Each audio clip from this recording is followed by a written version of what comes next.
'Twas the night before Sunday, and all through the ring, not a VTuber stirred, not an idol did sing. For they knew that tomorrow was Holoday Havoc, and that come the morning, they'd raise quite the racket. A stocking was hung o'er the ring with great care, in hopes that a winner would soon claim it there.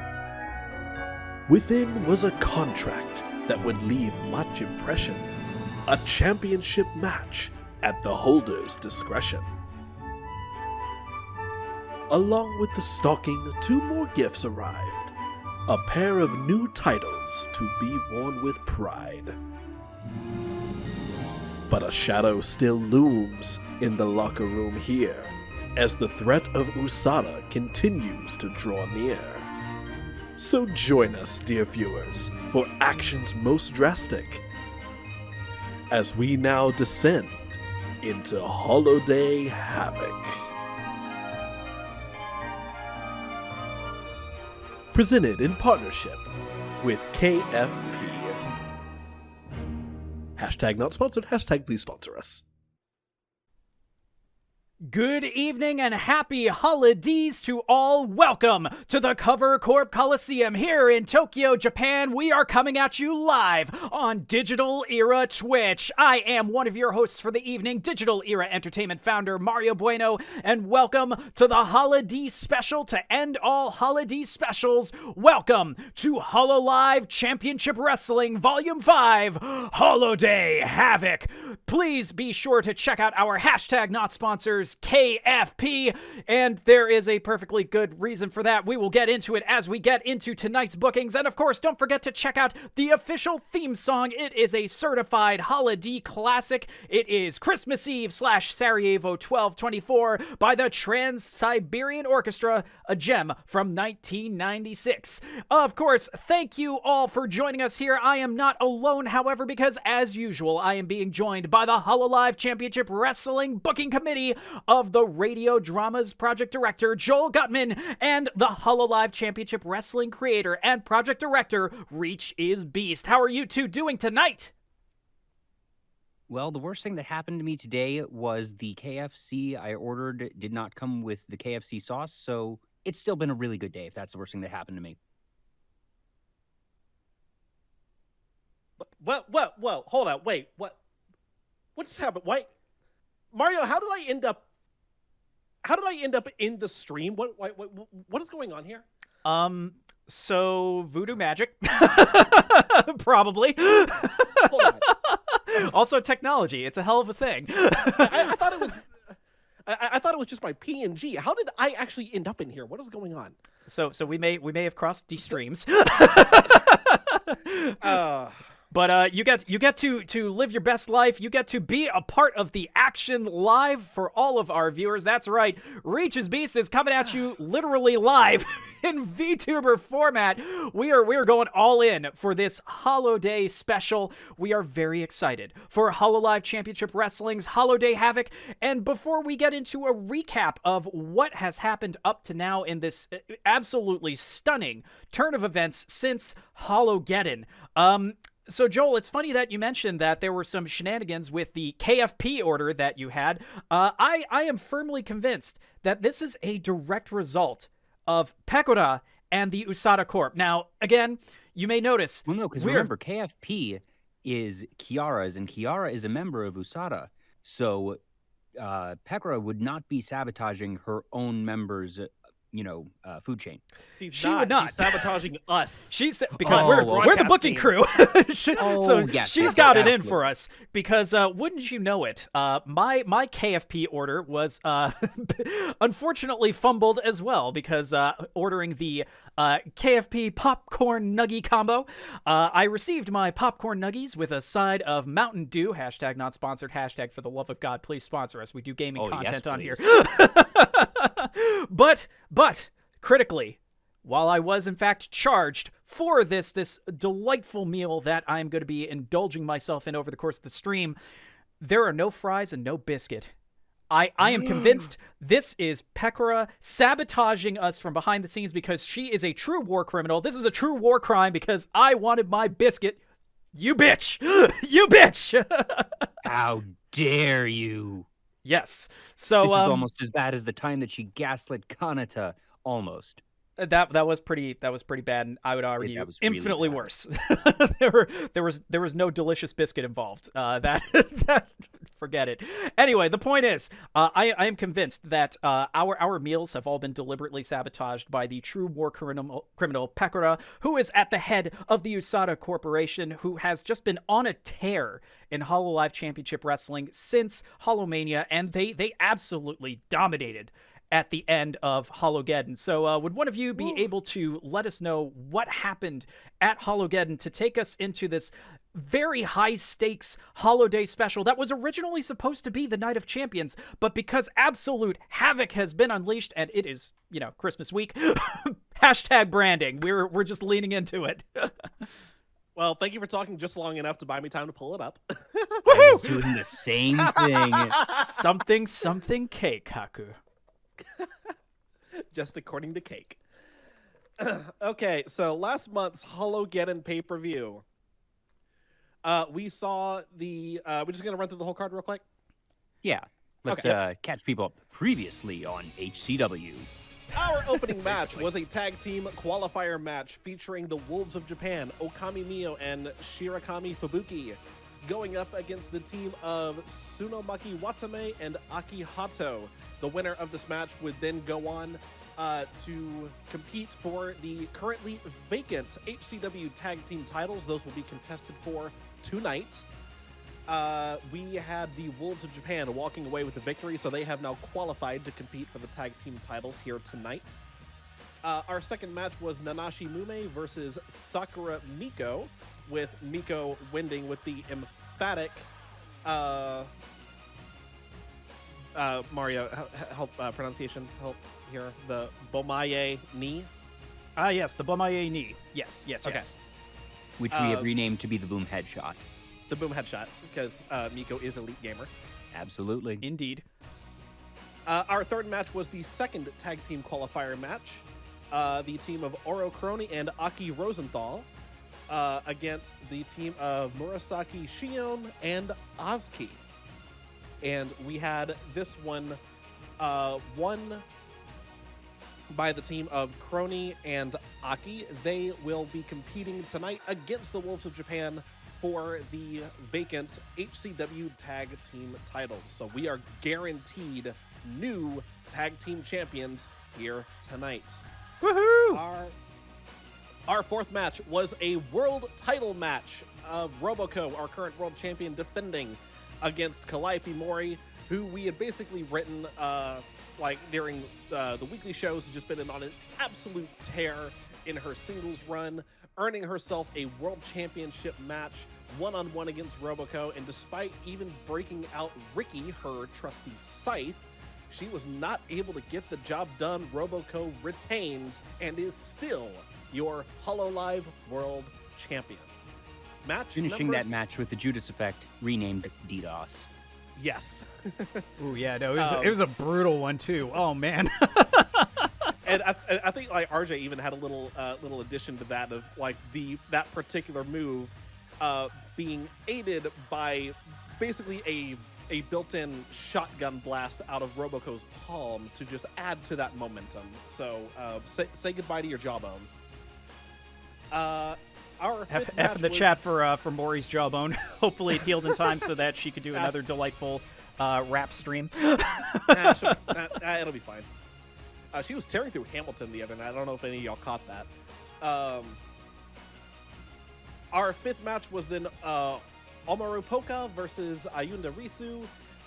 This was our I was proud of this one. corn dog on a pole match.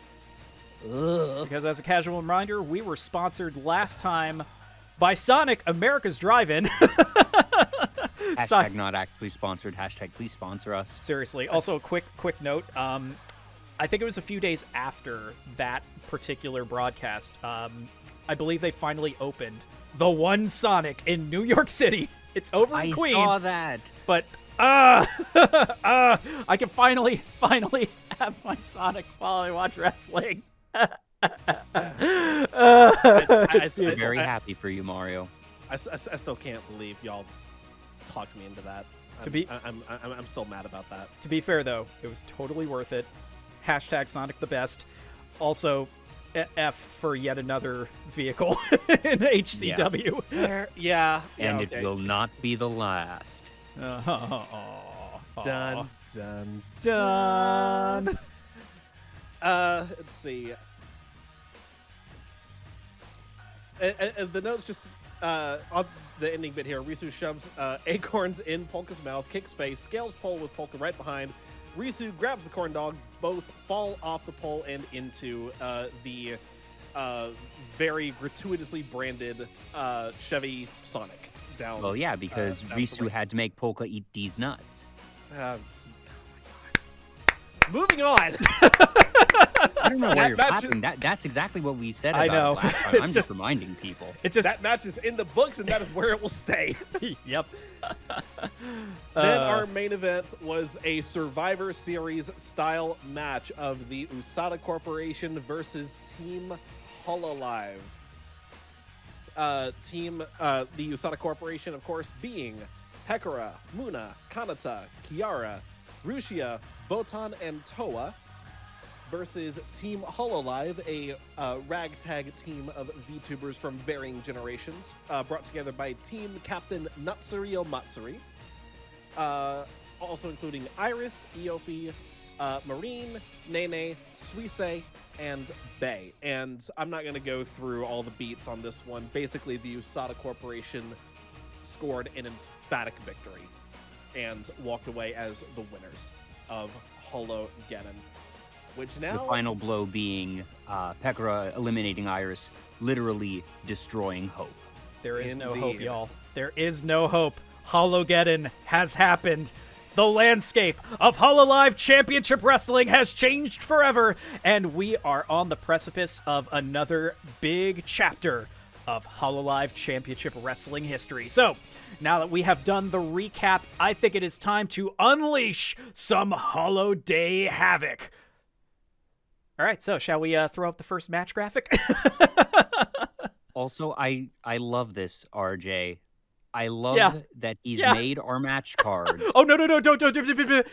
Our audience will see as soon as I flick the switch. You just say the word, I will flick the switch. Mario, do the thing. Do the thing! Do the thing! Boop. This is so good. This is why I love these streams. It's a holiday card. It's so good. It's so good, RJ. Oh, bless you, RJ. Bless you. Pachi. It's a Christmas miracle. This is so good. Also, by the way, speaking of evil, I see that Pekora is still, hypnotizing or being hypnotized. It's not quite clear. With it's swinging carrot. It's the Hypno-Pekko. Hypno-Pekko will continue to curse us throughout this arc. Oh, that's going to be here for a long time then. Oh, yes. Yeah, I was mentioning it when we were on standby. It's just like, nope, this is living here now until the end of this particular story. All right, so tag now, team. As was mentioned, the initial concept for this night was going to be Night of Champions, which we're already tinkering with for next year this time. I'm not even going to spoil what the name is going to be, but we found a name. Oh, yeah. We found it's real good. I was proud of this. I thought of it just earlier today, dropped in our chat and was like, wait a minute. It's been staring us in the face the whole time. Mm-hmm. It really was. Like that was a good catch. It's one of those things where it's like, oh yeah, we really should have thought of that one, but it's cool. We now have it for next year. Yes, but for now, we have many championship matches, starting off with the tag team match. And last time, we had basically predetermined that the Wolves of Japan were going to win this match. That they're the ones that have the history. Kronii and Aki are sort of the newcomers on the block, and I think it feels very natural to have Mio and Fubuki win. But I was thinking earlier today, is it too natural? Is it too expected? Would there be a reason to have Kronii and Aki win instead? That I suppose the implication here, not necessarily the implication, but the repercussion here is that it almost feels like we're doing Mio and Fubuki dirty because they are some very established talents. They have known chemistry. And like I said, them winning makes perfect sense. But one of the things that I feel like we always try to push against is what is expected because people like the twist. But at the same time, in wrestling, sometimes the expected happens and that's okay. So I want us to just take a moment here and decide, do we want to keep the outcome of Mio and Fubuki, or do we think that we would want it to be Kronii and Aki? Well, let's look at it like this. Yes. Let's look at it like this. One, Mio and Fubuki from day one have had they have had that connection. They have that chemistry, as opposed to at least as far as the HCW universe goes, Kronii and Aki's dynamic is still very new. They're still they work very well together as a team, but ultimately they're still working. They're still working to figure each other out, figure out the best way for them to work off of each other in the ring. So you're going to have that discrepancy there with the Wolves of Japan being having the distinct advantage in that sense. Also, I feel like at this point, this has been a long time coming for the Wolves of Japan because let's look at everything that they have done. We had like going all the way back to the very first Rumble pay-per-view. We had Fubuki in the triple threat match, was not able to succeed there. We had Mio eliminated from the Rumble, which was all fine. We had them up for the tag team titles at Mania, and they were unsuccessful there. So I feel like this would definitely be a case of third time's the charm. This is where the Wolves of Japan finally claim what they have been fighting for so long. I feel like at this point, is it expected? Is it what they want? Yes, but they've earned it. Yeah, it's very much the feel good moment that is the payoff to this, multi-month storyline that is the Wolves of Japan failing individually, then just barely grasping at their goal, but having it taken away again, and then working their way to this point to finally achieve this goal. So it is, it's such a feel-good moment. Because even if it's expected that the betting money going in is going to be heavily on the Wolves of Japan because they're established, but you bring up a very good point of the fact that they haven't gotten it yet. It almost feels like not giving it to them here would then become a thing of, a running gag where they just can't win. And forever the bridesmaids, basically. Mm-hmm. And like I said, they are two very established talents. They have that known chemistry and history. Okay, yeah, it's still going to be them. And plus, this is the first match of the night. This isn't necessarily where you're going to want to have all the twists and turns. And those come later. Yeah, those come later. We work towards that. This is the one time of the night where people get to feel good. Yeah. Don't get used to it. Also, not for nothing, none of us are booking this from Stamford, Connecticut, so we're going to give the people what they want to see. We're not going to do that again. Fired. Pew, pew, pew, pew, pew, pew, pew, pew, pew. Yeah, get out the 6-shooters, y'all. It's gonna be that kind of a night. Get out the big irons. Ho ho ho ho. So yeah, besides roasting folks and making them extra crispy or original recipe, hashtag not sponsored. Thank you, KFP. Yeah, the other point I was gonna make, besides the long-term booking that we've had for the Wolves of Japan, arguably, you can also still make the AkiKronii team work by having a very nice, very competitive confrontation.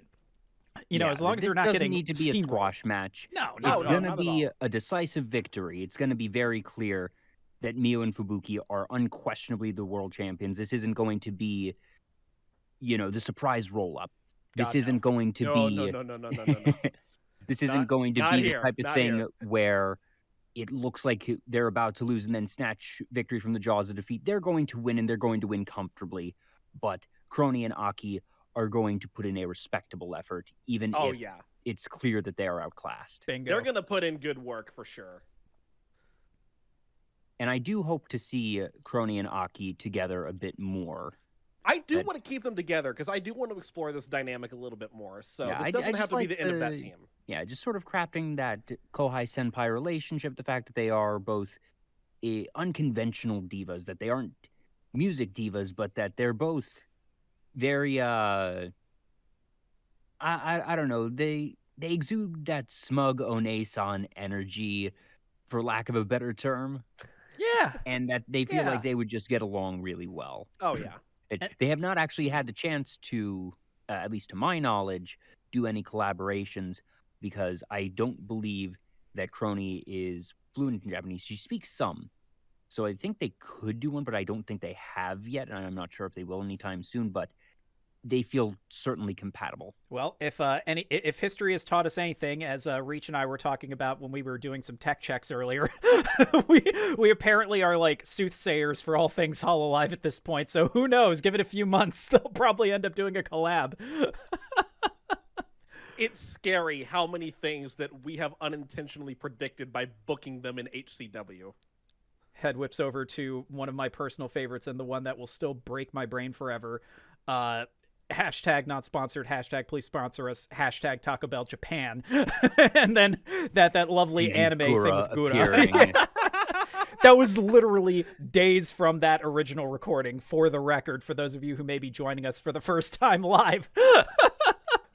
But the other thing I was going to point out real quick, the other nice thing, if you do want to keep Aki and Kronii paired up, in addition to building up their, Kohai-senpai relationship in the ring, technically speaking, by having them make it to this point and fall short, you may theoretically set up one of those kinds of collisions that we can come back to. So, this could be a long-term rivalry, not one, where they fight to the death, but certainly one where when people hear, oh, it's the Wolves of Japan and Aki and Kronii, oh, that's gonna be a banger of a match.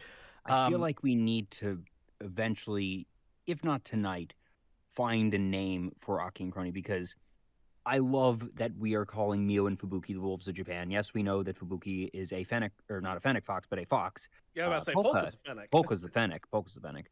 But it's such a clean, cool name, and I want to try and get that a bit more for the other teams. That we had the very easy Takamori for Kiara and Callie. But I love that we're calling them the Wolves of Japan. It's such a clean, cool name, says the person who coined it in the first place. I mean, I see nothing moving wrong on. with this. I'm not defending myself here. I'm not defending myself. But you know who does have to defend themselves? Aki and Kronii from the onslaught of the Wolves of Japan in this match. Yes. So on to the match itself, let's do it. How do we see this, playing out? We obviously have the ending, but how do we get there? Crickets. Now comes the hard part, folks. Yeah, it's because we want this to be a compelling match, and we want, here's the thing: even if Kronii and Aki don't win, we can still put them over as a team. Just by showing how well they can work together in the ring, showing their dynamic, their ability to work off of each other, even if it doesn't always work or work as smoothly as they'd like, because like we said, this dynamic is still very new. They're still trying to figure each other out, and that's fine. I imagine it's one of those things like it might be a little bit rough at the start for them, but then as they kind of go through the paces, they get warmed up, they start to whenever they tag in and out, whoever's waiting in the wings in the corner is studying their partner, being like, okay, so she moves like this, so I can anticipate this and that. And so as it goes on, then they're able to start they're able to communicate a little bit better, work a little bit more fluidly, and maybe even get some near falls. Maybe make it seem like Kronii and Aki, they might actually walk away with this one. Oh, definitely. In fact, actually, I would say a near fall coming off of one of their most clean, if not transitions, perhaps tandem pieces of offense. That might be kind of the moment where it clicks for not just them, but also for the audience, where they're like, oh, they actually could be like a good tag team. Oh, Whoa. yeah. It needs to be that moment where people realize, oh shoot, they actually have the potential to pull this off. Mm-hmm. So I think that should be kind of the story of this match. You know, watching these two, you know, still finding their footing together, but ultimately having those moments. But like that one specific moment with the near fall, that convinces even the audience that oh, they might actually pull this off. Oh, they didn't, but ooh, there's something here, y'all. There's something here. Yeah. Which then would then leave the door wide open for us to continue to build on in the future. Like I said, I want to keep them together for a while. I want to keep exploring this dynamic. There's a lot we can do with it. Yeah. So for starters, who do you think is beginning in the ring? I actually have my vision sort of how it ends being Mio pinning Aki for the end. So maybe we start with Fubuki and Kronii in the ring together, or maybe Mio and Kronii if we want to have half of it already in there just to shake things up a bit. I almost... Excuse me, sorry. Give me a second. I almost want to say I want to start with Fubuki and Aki in the ring. The reasoning being, maybe not necessarily this being the mindset of Fubuki towards Mio, because like I said, they've had that years-long relationship already, but more so Aki towards Kronii, of basically, at least at the start, being just stand back, observe, and learn. Mm-hmm. By having that makes sense. So like having like literally our two Hololive first generation veterans starting out in the match, and more or less basically just putting on a clinic in the opening for the opening beats of the match. Okay, I can dig it. Stand back. There's a Hachima coming through. Sorry, I was that's holding an entirely different match. I was holding that in because I'm just like, it came to me. I just had to wait for a moment.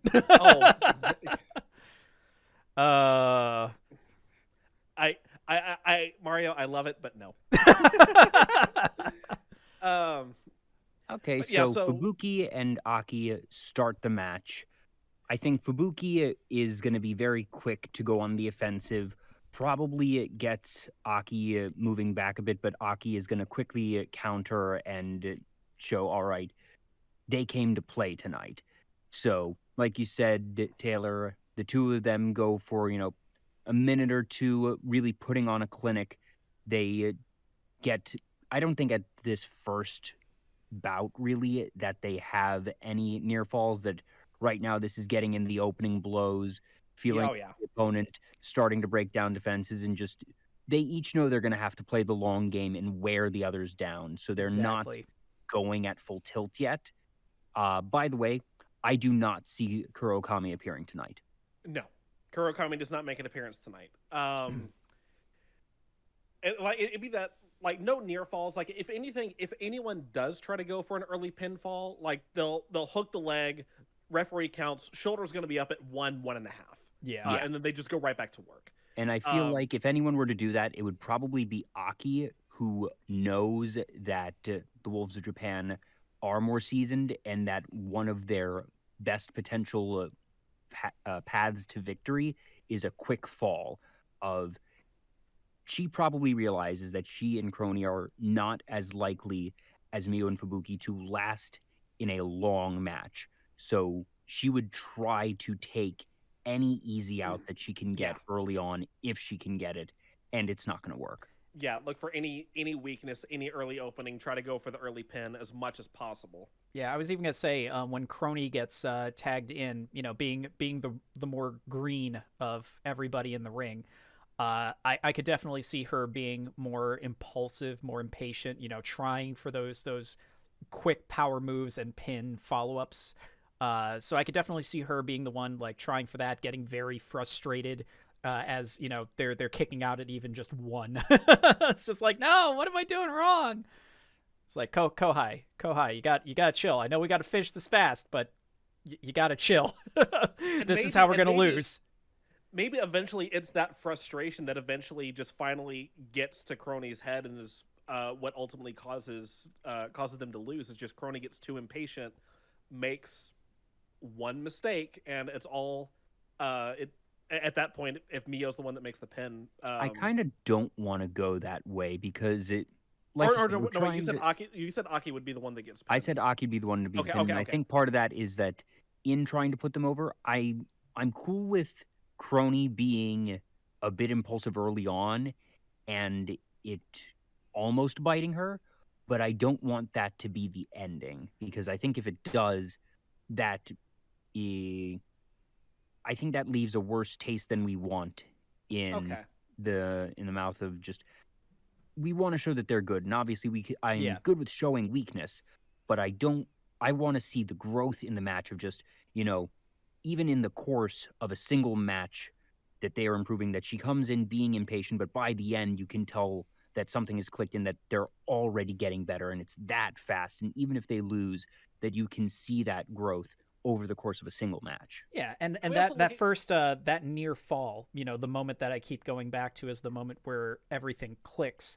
That could be the point in the match where you see that transition, especially in Kronii. She, like, again, our old favorite reference, the Scott Pilgrim gets it. It's like that's the moment for her. And you see her style, just change on the fly because she's like, oh, okay. And that's what's going to make it, a little bit rough to watch them lose because you then suddenly see them clicking and changing up the offense, trying different maneuvers. Exactly. It's like in the end, they're still gonna eat that pin. I'm just trying to think because you have a good point, Joel. Having it be, the rookie slipped up because she doesn't know what she's doing. Her. It definitely wouldn't really land that well, especially if we're trying to show this evolution mid match, really. But I like the idea of the for is probably like somehow she gets incapacitated just long enough to not be able to support her teammate, and whether or not it's because of a slip up or just bad luck of the draw, that's why Aki takes the loss for the team. A thought I had here too is because Kronii is still new, but because we're also wanting to build her up by not having her be the one that gets pinned, that still protects her even though she ends up losing the match. If she's not the one that gets pinned, then that still protects her image and makes her look strong. That is true. Coming out of it. That is true. That is a good way to work around that. Yeah.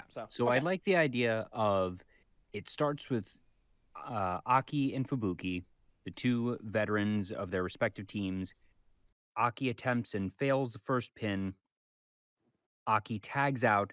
Kronii comes in, and after having just seen her senpai try for a quick fall, she tries for a quick fall herself, and it goes terribly wrong. Fubuki reverses on her, and she almost gets pinned, but kicks out of it, and she tries it a second time, fails again, is counted to 2, is able to wriggle her way out of it, and then it clicks that she doesn't go for it a third time.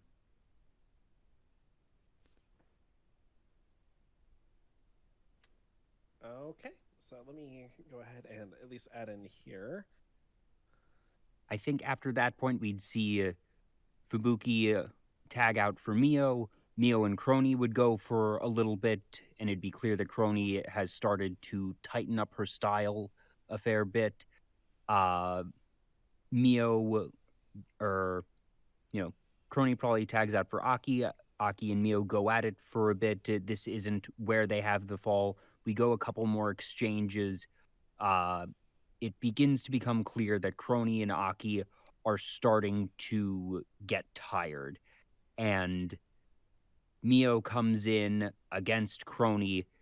Kronii is on her last legs, is able to actually make Mio fall, but Mio escapes after one, does a quick reverse. Kronii realizes that she is too far gone at that point, that she's just drained, tags in Aki, and Aki makes a valiant attempt, but ultimately, I'm thinking a high-flying kick, or just even a standing kick with just, one leg high up, swings down, and then just pins from above with relative ease. 1, 2, 3. Ooh.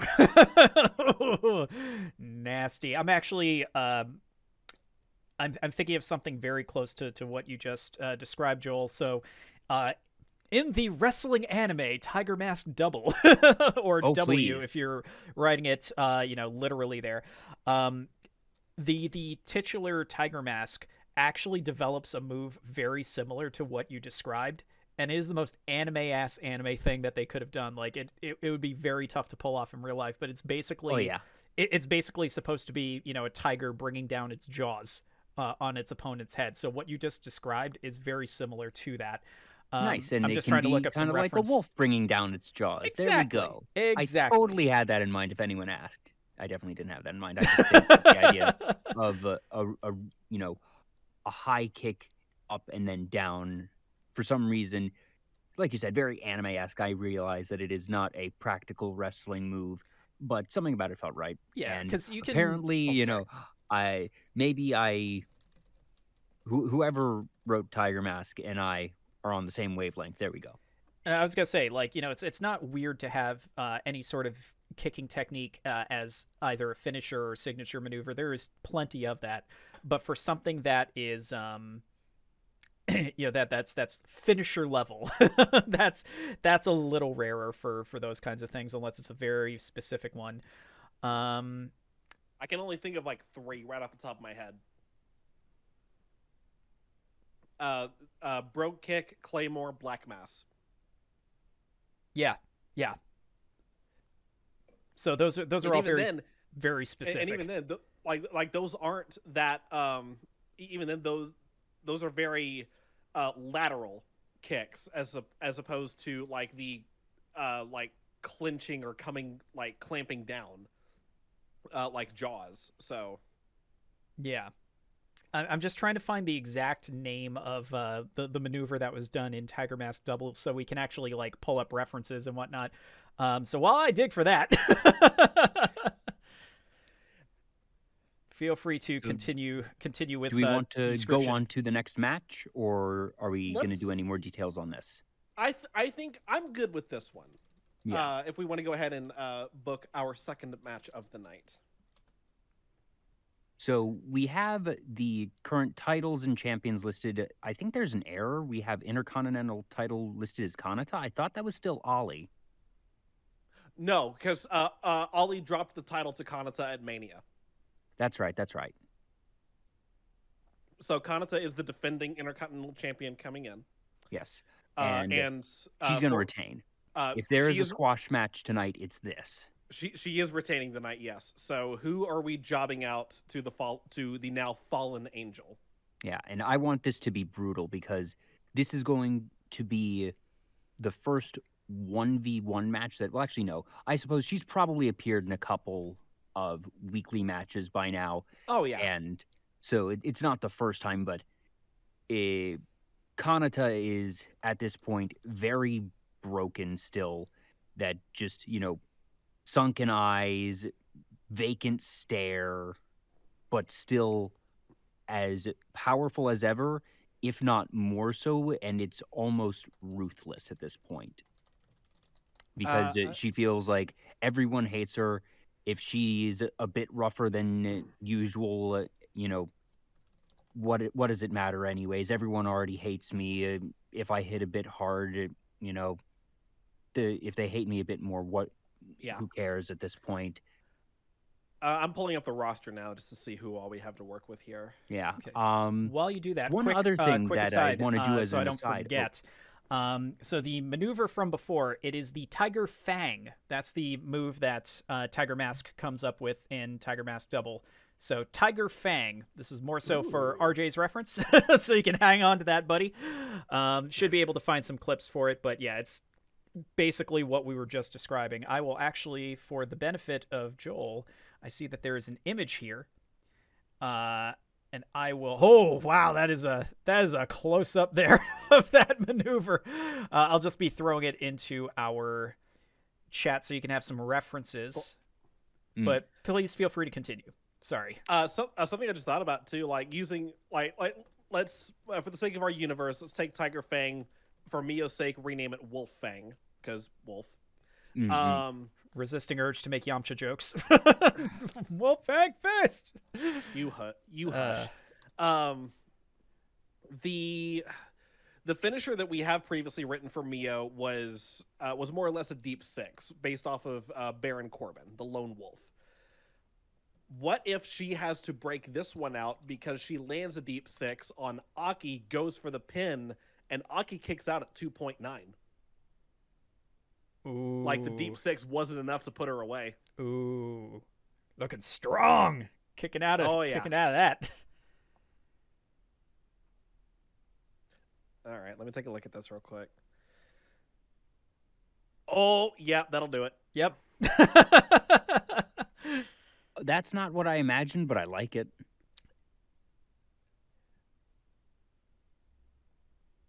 Okay. Oh, and here we have it in animated form.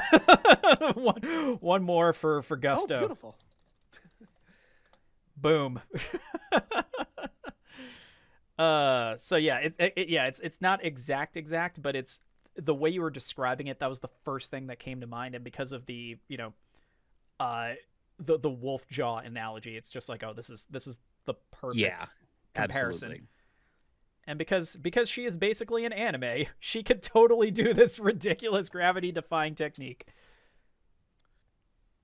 Okay, so who are we jobbing out to Kanata for the IC title?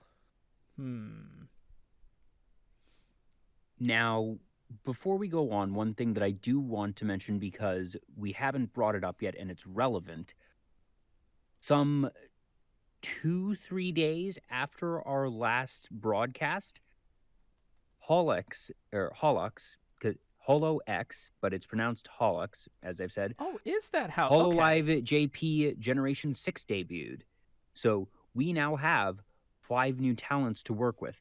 I don't want to job them out in this one, but I want to have a representative in our ladder match later. I already know who I want, but we'll get to that. But just as a reminder, Hololive Japan Generation 6 has debuted, and frankly, it's been a long time coming that the Japanese branch had not seen a new generation since before Holo Myth. So over a year and a half without anything. The girls have already been very, very successful. One of them has already surpassed 500,000 subscribers on YouTube. That would be Chloe. Chloe. Yep. Yeah, Shrimp for Orca.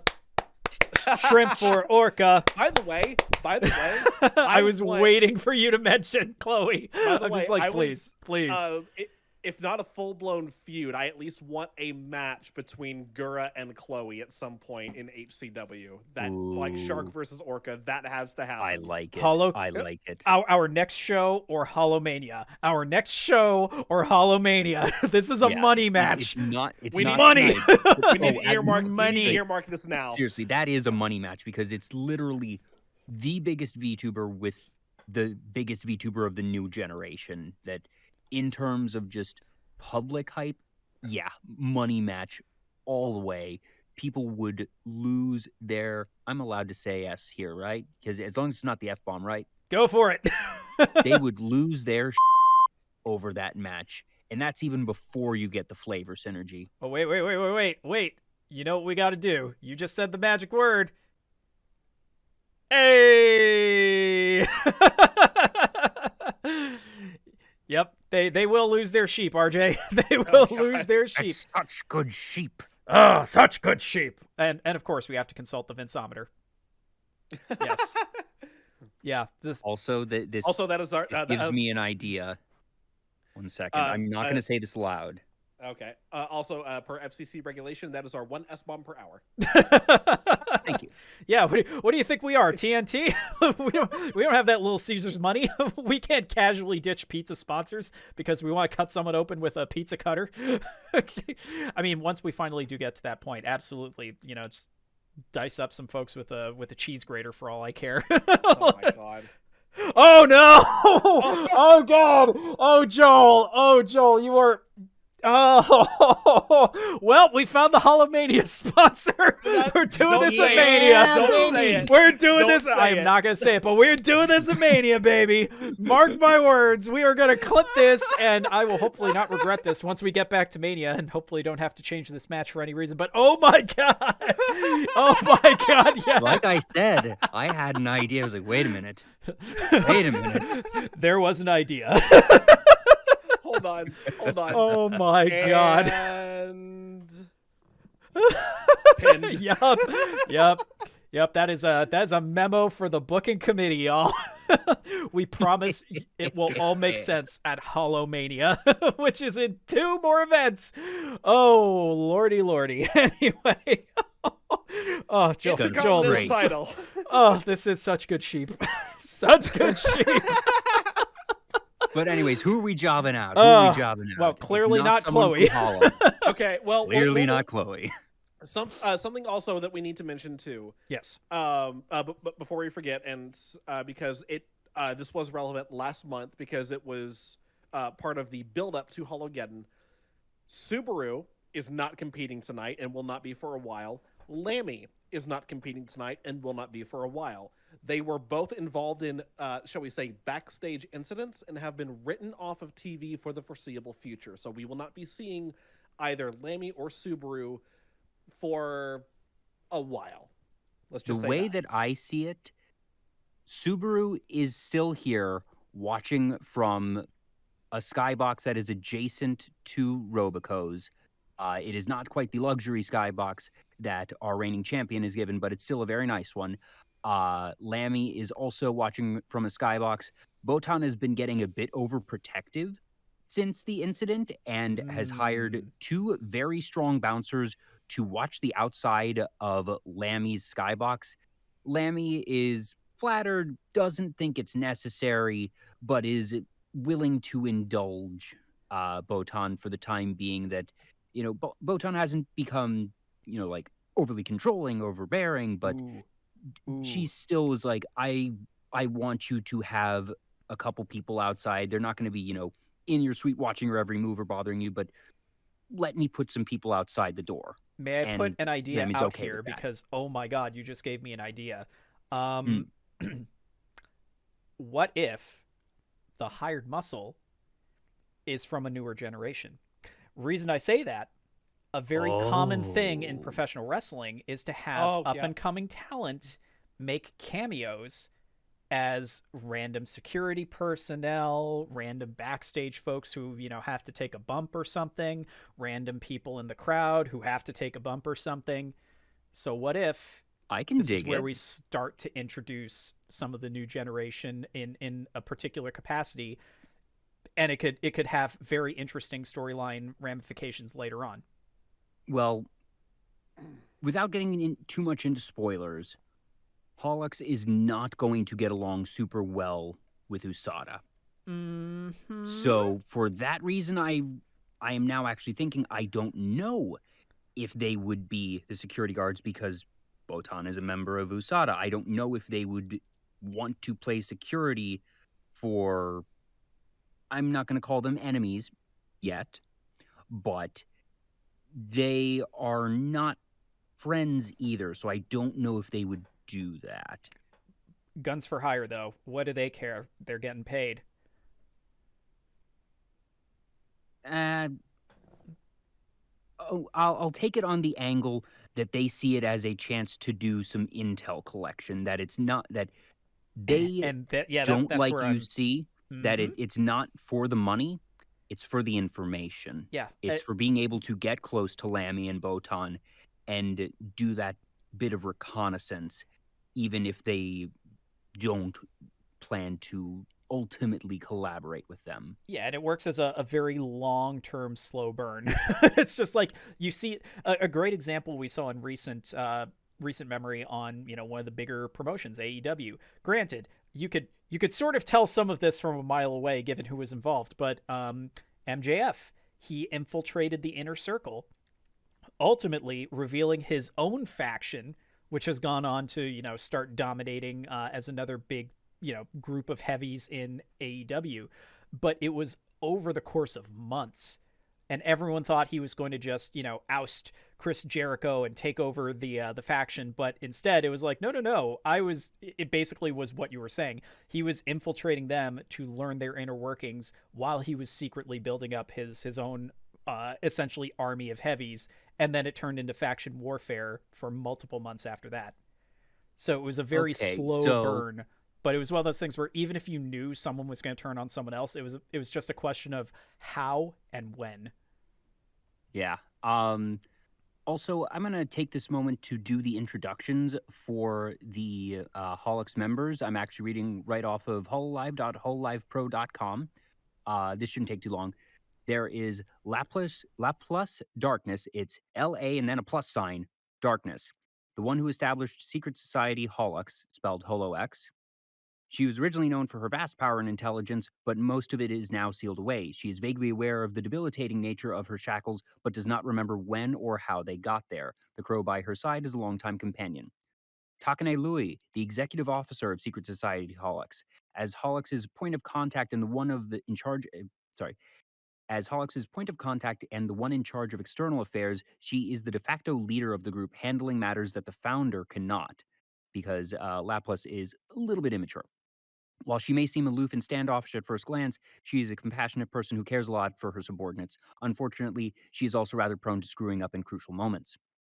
Hakui Koyori is the one in charge of R&D in Secret Society Holics. As part of her studies into human behavior, she meddles in the other members' affairs and tries to help them out at every turn. Possessed by an insatiable thirst for knowledge, she may sometimes also deliberately mess with people just to see how they react, so a bit of a prankster there. The self-proclaimed brains of the operation, her areas of expertise, however, are pretty limited. Sakamata Chloe, the popular one as we mentioned, an intern who acts as the fixer and cleaner for Secret Society Holics. Calm and composed at all times, she carries out her orders without so much as batting an eyelid. She loves music and can be found listening to it at every chance she gets. And while she denies it, cleaner? Yes, but just wait a moment because there's something even better.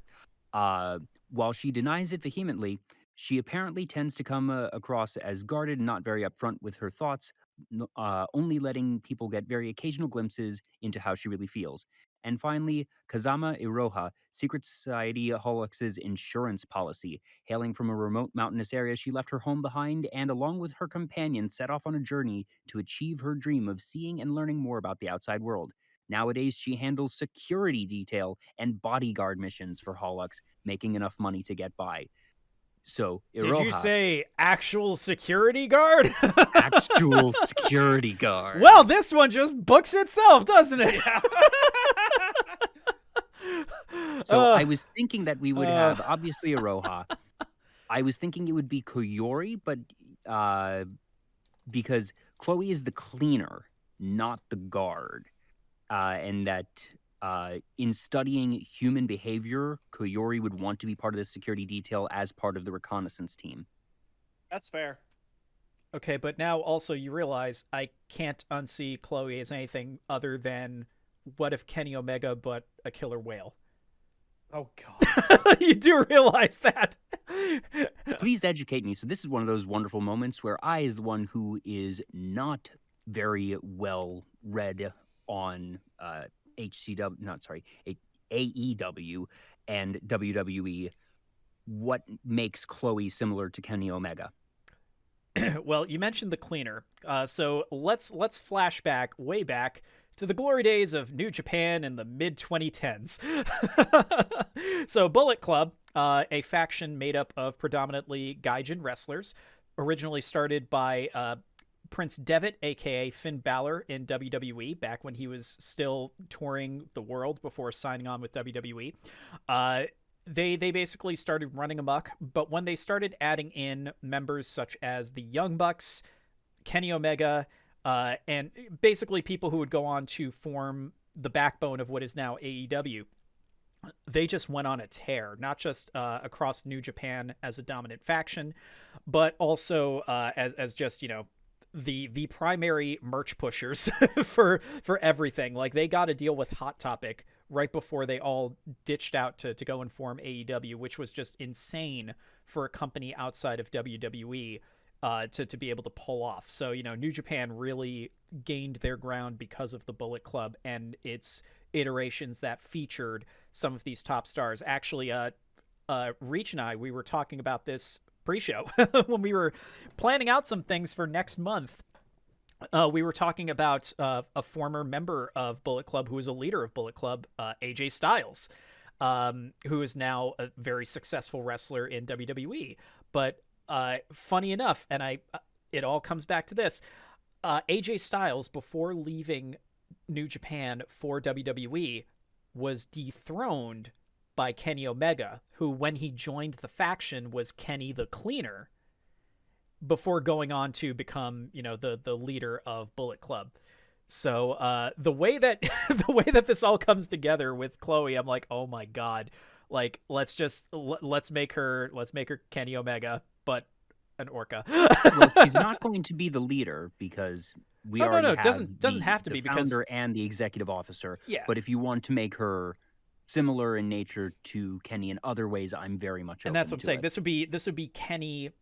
This would be Kenny in his babby phase, because I think he was still wrestling in the light heavyweight division at the time, so he hadn't even moved up to the heavyweights. He was still just like, hey, look at this new guy. Woo, he's cool. He's a big Chloe's nerd. flavoring, it is literally an intern who acts as a fixer and cleaner. That she is an intern, an incredibly capable intern. Yes. But she is technically the lowest ranking member. And that was Kenny Omega when he first joined Bullet Club. This books itself. Yep. So, but for now, we have Iroha and Koyori doing security detail up outside of Lammy's box. Like I said, I don't want to write Botan being overprotective as a huge character arc thing, that because that would sort of drive a wedge between her and Lammy. I see this as her just saying, you know, she's not like controlling Lammy's life outside of the ring and the arena, but she was like, you know, one of the last times that you were in the stadium was when you got hurt. Let me give you 2 security guards just outside your door. They won't bug you. They won't talk to you unless you talk to them. You know, enjoy the show, pretend they aren't there, but that'll give me peace of mind. Is that okay? And that Lammy agrees to letting 2 people stand guard outside. A pair of young lionesses. Hi-oh. So I'm okay with that. But as for that's the actual match for the Intercontinental match. Well, go ahead. There was one other thing I wanted to touch on. One, I wanted to justify, take a moment to justify why I don't want Subaru here tonight or making any sort of appearance. Not even having her on site. Okay, go ahead. Mario, you mentioned earlier that long-term slow burn booking. Mm-hmm. Because like going back to the whole thing of like when Subaru got jumped by Usada backstage, they did a number on her. They hurt her pretty bad. So there's a pretty good chance that one, she's probably going to be on bed rest for a while. Mm-hmm. And like she's still at home recovering and healing, but also when she does eventually come back, for wink, now you wink, want her out of nudge, sight, out of like, mind. Wink, wink, nudge, nudge towards the audience. She will come back. I want her out of sight, out of mind, like you just said, until she shows up when you're absolutely least expecting it, and just it triggers that massive pop from the crowd. Okay, sold. Absolutely, yes. Lammy is on site because she's supporting Botan. Subaru is still on bed rest. And, you know, you might see her posting on social media the day Oh, yeah, of the absolutely. pay-per-view and whatnot, that she's not, totally comatose or something, but she is not around. You're not going to see her on camera. Oh, I'm yeah, all no, right with that. Yeah. Still, like active on socials, interacting on Twitter and stuff like that. But as far as television pay-per-view goes, she is nowhere to be found. Yeah. Cool. Quality sheet Now posting. for the booking. Now for the match. My inclination, since this is Intercontinental, is to take someone from EN or IN simply to make it so that you actually have Intercontinental being contested here. Okay, so who from EN or ID do we see able to make it all the way to a championship match, but then ultimately just getting stomped by Kanata? Because that's what's going to happen. Kanata, we have already established as one of the single greatest powers in HCW, so we can justify her beating basically anyone. I would say that Council just isn't able to get anyone else here. That they already have a representative tonight in Kronii making it to a title match, and that in and of itself is already very impressive. I don't see one of the other four individually making it to the Intercontinental match so early. So I it would agree. be IN1, IN2, or Myth.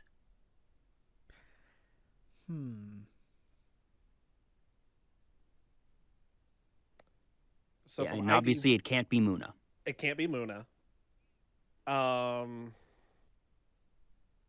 looking here. I don't want it to be Ollie either, because then it's just a No. repeat, so we can't have that. So that helps cut a few more there. I don't see it being Risu because we just had her last time. And I don't want it to be Callie because she just had a world title match last month. Doing a Yeah. good job of process of elimination here. I don't was gonna see throw Yofi Ina. contesting. I was gonna throw I'm- Ina out there because I think I know that she's had kind of a losing streak, but at the same time, given who else we have to work with from Myth, she might be the only one who can kind of eat this loss.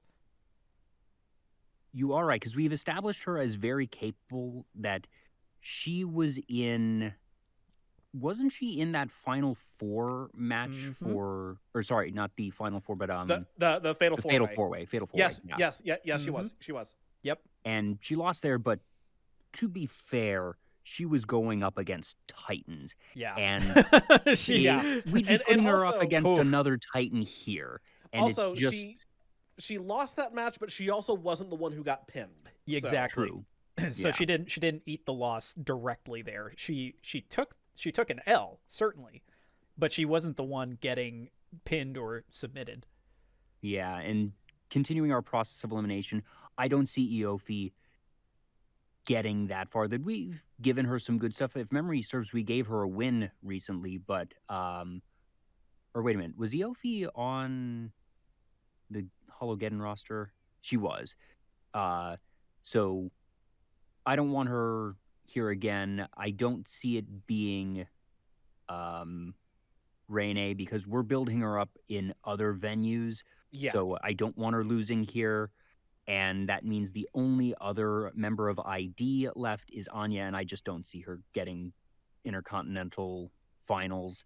So that means by process of elimination, it's already EN. We have plans now for Gura soon, leaving just Ame, Kiara, who is not eligible, and Ina. So I agree. I think Ina is the clear person here just by process of elimination. Exactly. Ina, it is. So, sorry, Ina. We love you, but At the same time, you gotta go die. We're continuing to sort of put her over. That the fact that she has gotten here means that on the weekly shows she's been winning. Oh Yes. yeah. So that's the good news. It's like on weekly TV, she's looking strong. It's just for pay-per-view, oh god. It's just And once again, it's not even that she's losing matches that she should win. It's oh that god no. she's getting far and being put up against Goliaths. That you put in you go into the Fatal Four-Way, the season of your debut, and go up against, Coco, Robico, and it was Watame. So the eventual world champion, the clear runner-up for the world championship, and another powerhouse figure. And now you're going to be going up against one of the most fearsome fighters on the entire roster. These are not shameful losses. These are she keeps getting put up against the best, and she's not on the level of the best yet. She's It's still that the- second tier, but she's second tier. Yeah, Oh, sorry. It's like the luck of the draw is not on her side at this point. Yeah. Yeah, like to put it in fairly recent wrestling terms. Congratulations, kid! You're going to have your first Intercontinental title match. It's against Braun Strowman. I'm in danger. Exactly. Literally that. That is literally what it basically is. So yes, Joel.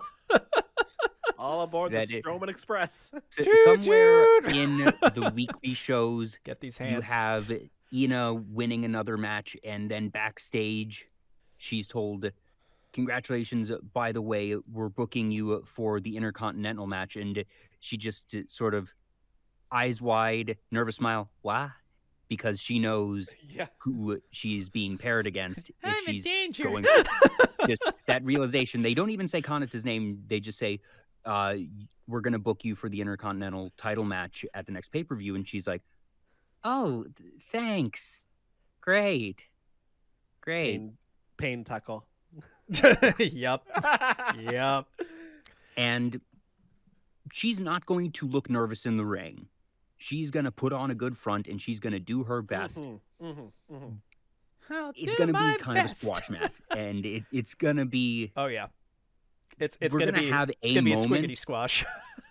where you see the fear on her face and realize, oh, no. Okay, this is a very important follow-up. So we have very much all concluded that this is going to be a squiggity squash. What degree of squiggity squash are we talking? Are we talking, hey, Big Vince's House of Muscle, we're going to just murder you in 30 seconds just because big beefy dudes bumping meat? It's not, or is this going to be an AEW style where, oh, you're going to put up a good fight, you're going to die? I see this as a under 10-minute match. It's more than 5, but under 10. 5 to 10 minutes. We're not doing the 18-second world title match. We're not doing that. Oh, no. Absolutely. No. Okay, good. We're in agreement. Yeah. But yeah, like I could see it maybe running no more than 6 minutes. If we're going for the 5 to 10 range, no more than 6 minutes. And it's maybe Ina's able to get a little bit of offense in early, but it's just Kanata measuring her up, gauging her, and being like, okay, you've had your fun, my turn now, and then just carries the rest of the match. Perfect. And actually, just real quick to acknowledge the chat here. So first off, Kongo Musha, thank you so much for being here tonight. Really appreciate you swinging on by. Thank you for all the stuff you are dropping in the chat. You are definitely being seen, don't you worry. So Kongo Musha mentioning Kanata being a beast of an enforcer like Jake Hager or Wardlow. And I was actually thinking of a Wardlow-style squash match, which is why I was saying, what kind are we talking here? Because Wardlow's squash matches, just a quick reminder, so Joel, Wardlow is the big heavy for MJF, if you may recall. So his squash matches are exactly as has been described up to this point. It goes about maybe 6 minutes. The person will get some offense. They're gonna die. Like, it's a foregone conclusion. They are going to die unless they have plot armor or they're Cody Rhodes. So yeah. Wow. So also, we have our match card ready, by the way. Oh, I know. I'm already queuing it up. Okay.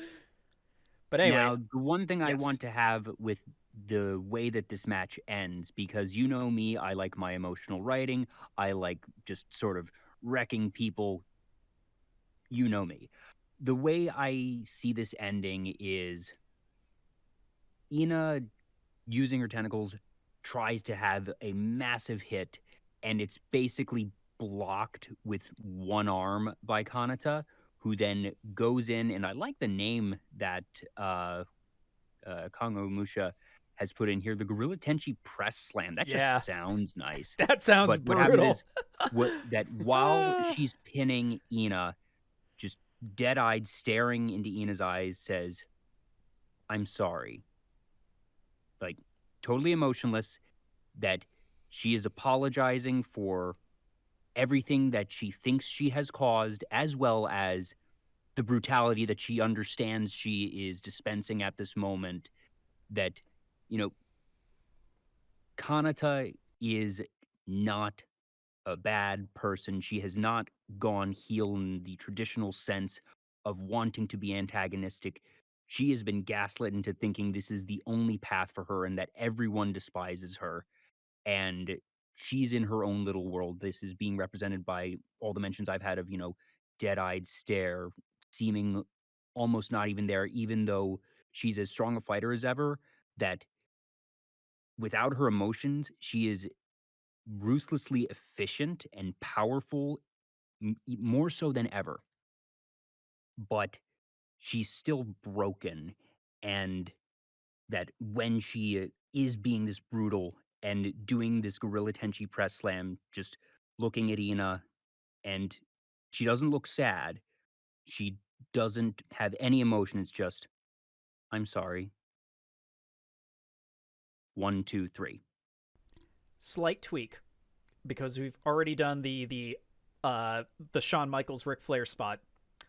Can we maybe make it? I know this is very, very nitpicky, but just to distinguish this just enough, can it maybe be something like "Forgive me" or literally anything else that is uttered? Okay, thank you. Okay with "Forgive me." Yeah, there we go. I think "Forgive me" is perfectly fitting. Still gets the effect that I'm looking for here across. Oh my god. Hold on, need to dig into one of my YouTube playlists that I've been curating over the years, because I think I might have the perfect song for the hype package for this match. Let me see what. Let's see here. Well, we won't be able to play it on stream. I know. I will definitely have to review it later so that we don't accidentally get flagged on stream, but nonetheless. It is by an artist on YouTube called Aviators. He is most well known for his original songs based on various video games. And the one that comes to mind is a song that he wrote about Bloodborne. And it's called "No One Will Save You." And it's just a very... It's described... He describes it as gothic rock, and it's just a very dark, but very... the actual audio tones of it are... It's like a combination of dark and light. It's really hard to describe, but it's really, really nice. I like that. But the reason it comes to mind is because at the very end of the song, he whispers the words, "Forgive me." Cue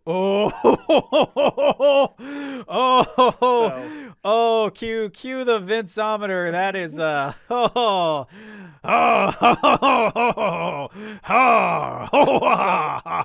have dropped it in the booking committee chat. Obviously, Mario, you won't be able to review it now, but once the stream is over, you may review it at your leisure. Oh, absolutely will. Oh, that is such good sheep. Such good sheep. It's even better because it's gonna hurt so much more when we get to the conclusion. Oh yeah. Oh my god, could this become like Kanata's catchphrase during this run? I could see that. What? Forgive me, or no one will save you? I mean, forgive me. I would say Pokémon los dos, but definitely forgive me. That feels like that's a good like character arc catchphrase. Because Kanata's arc in this is the one that, from the beginning, that I've been the most proud of how are we going to make the literal angel fall, and frankly the cruelest that I've written by a significant margin, and it's meant to be that. And I want to kind of just be hammering that home consistently throughout this arc of Kanata is suffering amidst all of this. Oh. I have an idea. Go for it. Joel, you mentioned that after Kanata's heel turn, basically going full, as you described it, bad end magical girl with the outfit.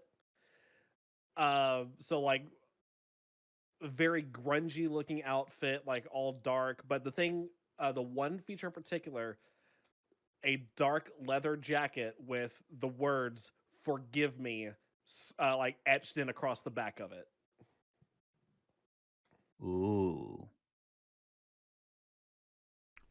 Imagine the t-shirts. That's the other reason why I'm like, can we make this a catchphrase? Yeah. I'm sorry that we're going like only full, for the full merch. booking and marketing here, but oh god. Yeah, I'm in. Book it. Cool. Print it. Sell it. Merchandising, where the real money from the promotion is made. But actually, I mean, hello, going back to the reference to ProWrestlingTees.com, hashtag not sponsored, hashtag we'll get there eventually. But no, in all seriousness, Can we get HCW t-shirts, please? Oh, God. Well, first we're gonna have a sit down with Yago. I know. Secondly, please let Yago be like a closet wrestling fan. That would be the best. But no, the point I was trying to make was, whenever a wrestler usually gets let go of a promotion or they're making name for themselves on the indies or they need to do some fundraisers, the go-to is always going to be, hey, support your favorite wrestler by buying their merch, in particular the t-shirts. So even though we're laughing about it from the Spaceballs point of view, legitimately speaking, like that is a fact. Like that is pro wrestling at its core. Is it the ticket sales? Yeah, kind of. Is it the pay-per-view buys? Yeah, kind of. Is it the merch? Abso-friggin-lutely. That is also how you can tell who's really, bringing people to the shows. So never dispute the power of the t-shirt. A quick thing. As far as our title list goes, we have the Pacific and Atlantic titles, and then there's the world title. I don't think Roboco is defending tonight because the final match is a contract against her. I mean, she can still defend. That's fine. She could still defend. Yeah. And like basically by having that ladder match go on last, it builds in the security blanket that contract cannot be cashed in on any champion tonight because it goes on as the last one. So we don't have that we don't have like that. I'm also not super keen on having Roboco defend tonight is because it feels like another inevitable squash match, or we don't have anyone on the roster right now that we have built up in such a way that they would feel like a legitimate contender right now. And I'm good with one squash match per card. I don't want to have 2 of 6 be that. And Roboco is riding high right now. I don't think she needs to defend at every single pay-per-view. That we can say that maybe either the weekly before or after the pay-per-view that she has sort of an obligatory defense because, as you all have said, that defense matches are sort of a thing, a consistent, that almost every match a champion does is technically a defense. I don't want to spend one of our 6 slots tonight on it. I'd rather put that towards some other storyline or even create a really compelling one-off. I don't think that Roboco would be a fun use of the runtime here. I actually am in complete agreement. Because, as nice as it is to have a world title defense, every single big show, there's so much there that really just ticks the boxes for why it would actually make sense for the champion to sit this one out. It's like, no. We're going to see who the next big fight is. That's the point of our main event tonight. So I'm in complete agreement. We should definitely withhold a title match tonight. If anything, that is that is the holiday present for our champion. Yay, she gets a night off to enjoy some good wrestles. And that means that we have one match to play with because matches 4 and 5 are going to be Pacific and Atlantic. Mm-hmm. But match 3 can now be anything. What do we want to do with it? Do we want to have...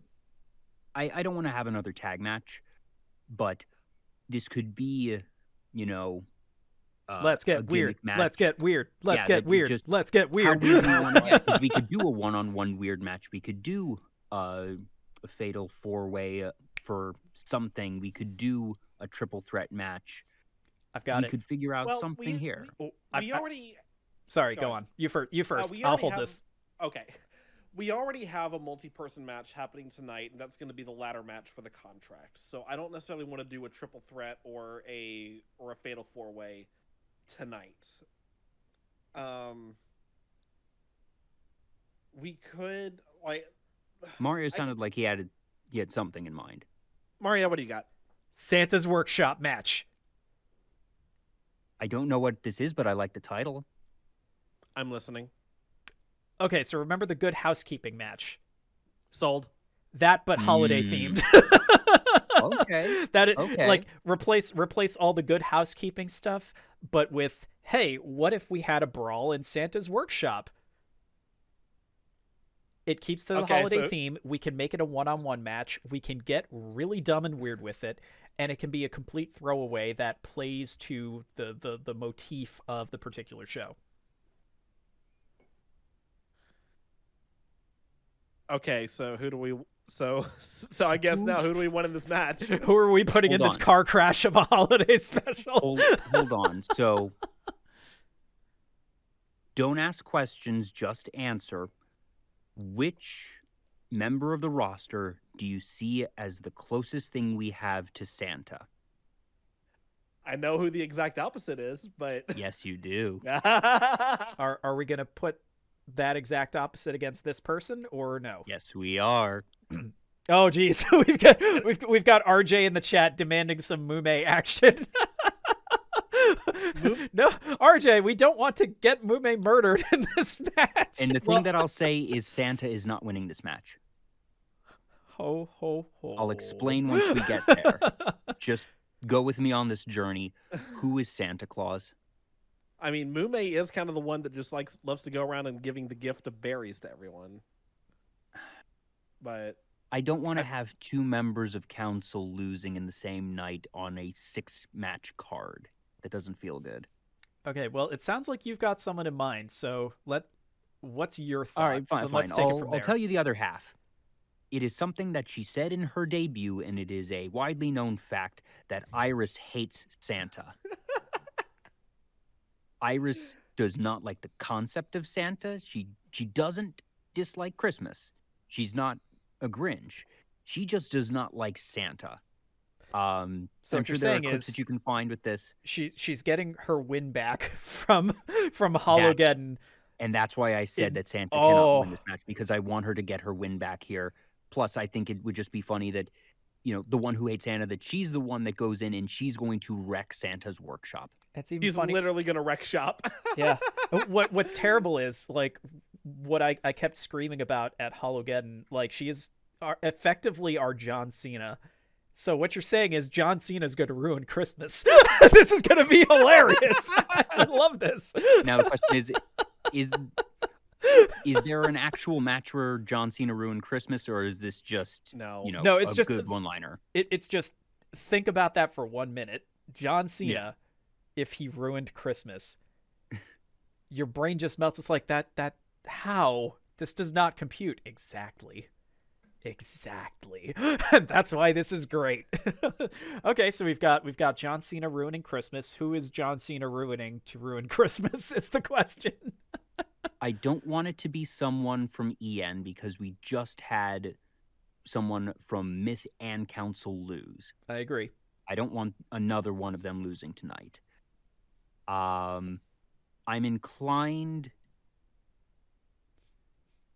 Oh God, I'm sorry.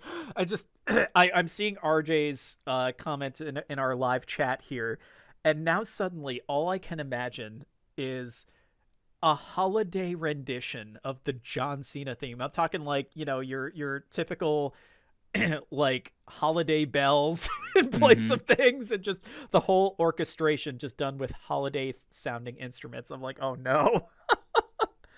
What if the Trans-Siberian Orchestra doing John Cena's theme? Casual reminder that our official theme song for tonight is Trans-Siberian Orchestra. Christmas Eve / Sarajevo 1224 from their album from 1996, Christmas Eve, and other stories. I always forget that the Trans-Siberian Orchestra is that old. Yeah, they've been around a hot minute, but good lord, if that album isn't like an evergreen, it's so good. Anyway, okay, back to the work at hand. Who is going to get ruined in the name of ruining Christmas? Is it Polka with just a literal bag of tricks? Yes. I can see it. I'm okay with that. Because obviously no one has a written in ice. Well, yeah, no one has a written in ice motif. The closest one palette wise would have been Lammy, but she is out of action. Yeah, none of them have like snow or ice motifs or powers. I'm just scrolling through the list again to make sure I'm not forgetting anyone. So there aren't any obvious analogies there. Yeah, it wouldn't be Luna. Nene, no, probably not. I just the way I see it is the fun trickster Polka in a Santa suit with a literal bag of tricks, because we've established that she does things with gags and is able to produce all manner of circus props and whatnot, which for a gag match is gonna fit well anyways. So there really is no story here.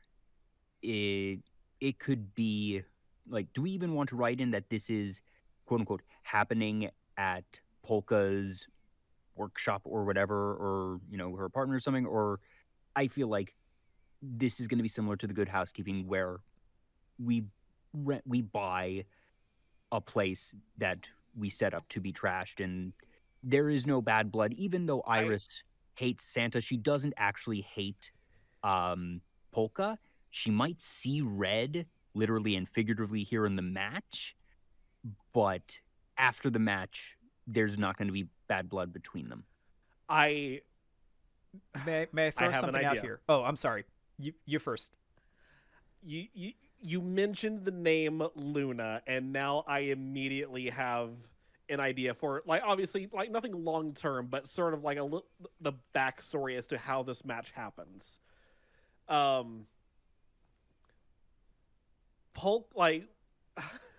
It could be like Luna wants to go see Santa at the mall or at the toy store or something like that. So Polka volunteers to take her, runs in to IRyS.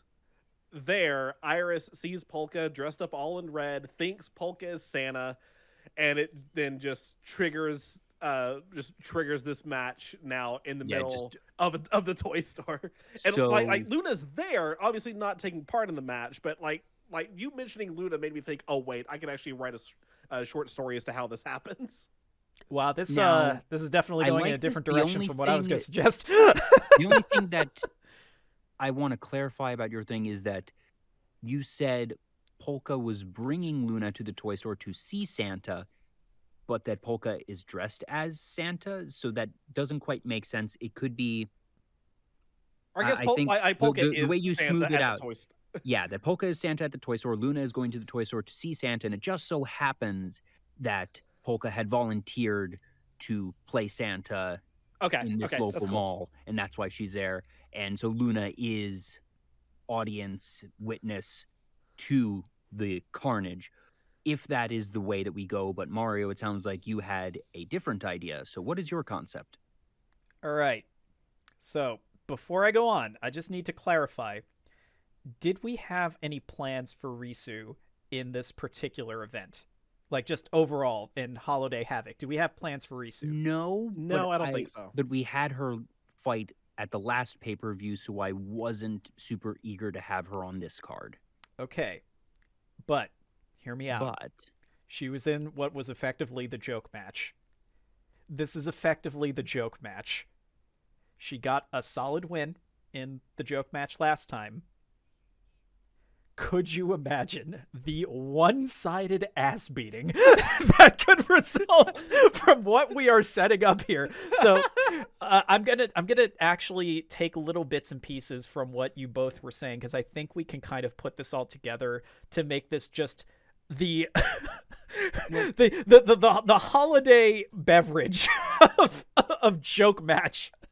The reason I'm still hesitant to use Risu is because I feel like joke matches should be disconnected, that they shouldn't have any sort of overarching story, and that I don't want Risu to get pigeonholed as a joke match combatant.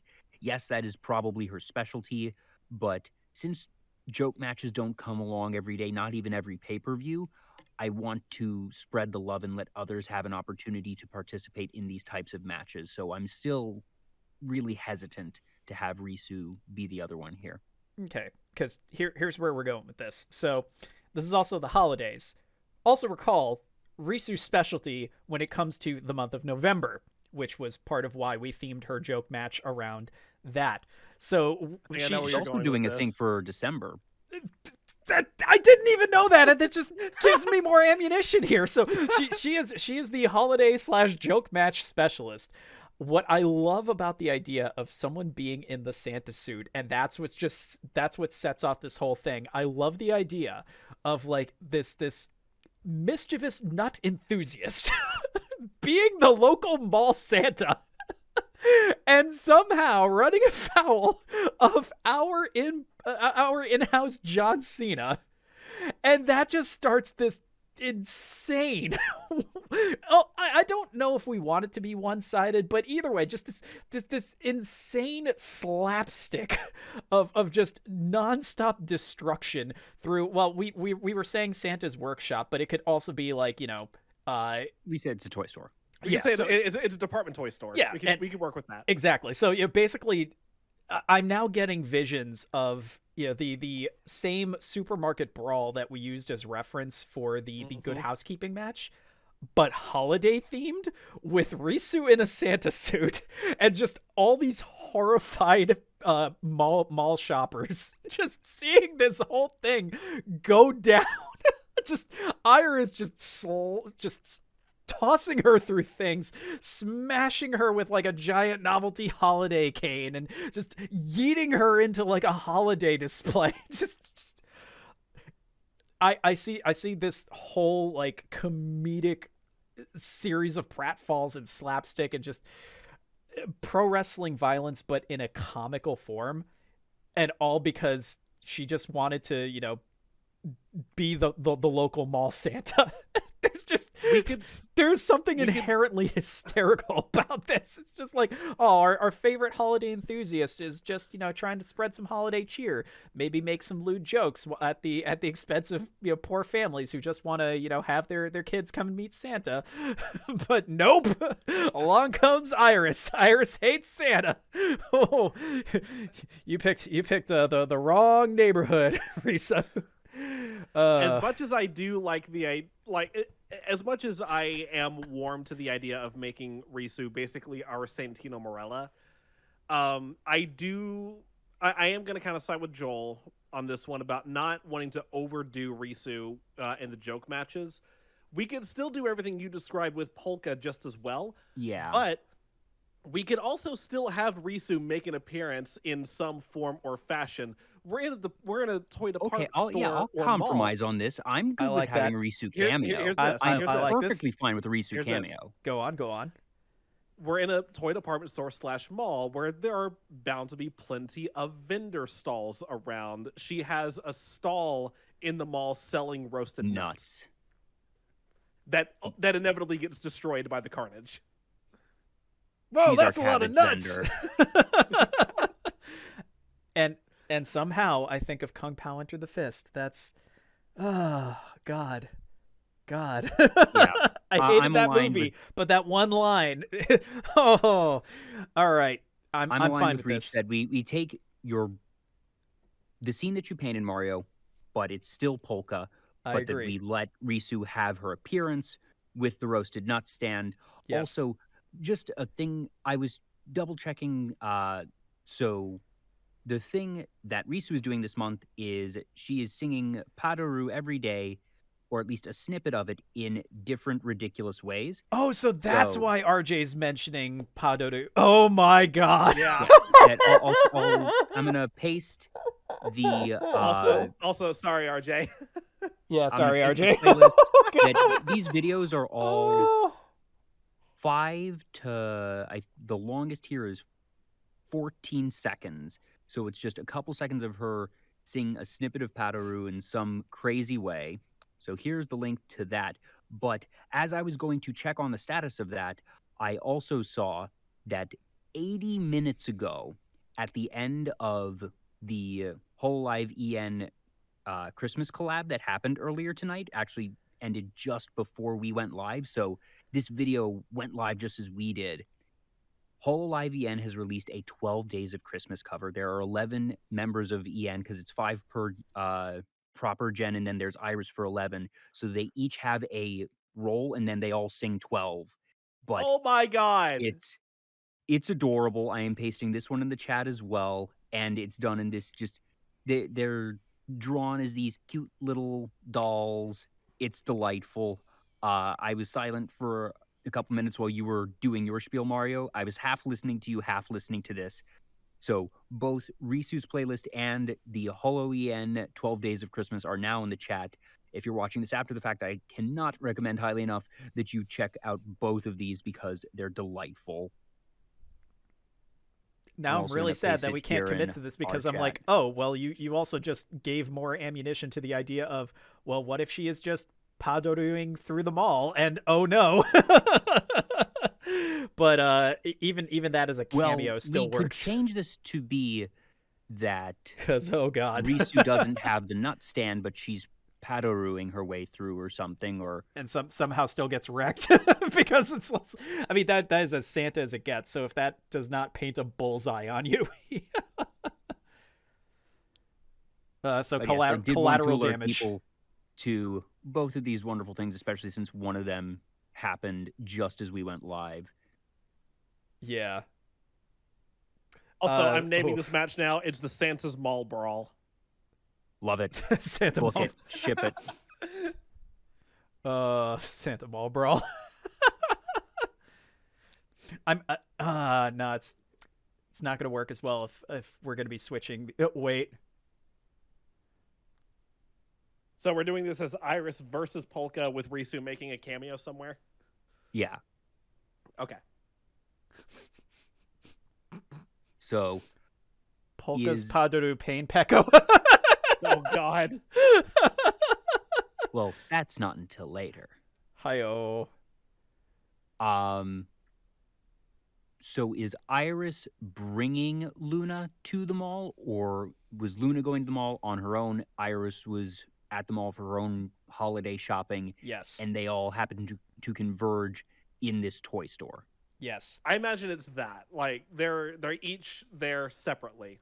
Okay. Yeah. Because IRyS it's is just not going to pure volunteer chance. to bring Luna to see Santa. Good point. Good Yeah. point. And that's what also makes it logical that, for example, Risu would just be, at her stand doing the Padoru thing.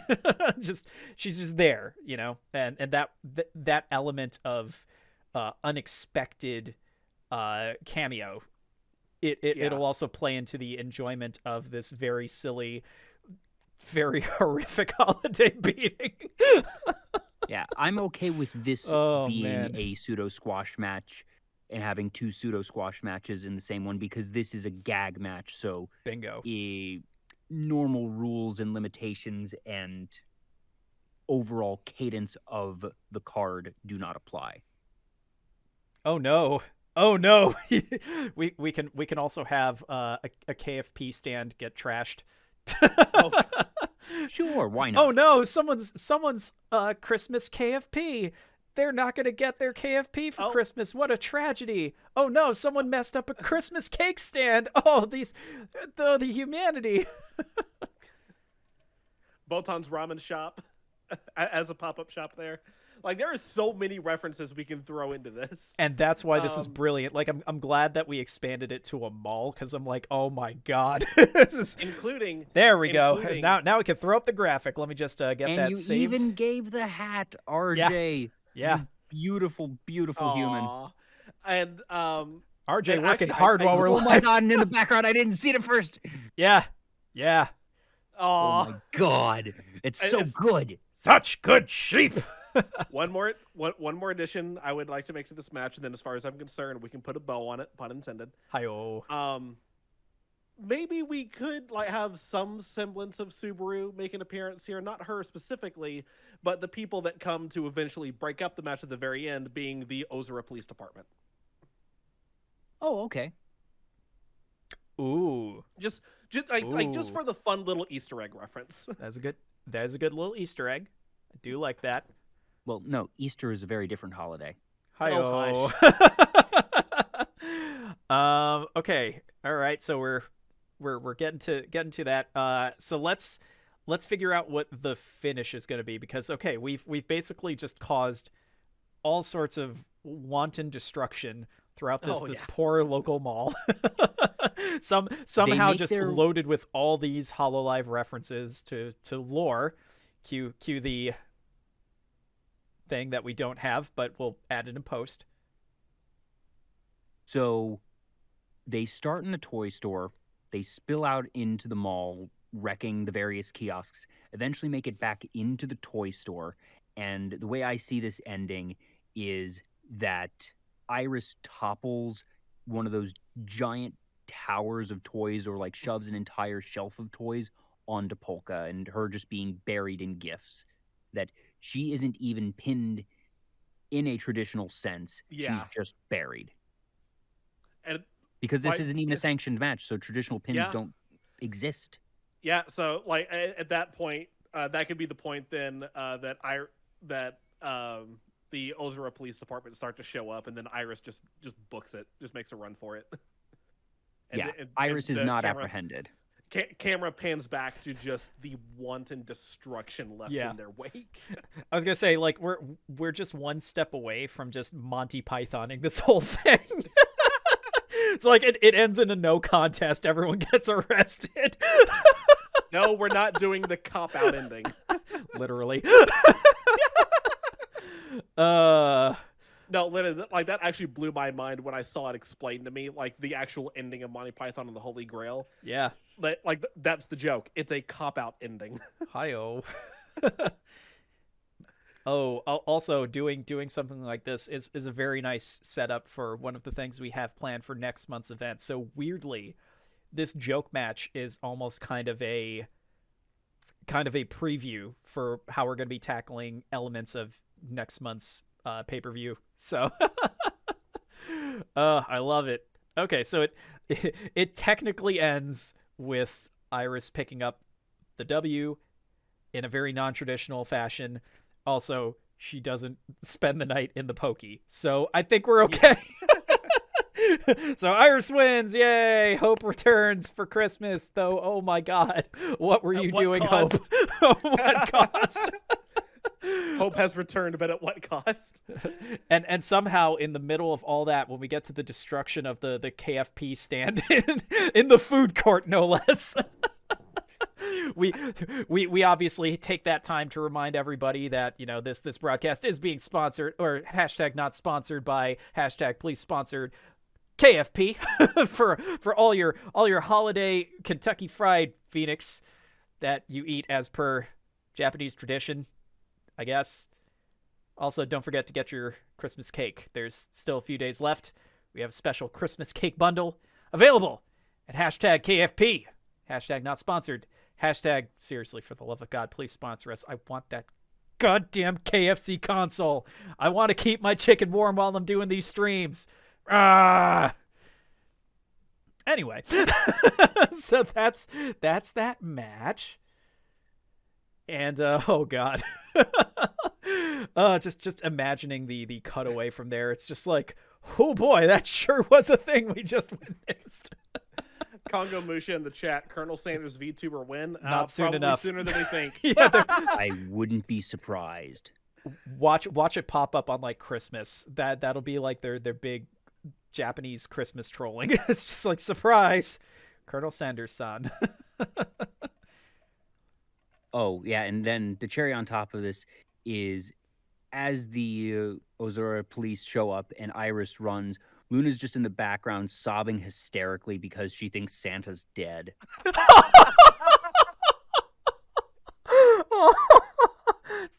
Stop, he's already dead. I feel like that's one of the last lines of the match, just her sobbing. It's just saying that. You're welcome, Danhausen. I know you're not watching this, but you're welcome, Danhausen. We'll give you all the Simpsons references that your heart desires. I love it. Beautiful. So yeah, we definitely can put a bow on this Santa Mall brawl. It was a hell of a journey. Better I love than it. a I love World it. Championship match where the outcome is already known. Oh Isn't my that God, better? yes. Do This that. was the gift I'll that kept give you on that, giving. Fine. The gift that kept on giving, and that is what we are about here on Holiday Week here at Digital Era Entertainment's Twitch channel. This is the content that you came here for, probably. I don't know, but certainly those of you in the chat, you're definitely here for this. You've been with us this whole run. We're only partway through, y'all. We're going the distance. Sorry, you were But going we to say, are Reach? all business the rest of the way through. But yeah. also, we've been at this for almost 2 hours. Do we want to take a couple minutes for a breather, or do we want to just barrel through? I would like actually a chance to go and refill up my water if that is okay, since we're basically at our halfway point here. Yeah. Cool. Well, right. I will- will take just a few minutes and be right back.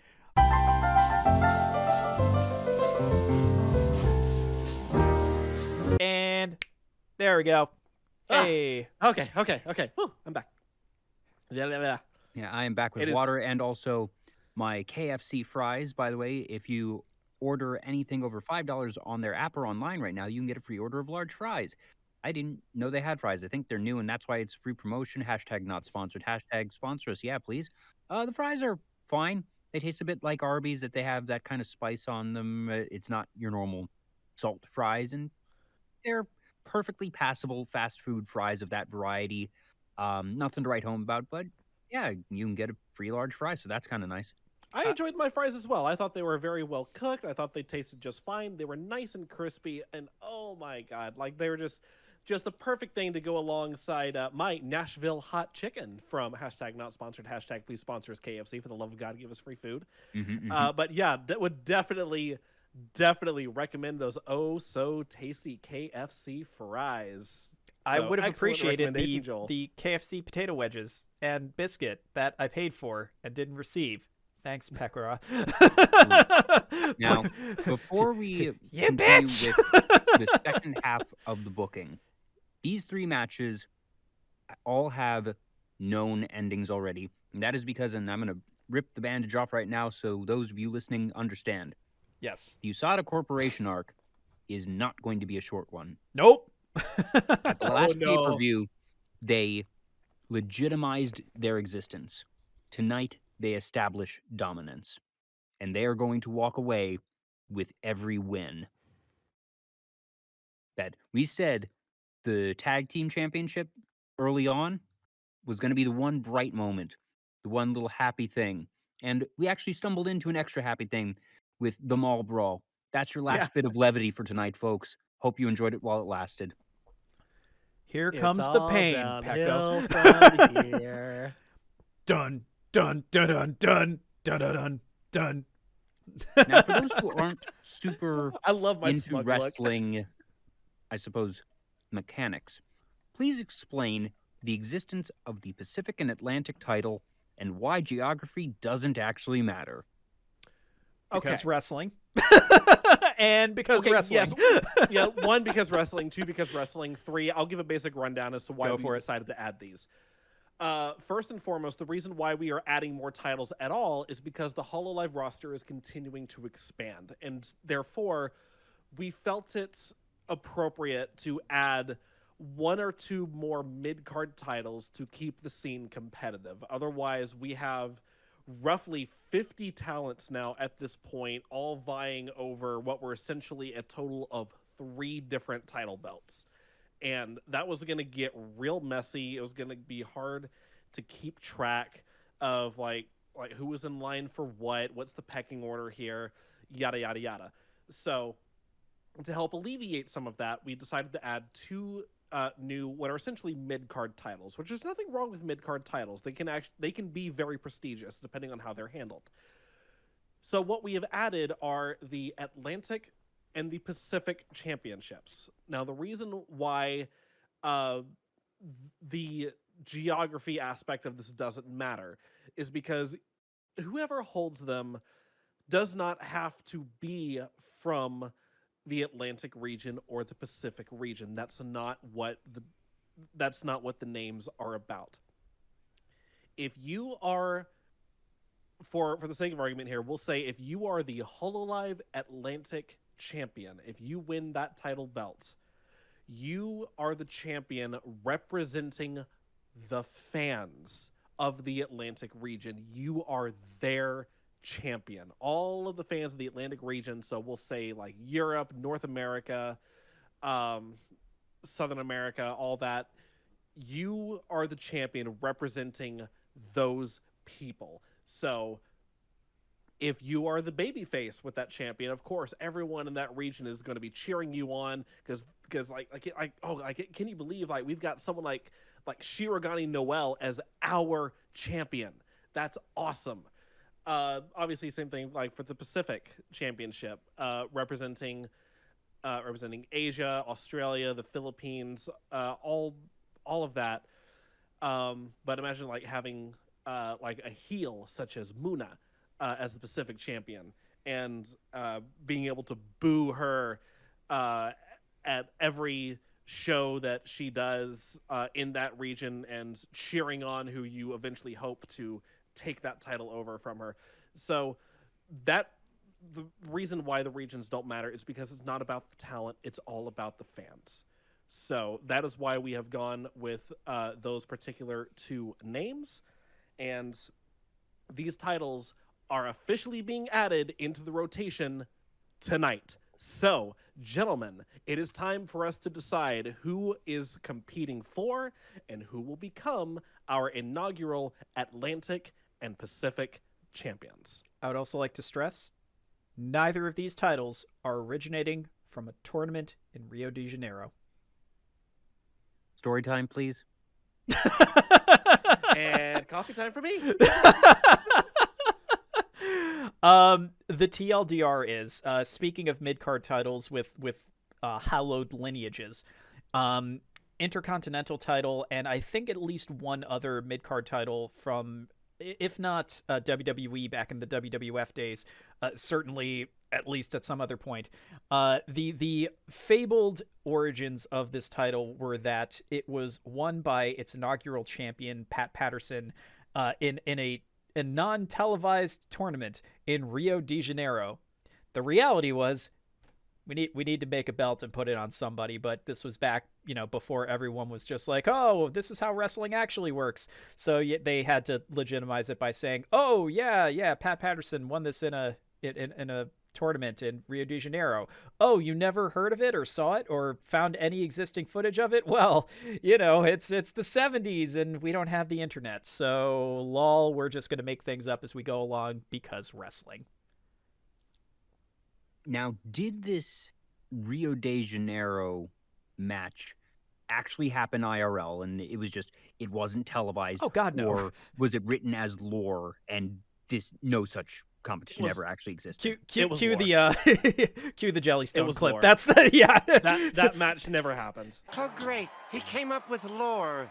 They came up with lore. Like that's literally what happened.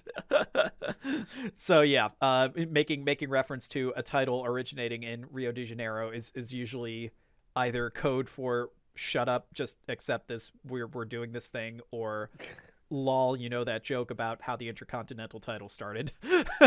So just want to stress, neither of these belts originating in tournaments in Rio de Janeiro, though we do love our friends from Brazil. Clap, clap, clap. Brazil. Clap, clap, clap. All right. Now that we've gotten the football chants out of the way.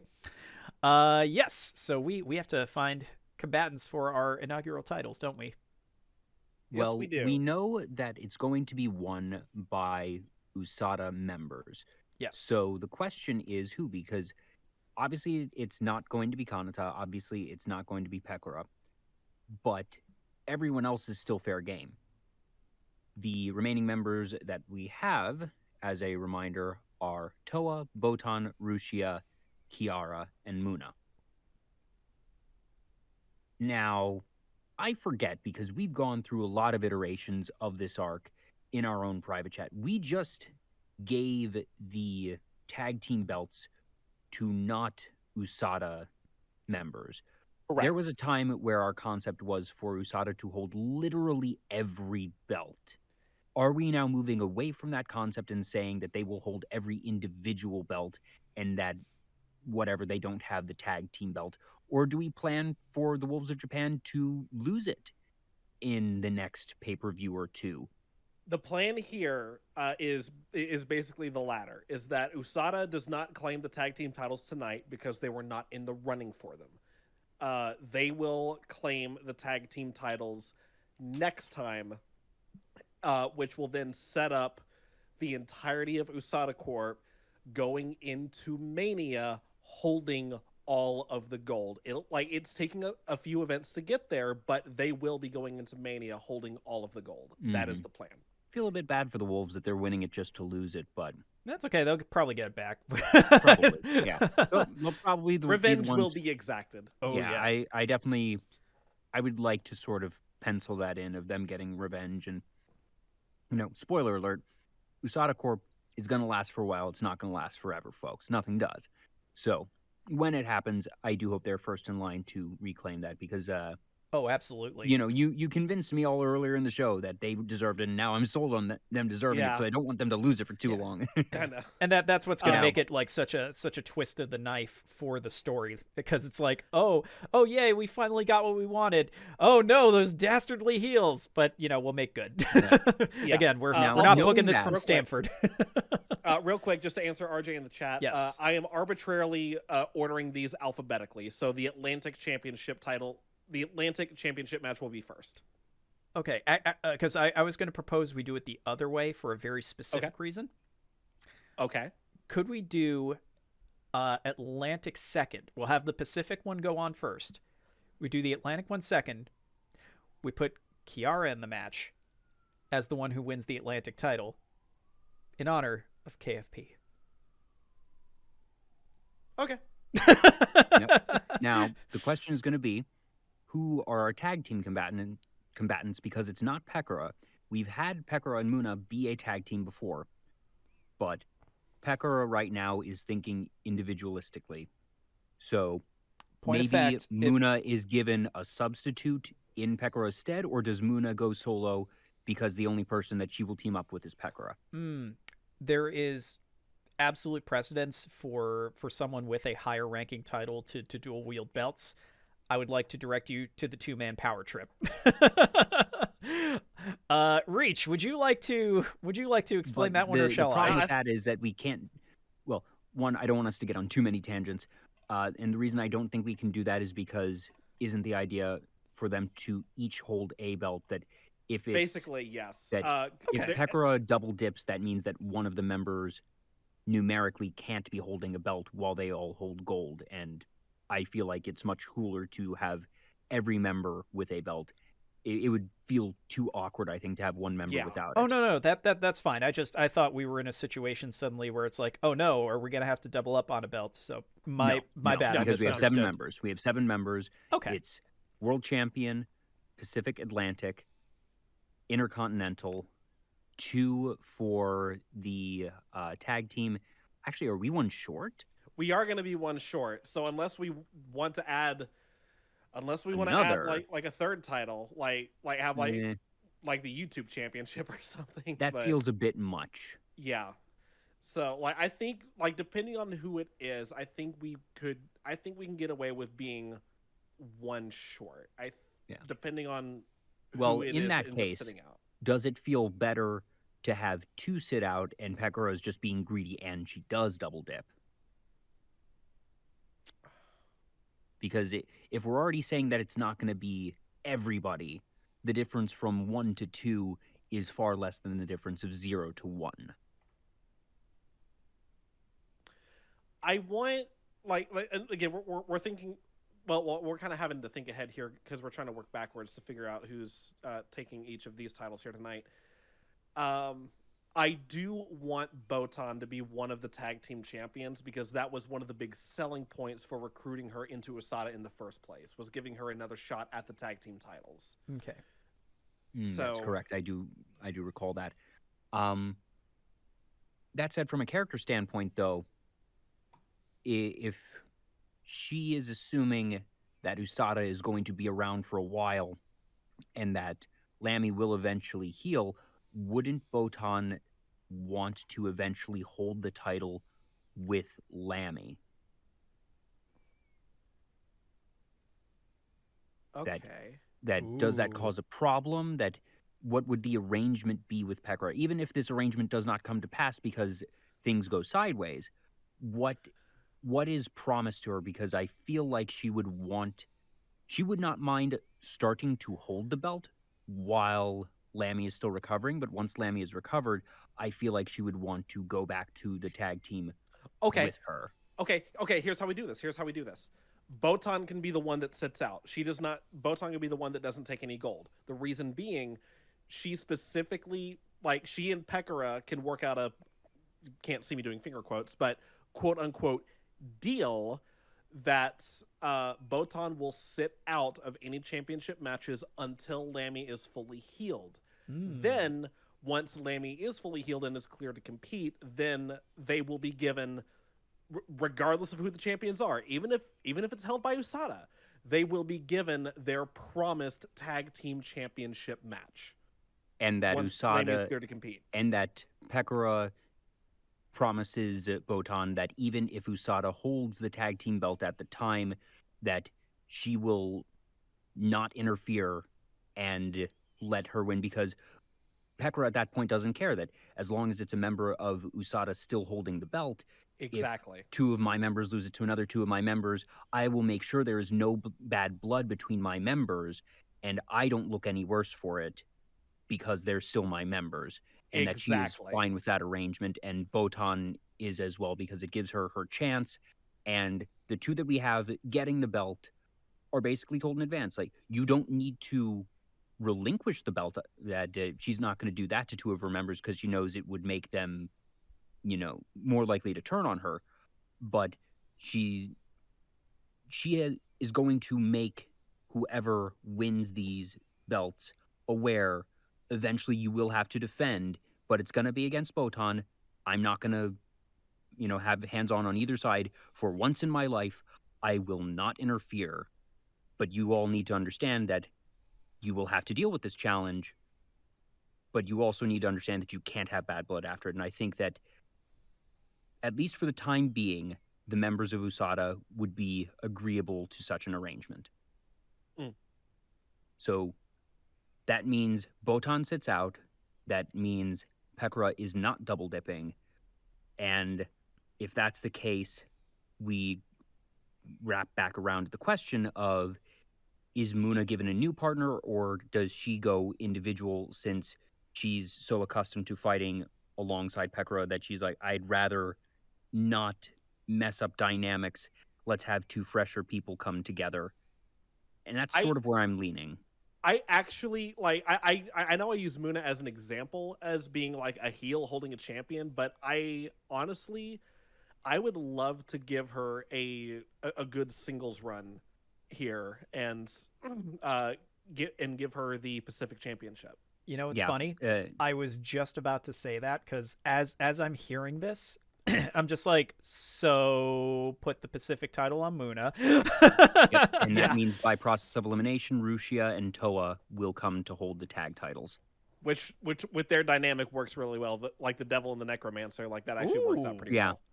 Yeah. And I already have their name. Cue the Vinceometer. Yes. The Duo of Death.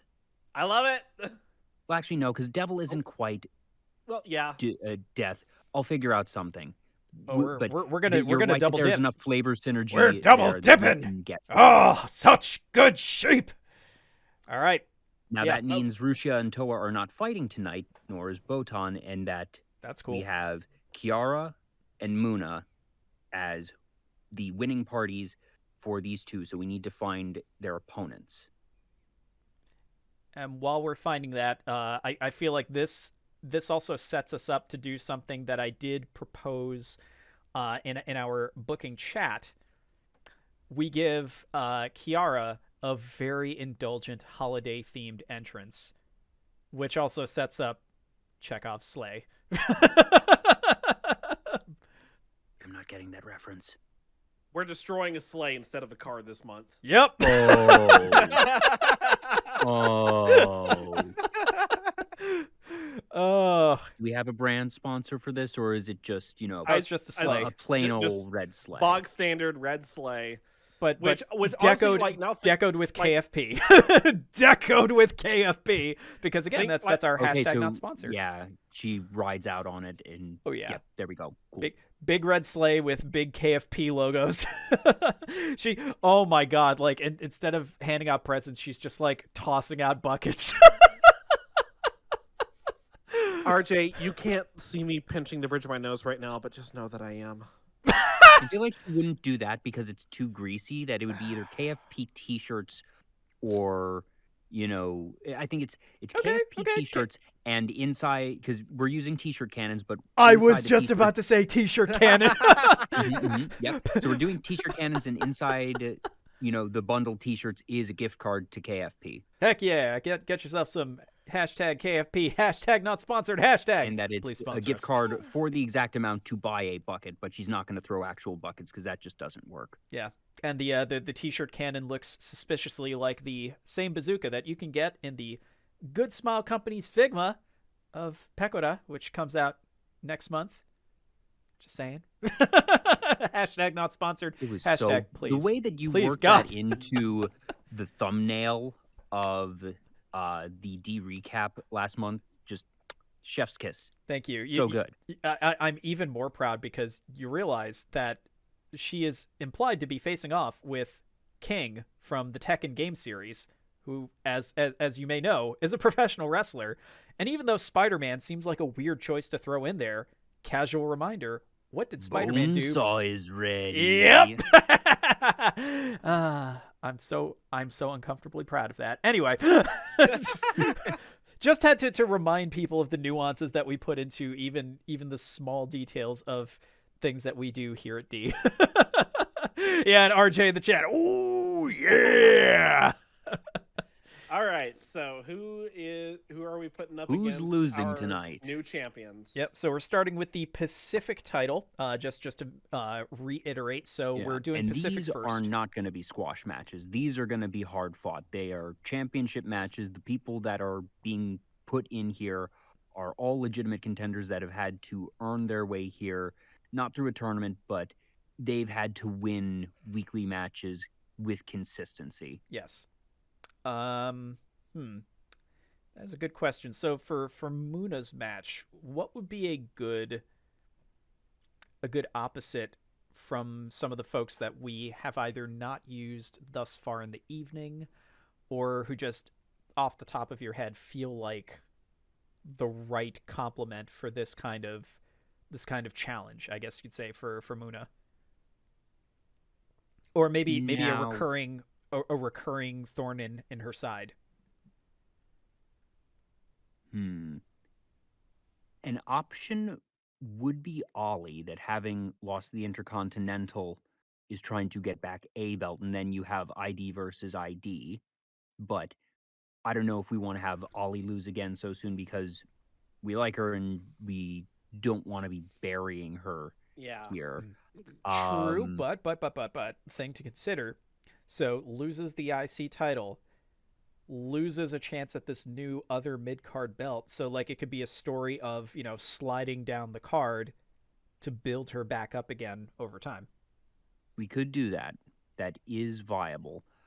Going through others,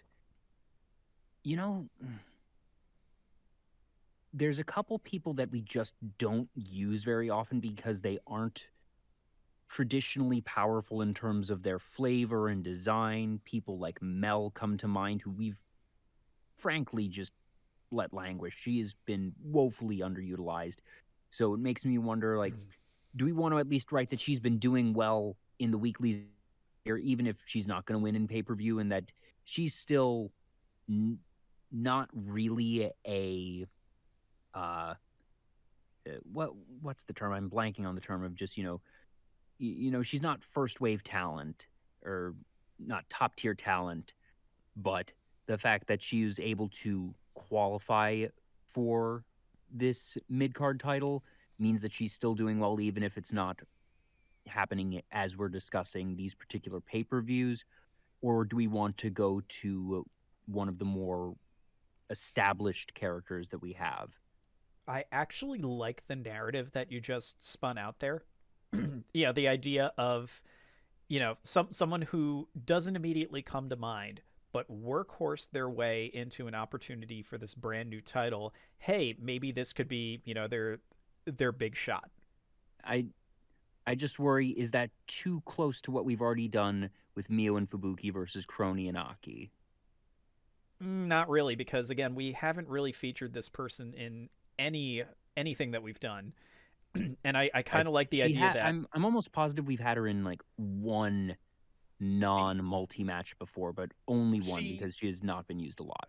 I know she made an appearance in the inaugural Rumble, but beyond that, I don't know if we've actually used her at all. Exactly. Yeah. So like the idea that, she's just been quietly grinding away.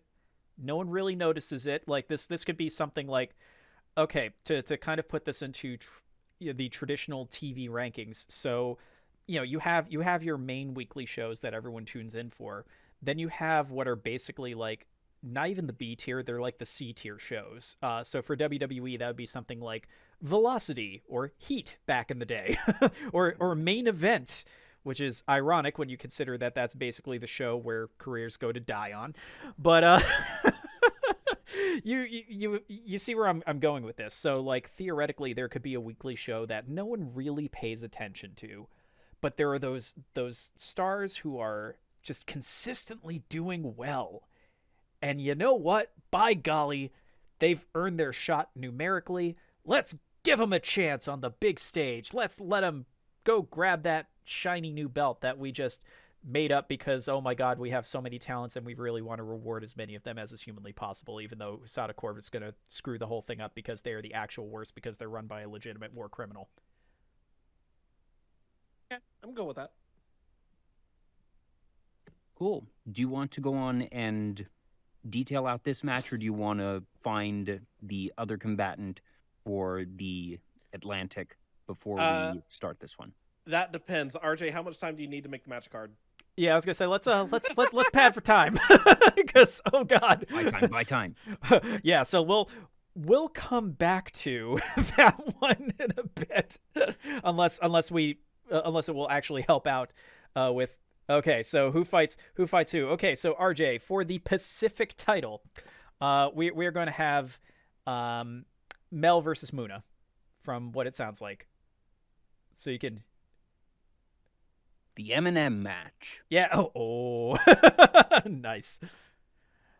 So yeah, perfect. So yeah, feel free to throw Mel in the. Yeah. That's right, RJ. That's right. Grinding away on all those velocities and main events really did some good for old Mel. All right, so you know what? Let's actually give RJ a bit of a head start for the Atlantic. Let's at least find the combatant for that, and then let's come back to at the actual booking for the Pacific. So for the Pacific, once again, we have Mel versus Moona. For the Atlantic, it is Kiara versus opponent that we are about to determine right now. I'm actually going to pull up some music to play in the background for me. Nice.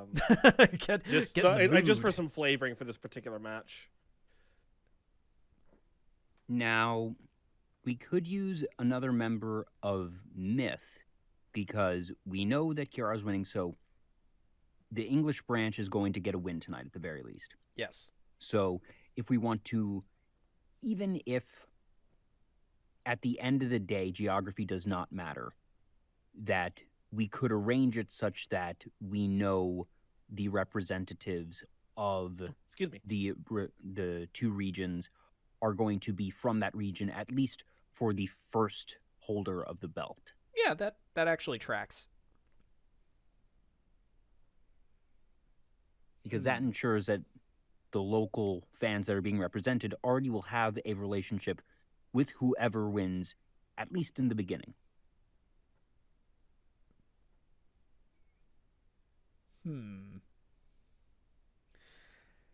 Because by process of elimination, that means it's Ame. Because we have Gura for another match. Ina already competed. It can't be Callie versus Kiara.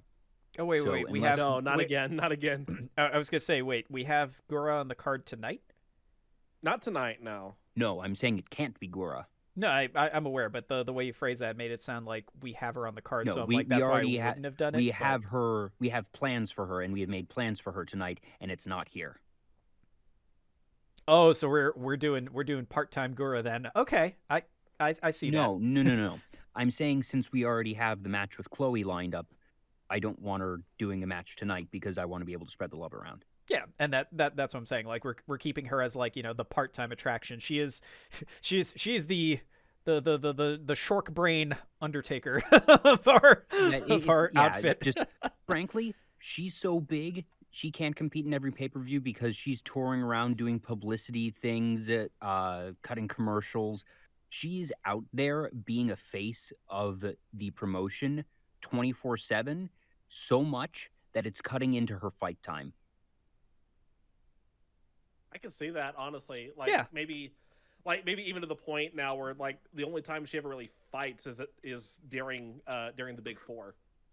So she is Shork Brain Undertaker. Okay, that's what I'm hearing. It's like what if Undertaker but cute Shork? No, Mario. She's still doing the Big Four, not just Mania. Well, but that's fair. Yeah, but before Taker cut back to just one per year, we'd still show up for at least 3 more outside of that. Hey, Mark, how you doing? No,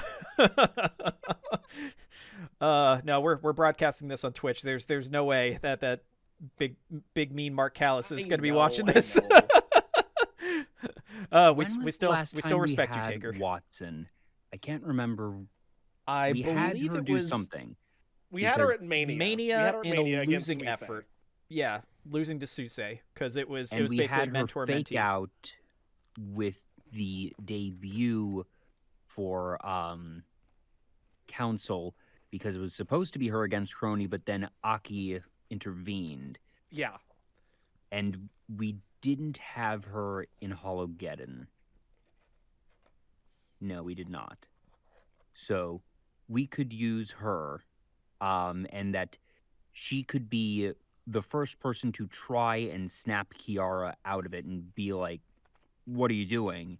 And as we've mentioned, Pekora has been very deliberate in making sure that Callie is not able to get her time in front of Kiara because she knows if anyone can snap the hold that she has on Kiara, it's going to be Callie, but she's not going to put in that type of effort to keep her away from everyone else, even the other Myth members. So I could see it being Watson, and part of it is she's trying to not just win this title, but also trying to get through to Kiara, who's not even trying to listen. Cool. And you know what? If y'all are good with indulging this, to add some extra levity before the crushing blow that is how that whole match is probably going to go down. So we already have Kiara getting the super indulgent Santa sleigh entrance, right? What if we did a holiday themed entrance for Ame, and she's accompanied by like a bunch of small Ames, but like they're elves. Oh my god, they're elves. Her elves.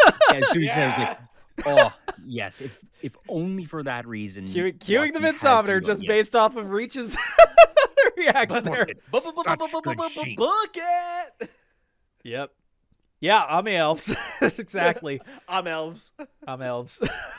Okay, cool. So All right, it's so gonna be as long as we're in agreement, because it's like I feel like okay, if there we're is sold. any one time we're gonna be allowed to do that outside of something like Mania, this feels like it's it. yeah. Like, let's have small Ames as elves. It's gonna be absolutely delightful, and then the match happens, and then it's heartbreak again. Okay, cool. So so just to confirm, so Atlantic is going to be Ame versus Kiara. Yes. Yes. Okay, so there you go, RJ. Oh my, RJ, you get Yeah, I saw you get the that. obligatory Bork laser macro for this double whammy beast mode over here. Now, since you're ahead of the curve already, RJ, and we know that Pacific is first, I'm gonna make a request here in the chat. If you can do it, if you can't, that's okay. But Meanwhile, I'm gonna queue up our graphic. Oh, such good sheep, such good sheep. You know it's terrible. Like I'm imagining the small Ames as like those inflatable suits. Oh no. Yeah. Yeah, I'm just imagining like that because they'll be flopping all around awkwardly like the 3D models. Okay, so let's get to work on figuring out the beats of Moona versus Mel. Let me get the document pulled back up here. Also, the song in particular I have pulled up as flavoring for this particular match. Since Mel is a vampire, I absolutely have the theme from the Resident Evil movie on loop right now. Nice. Because vampires. Because vampires. 1 second, I'm trying to get RJ some things. You go on and start. I'll be right back with you. Just searching for an image. No worries. So I imagine this is probably going to be a... So are we going to go with a standard entrance since we're about to have a super indulgent Mania Light entrance? Or do we want to do something special for Mel's big championship debut? I would like to do something... I would like to give her just a little bit of grandeur. It doesn't have to be like Mania level, but because y'all remember what we did with Hachima back in the Rumble, like the lights go out, like the red lights flashing and shining everywhere, the eerie music playing, something similar to that. Obviously not a carbon copy. Yeah, but like the low smoke over the stage, the deep red lighting. I got it. I got it. Mhm. I got it. We're going old school, but we haven't used this one yet, as far as I know. Oh my god! You Please probably tell know me where you're I'm going where I going. think you're going. Please say it. Say it. Dun, dun, dun, dun, dun. Cue the fire around. Do, do, do, do. Yep, we're giving her the brood entrance. Give her the brood entrance. Yes. Give her the brood. Please explain. That's all you reach. By all means, you do the honors. So back in the day, the Brood was a small stable of 3 wrestlers. 2 of them are now both are continuing their very storied careers, one in WWE, one in AEW. And that would be Edge and Christian, respectively. The 3rd member was a member named Gangrel, who I'm not exactly sure what he's up to these days. Like I know he's still around. Yeah, he still does indie shows. Still does indie All right, there shows. you go. But their whole thing was their stable was called the Brood, and their whole gimmick was they're vampires. Yeah, They were vampires. That was it. That was the gimmick. yeah, they were they turn would of the come- century vampires with would- spooky entrance. It was so good.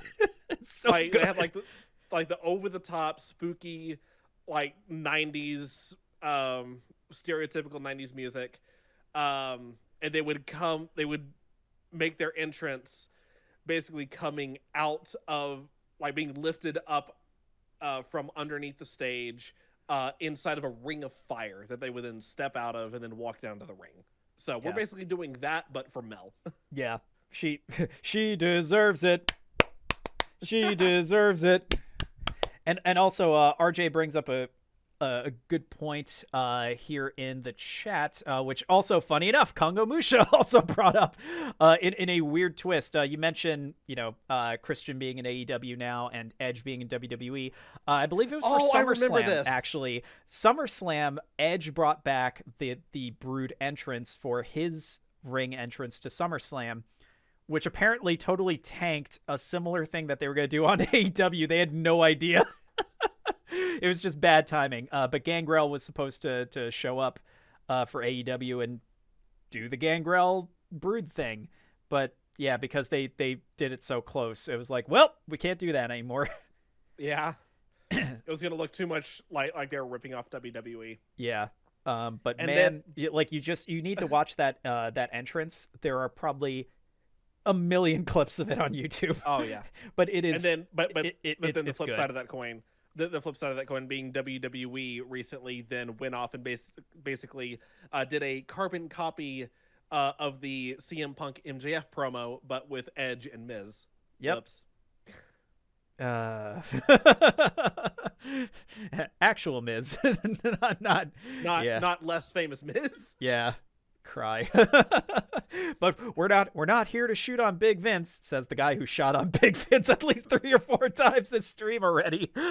But I digress. The point is, we're giving Mel a really cool entrance. She deserves it. Clap, clap, clap, clap, clap. And I think that got you the time that you needed. Is that correct, Joel? Yes, I got the images I needed to RJ. There are 3 there for you. Any one of those would be good. And then there was another request for what to do for the other side of the card.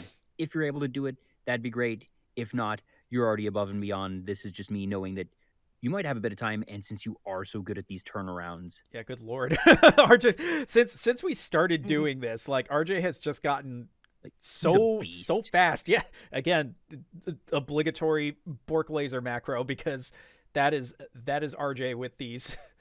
Anywho, so we have our Pacific match. I guess Moona probably is going to get just a standard entrance, but Mel, because it's the big championship debut, this is her first title, and it's the holidays. Yeah. We're given the gift of a fancy entrance because we've got too much to do at Mania. We don't have the budget, y'all. we're throwing all that budget into Mania, as well as the upcoming show as well, which you could say it's almost as big, if not bigger than Mania. But oh yeah, we'll get back to that. I cannot wait for next month. Next month is going to be so much fun. Oh, January and wrestling goes together like the best things ever, and more of the best things ever. So we have our 2 combatants in the ring. They have made their entrances. Everyone is just feeling real good because, yeah, Mel, you grinded real hard on those C and D tier shows, but you're here. You're getting your big championship match. How are we going to ruin that feeling? Not a squash match. Like I said, this is going to be a hard-fought one, and I want it to... do we want Moona to play dirty? That's a question. To an extent.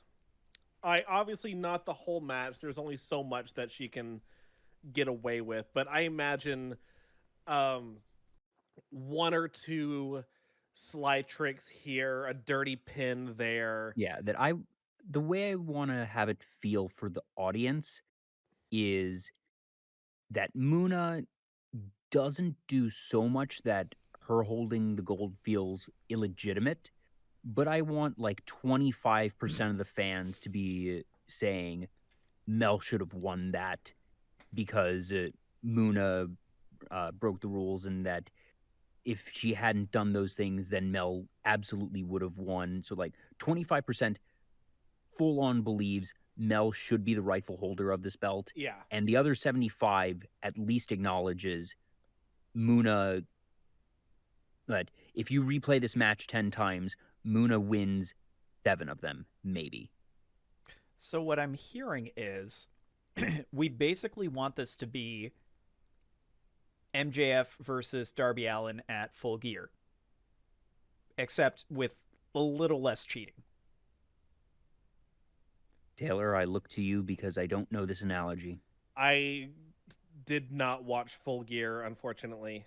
All right, I will give you the Cliff's Notes because at very least, Joel, you have seen both of these combatants in action, probably in some of their better matches of the year. So Darby Allin, goth skateboard guy, MJF, the actual worst. They had a match that was one of the openers for Full Gear. And everyone thought, oh, it's just going to be, a fine match. MJF is just going to be the worst and, cheat to win, la, la, la. While there was some of it, it was one of the matches of the night. They put on a clinic. There were some brutal hits. There was some good storytelling. It had no business being as good as it was. Darby still lost because MJF is the worst and cheated to win. But even with his dirty tactics, it was a very hard-fought match. I did not expect it to go that hard. It's one of those things with MJF that he can actually put on an excellent match. It just depends on what the story needs to have happen. In this case, it was, okay, MJF, reminding you he's actually a very, very good WrestleMan. He's also the worst. So he still had to cheat to win, but the majority of the match, my God, was it a banger. I really had fun watching that. Yeah. So that's what I'm hearing we want for this. Put Mel over on this in terms of net result. Yeah, Darby looked like $1 million, even though he lost in the end. Here's how we do that then. We have to make it like if we really want to put Mel over, make it look like she definitely deserves to be in this match. Mm-hmm. We have to make it seem like Moona feels like she has to cheat to win. Yeah, or she has to play dirty to beat her. So like she feels that she cannot beat Mel clean. Ultimately, I want the 1, 2, 3 pinfall to be a clean fall. But there's no reason why we can't employ a few underhanded tactics along the way. I like it. Do we want her to kind of effectively underestimate Mel at the start of the match? Just being like, oh, really? Like sure. this C-list talent is coming after me for a belt. Are you serious? I never even watched the show that she's on. Who even watches the show that she's on? This is gonna be a pushover. I got this. And then Mel reminds her in the opening minutes that she earned it. So gotta try. Can see, okay, honestly, you know what? Here's where that OS bomb moment happens. Is Mel catches Moona off guard, goes for the most devastating move in all of sports entertainment, the surprise roll-up, which Moona kicks out of. But as soon as she does, she's looking up at Mel like, what the hell just happened? Oh. And it's from that moment on, she realizes, okay, time to actually take this seriously. Yeah. All right. Okay. Because guess what? Spoiler alert, the surprise roll-up doesn't have to result in a 3 count every single time. Gasp! I was tempted to cash an F-bomb there, but I'm going to save it. Save that for the main. Also, I do want to quickly acknowledge a comment from Kongo Musha in the chat to give some context. Oof, this is like every time Big Vince brings up an NXT talent and destroys them on the main roster. So this was after we were, describing what's going to happen to poor Mel. I would like to point out, we gave her a cool entrance. We didn't put her in weird bondage gear and then feed her to Jeff Hardy. I'm just saying. I'm just saying. Why did you bring that up? Why did you have to bring that up? RJ, you're a god. Why did you have to bring that up? RJ, the rap god. Because my dear Reach, tonight, here comes the pain, Pecco. It's all about the pain and how we bring it. Wait, no, Mario, I thought it was all about the Mets. Go Mets, baby. Gotta love the Mets. Gotta love the Mets. Gotta love them Mets, baby. Go Mets! Gotta love the Mets, baby! Go Mets! as I casually cue this up. Oh boy. Well played, Reach. Well played. Thank you. Even the Mets have been booked better than Karrion Kross was during that entire main roster run. Anyway, moving along before RJ, you had to cross the line there. Oh, I promise we'll leave this alone. I'll try really hard. Just don't prompt me, please. You will. You'll try. I promise I will try. That's the most I can do. Also, God, Okay. this image for our next match. Mwah, chef's kiss to RJ. I love it. Love it. Anyway, so yes, so we have our first attempt at a pin, catches Moona off guard. Crowd goes absolutely berserk because my God, Congo. yeah. Also, yes, Congo. He couldn't carry on with that gimmick. Oh, what have we unleashed into chat? Oh, I love these streams. Anyway, moving along. Okay, so Moona is now in serious mode. Yeah. You've unlocked Pouty Reach. I hope you're happy. Well, Pouty Reach unlocked. Do we get a Chivo for this? Let's ask the Twitch machine. It apparently does not have a Chivo for this, alas. Okay, so we have the crowd absolutely going berserk. Moona is ready to throw down. Where do we go from here? Sorry, I'm typing up things in good. the document. So I guess what are some low-grade underhanded tactics that Moona can use? Things that aren't going to get her DQ'd, things that she can slip past the ref and help her either get out of pins or get a good attempted pin. But like you said, Mario, in the end, she won't need to use a dirty trick to get the final win, but she's going to attempt several along the way and may even use a dirty trick to prevent herself from losing at least once. Anything that she could do, there's a lot of things that she could do, like in front of the referee, that she can get away with, such as like anything that would prompt a 5 count. Like basically, I'm going to count to 5. If you don't stop what you're doing by the time I hit 5, you are disqualified. And she basically breaks her hold or stops whatever she's doing at 4.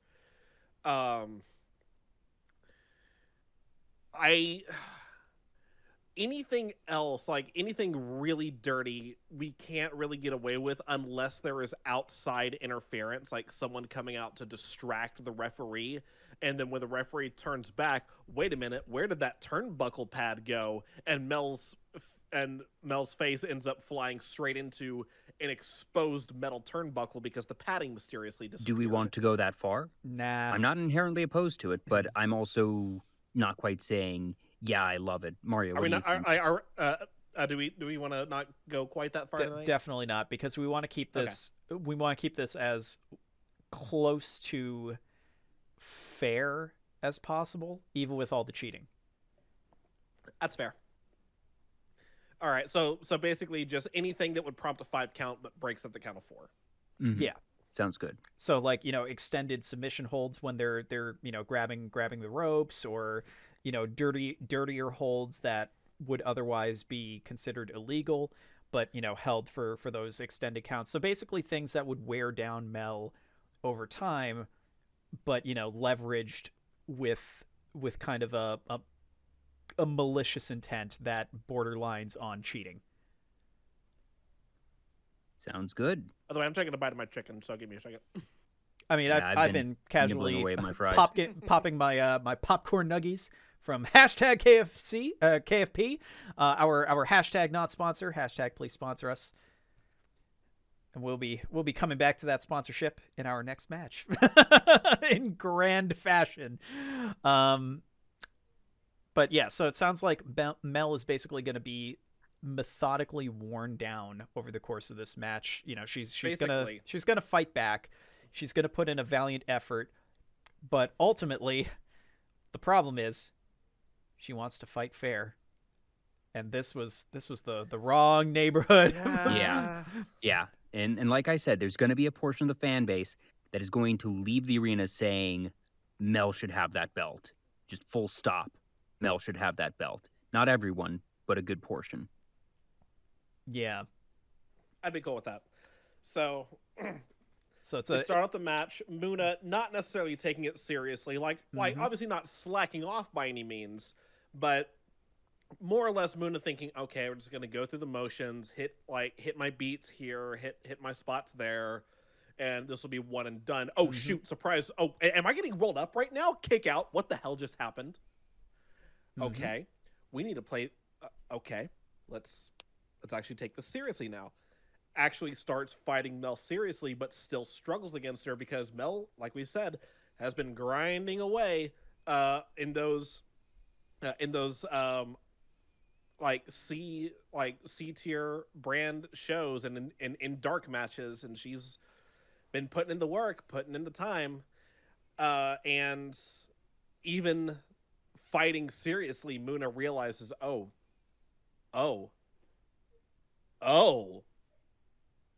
she's a legitimate threat. Okay. And then starts employing the underhanded tactics, prompting those 5 counts with the illegal holds, and eventually is able to use those to eventually wear down Mel enough where she can score the clean 1-2-3. Yeah, sounds good to me. All right, so it's it's not going to be the flashiest, but it's definitely going to be a very technical affair.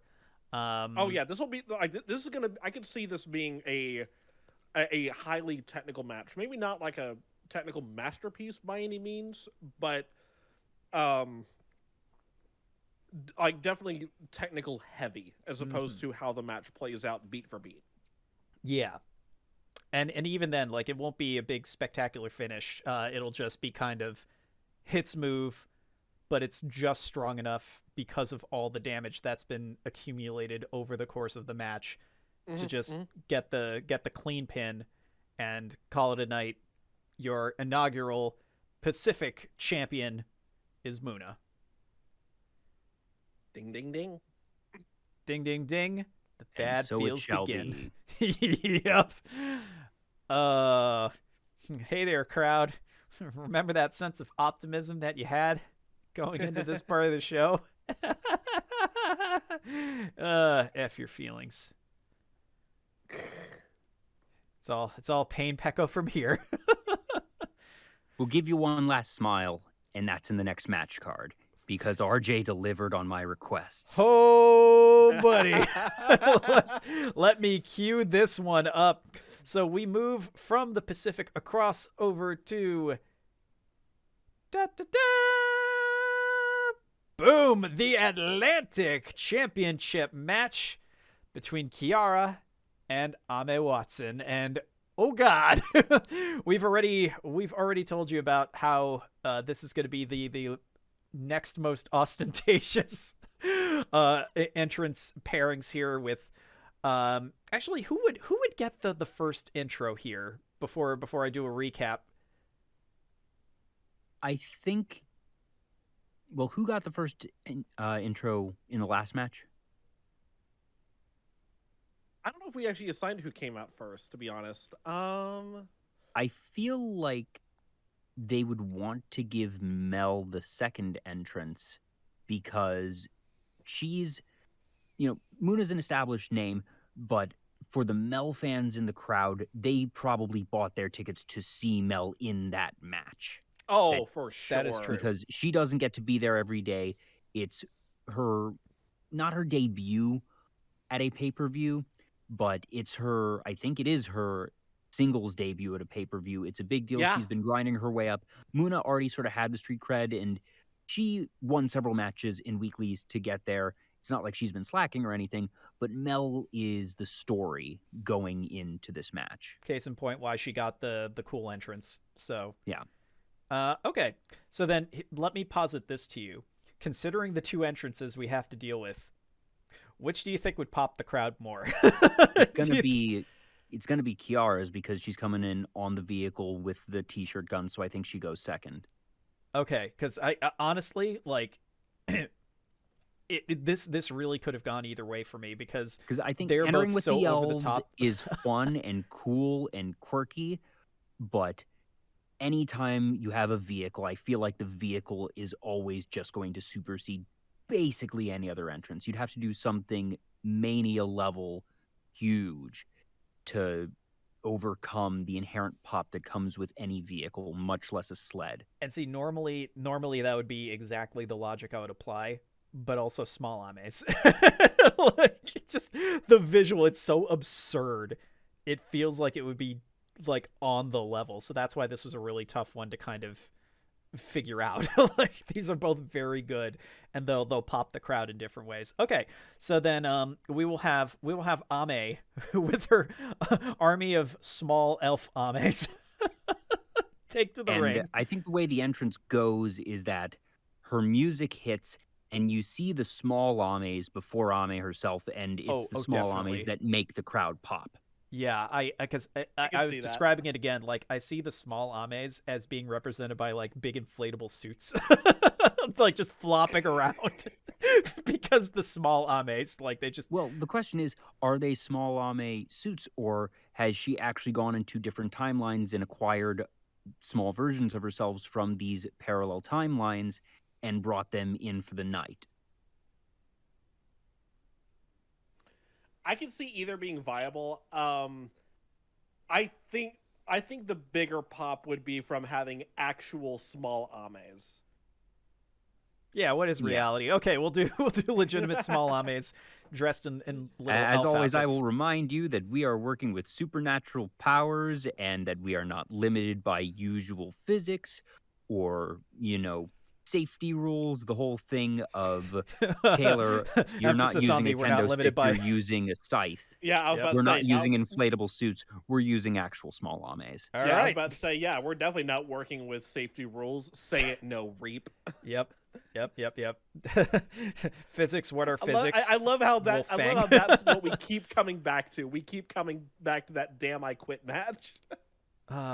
Seriously, if you still haven't seen Hololive Championship Wrestling Volume 2, Hollow No Mercy, it is available on Digital Era Entertainment's YouTube channel. Just please watch And that. we even said that night, that the I Quit match was going to be the thing that was remembered from that pay-per-view, even above the main event. And so far, that has held very true.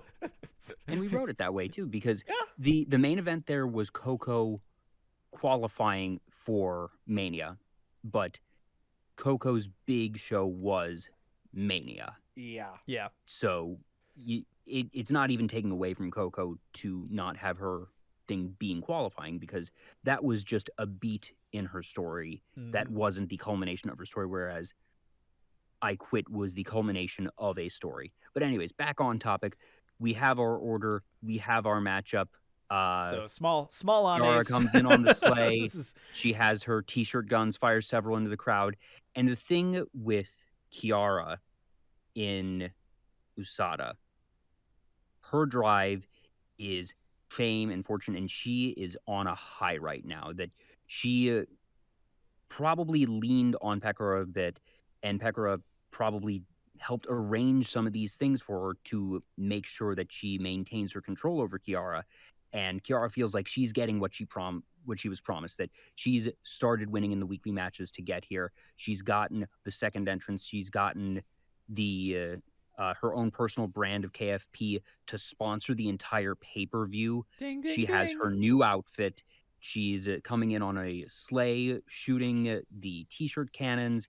And she, in this match, is not evil per se, once again, but when Ame is trying to make overtures to her, that Kiara is almost manic right now with glee of she finally has that fame, that power that she has wanted. And she's like, you want me to give this up? No, of course not. So what you're saying is, as far as Kiara is concerned, it's about drive. It's about power. We stay hungry, we devour. Mario, please verify. Oh, that one kind of went over my head. I'm sorry. Okay. Chat, help me out. Chat, back me up here. RJ, Okay. RJ Thank gets you, it. Thank you. Okay. It's. I'll link it in the chat. It's a Tech 9 song featuring The Rock. Oh. that's all I needed. It's recently become a TikTok meme, but. Oh, okay. It's that one. And that's The Rock's verse. It's about drive. It's about power. We stay hungry. We devour. So basically, yes, The you Rock. devour that fried chicken or that fried phoenix. I mean, we've been doing that all stream.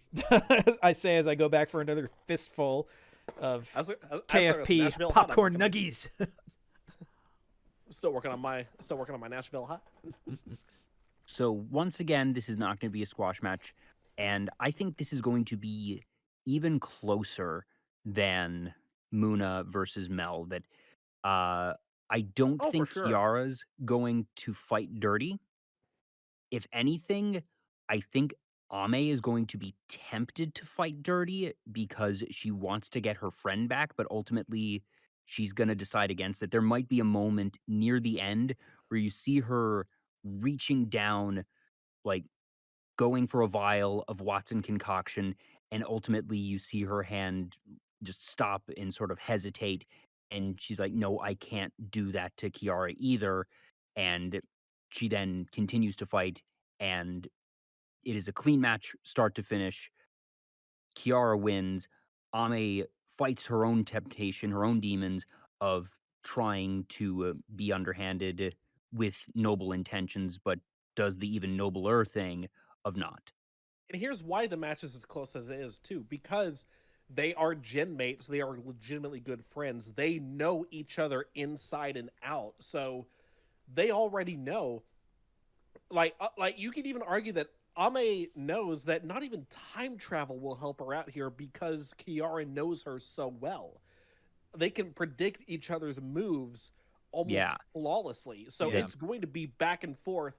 No one is getting the upper hand of this match in the first 10 minutes. Yeah, I feel like in the first 10 minutes, Ame attempts a few time travel things because technically it's not against the rules. That's correct. And she blinks out and in, but Kiara, when Ame has blinked out, is already turning to where she anticipates Ame is going to blink back in, and she's right.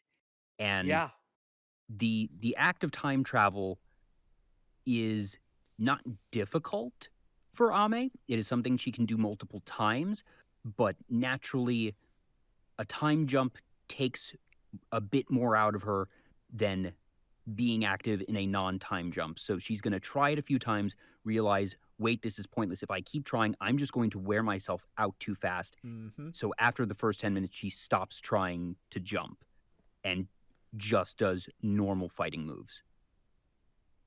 And the difference is that she burnt a little bit too much in those first 10 minutes, but also that Kiara is on that adrenaline high of finally having what she wants. And like I said, not evil grin, but manic grin of like reveling in the power that she has craved for so long.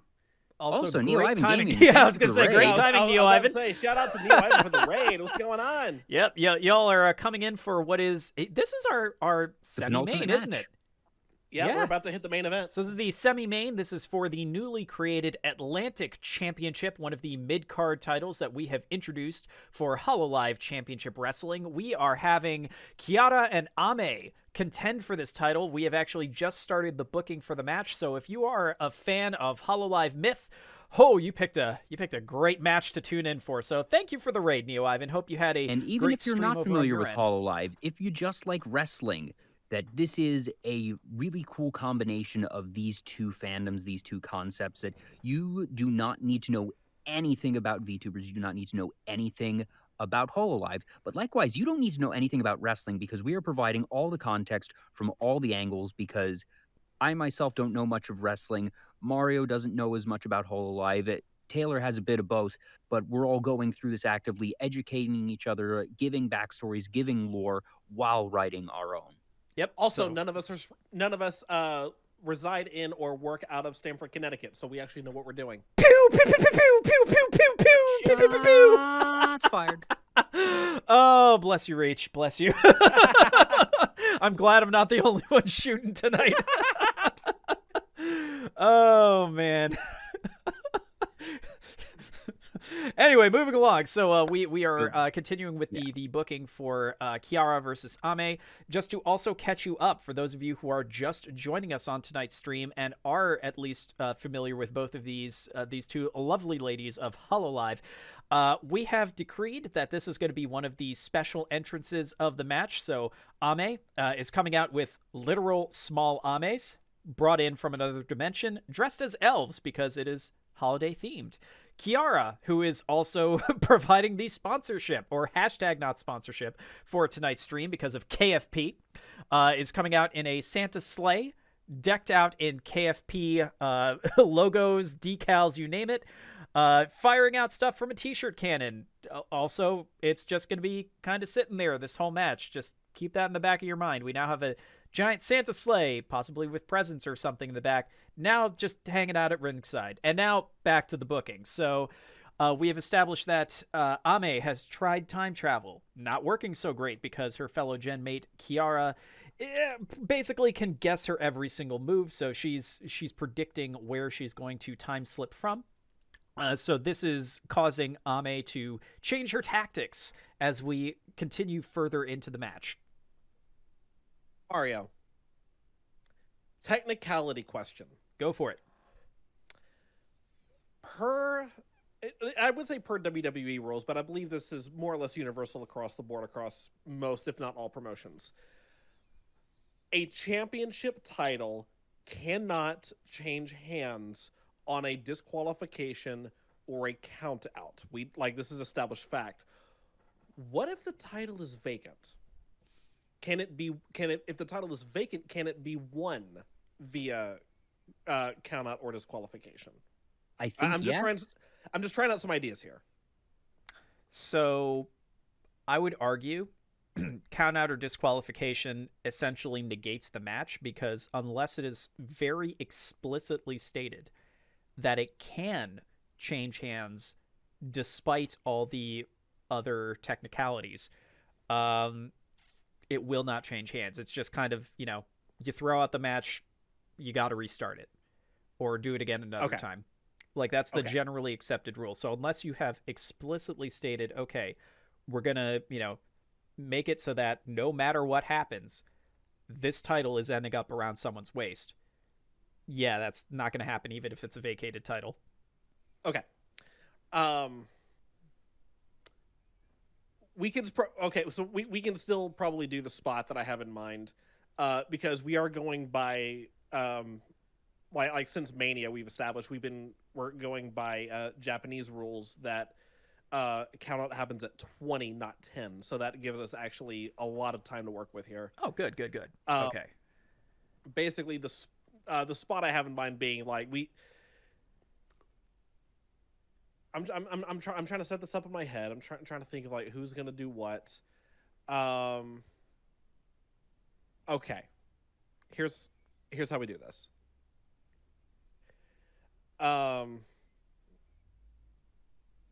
Let's park the sleigh at one of the corners of the ring. At some point in this match, we have Ame and Kiara up on the top turnbuckle.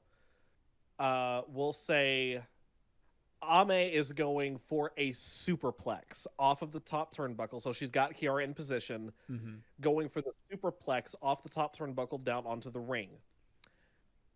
Kiara blocks it, counters, superplexes Ame in the opposite direction outside of the ring, crashing through all of the presents in the back of the sleigh.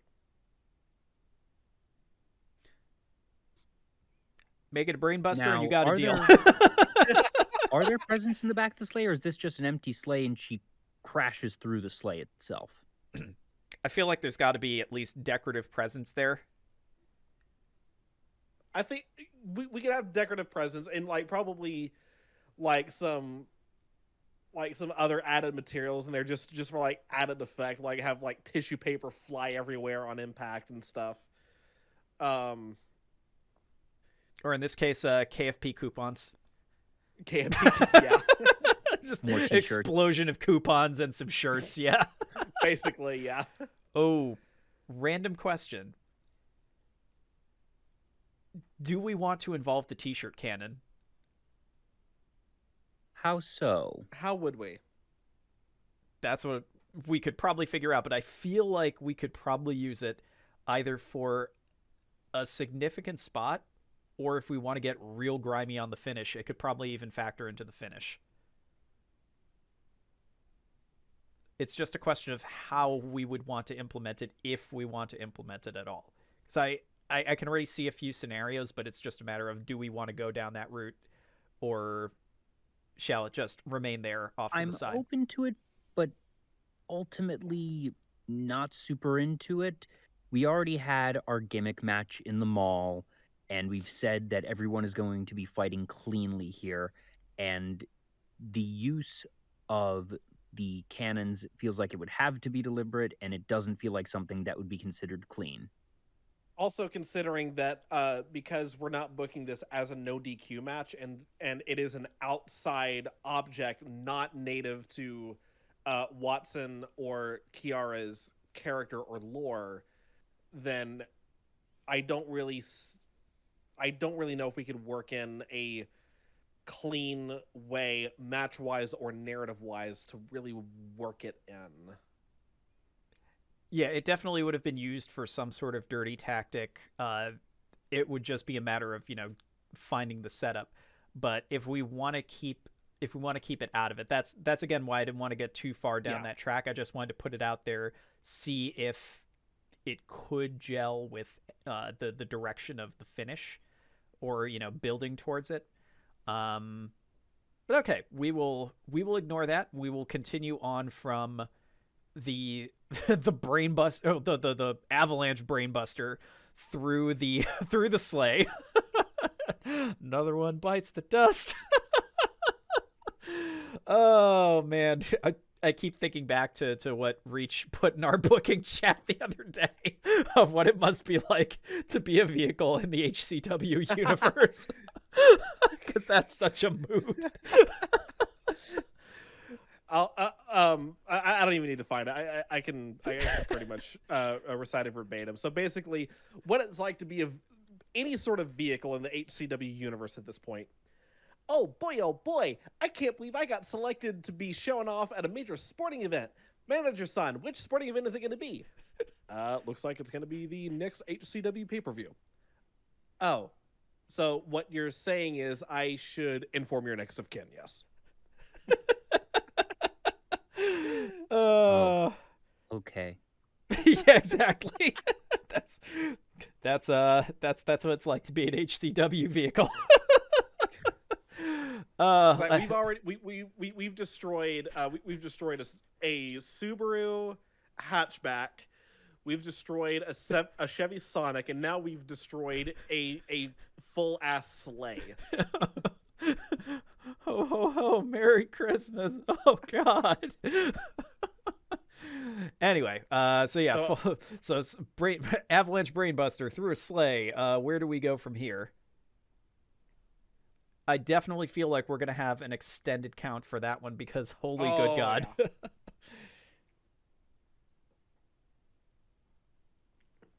So where do we go from there? To be yeah, honest, because if we're not having that be the KO, the end, because it's technically outside the ring, so we can't have that.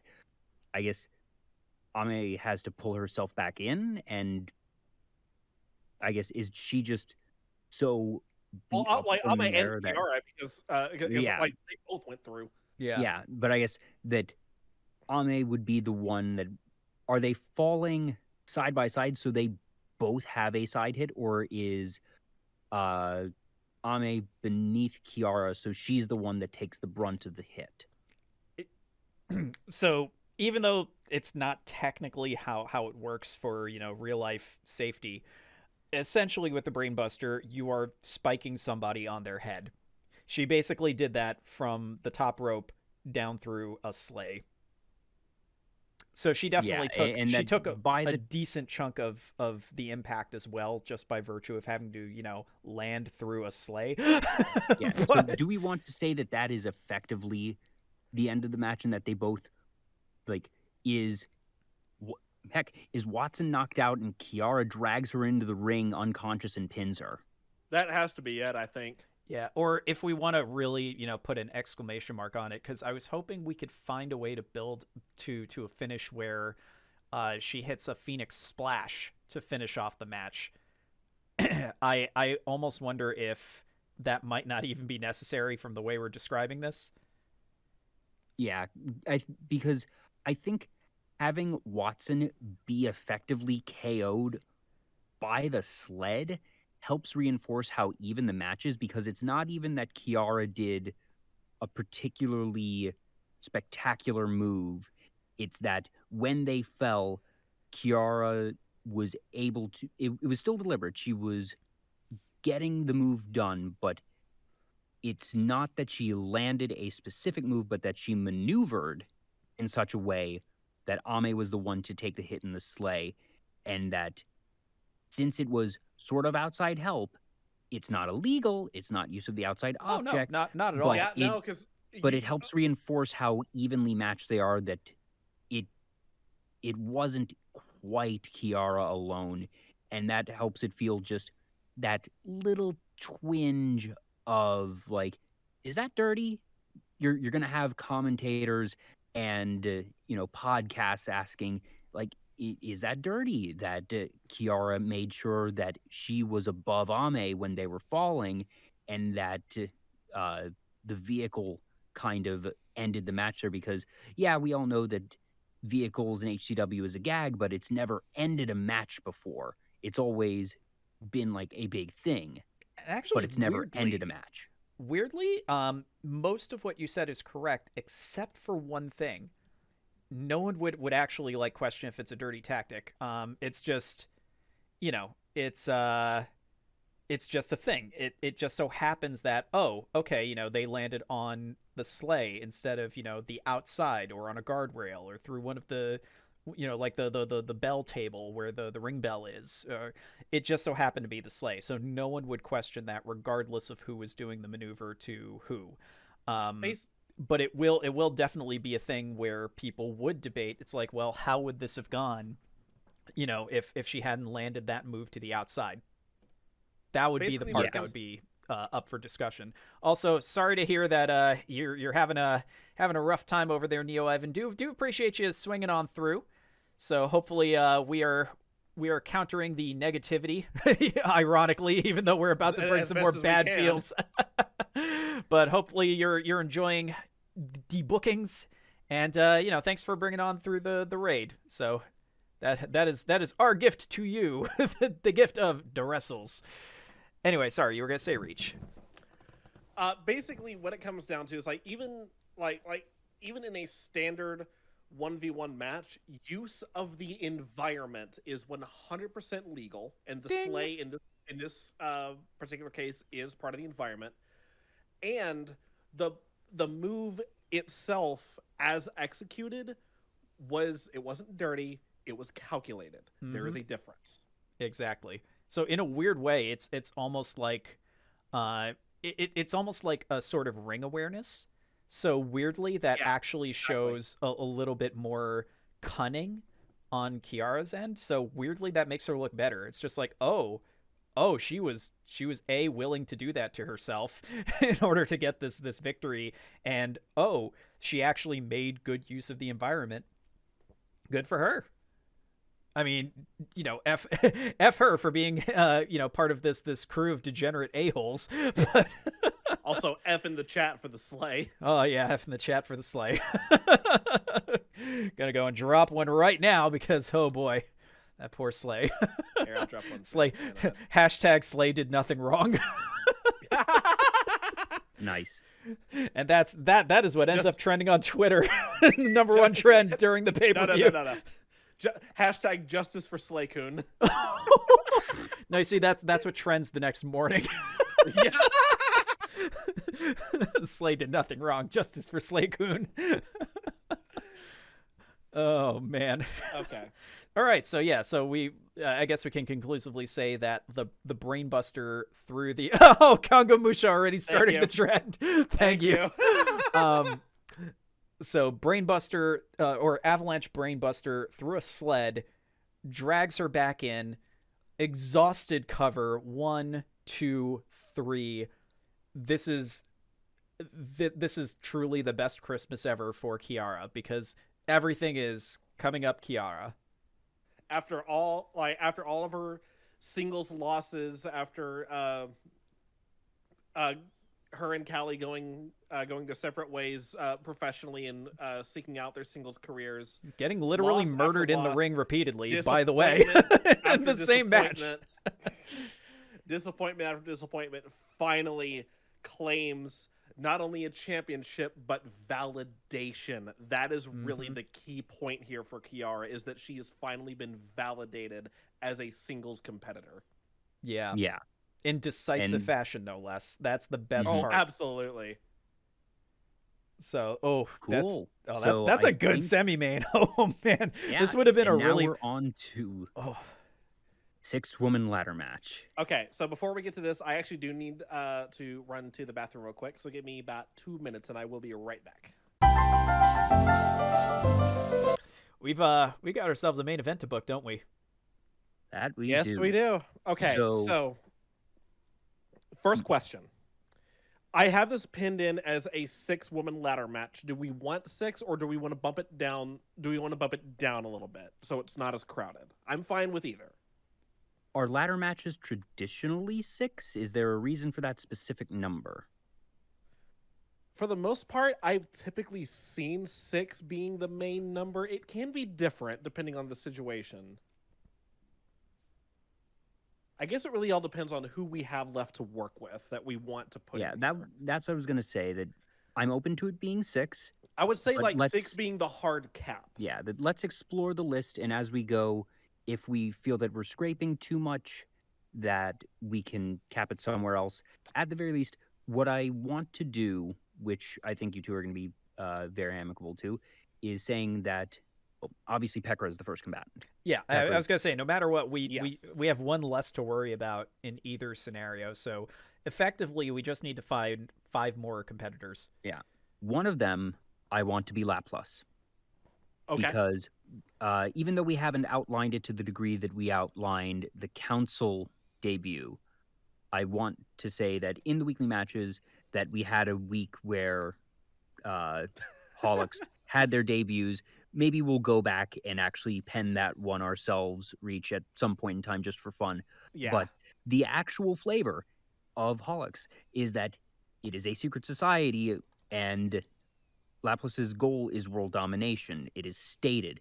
And the way that I see this interaction is Laplace and Holics have been working in the shadows for a while, planning their debut, planning their, the start of their campaign for world domination, and then mere weeks before their debut, Pekora comes out with this fully realized heel faction and has made a huge opening statement, and Laplace is really upset.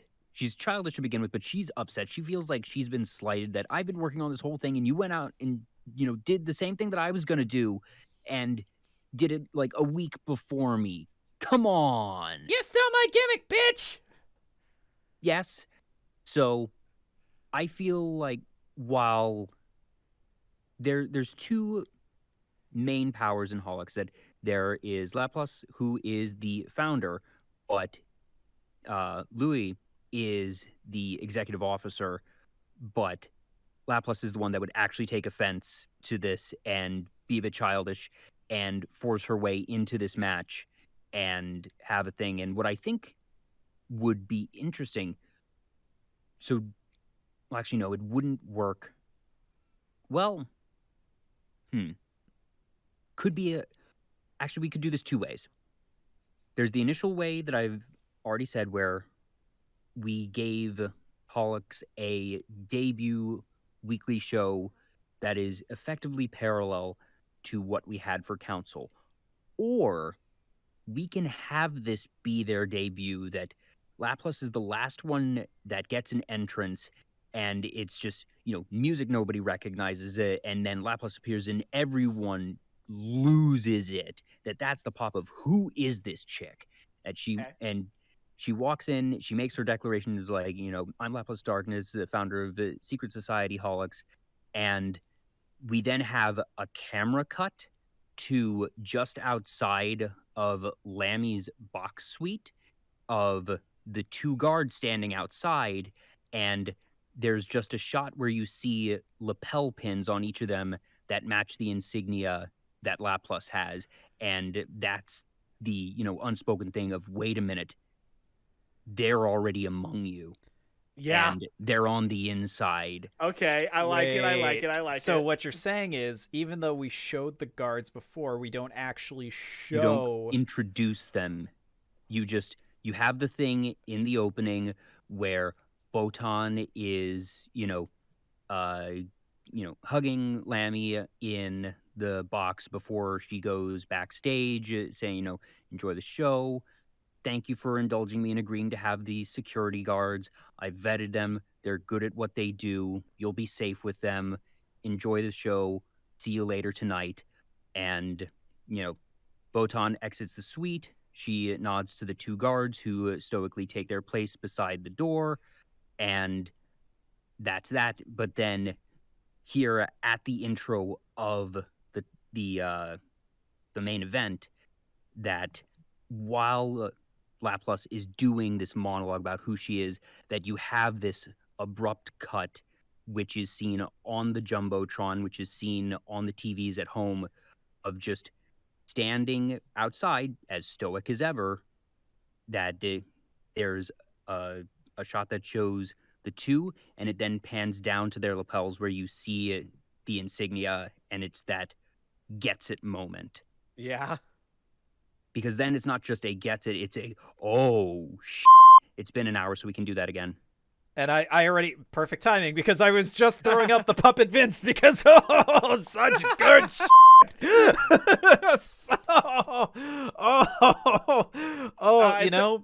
at first I was questioning this because I'm just like, wait, didn't we already reveal, the bodyguards?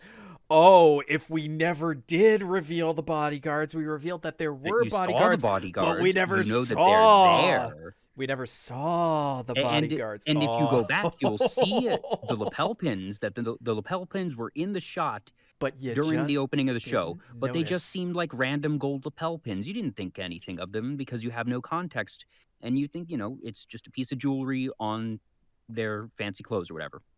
So we've here you see the insignia, and here, the Holics logo is actually, if you go back to earlier when I posted the link, you can see their insignia, that they have this really cool insignia similar to Holo Myths, where an element of each of them is worked into it. It's really cool. That's the pin. I've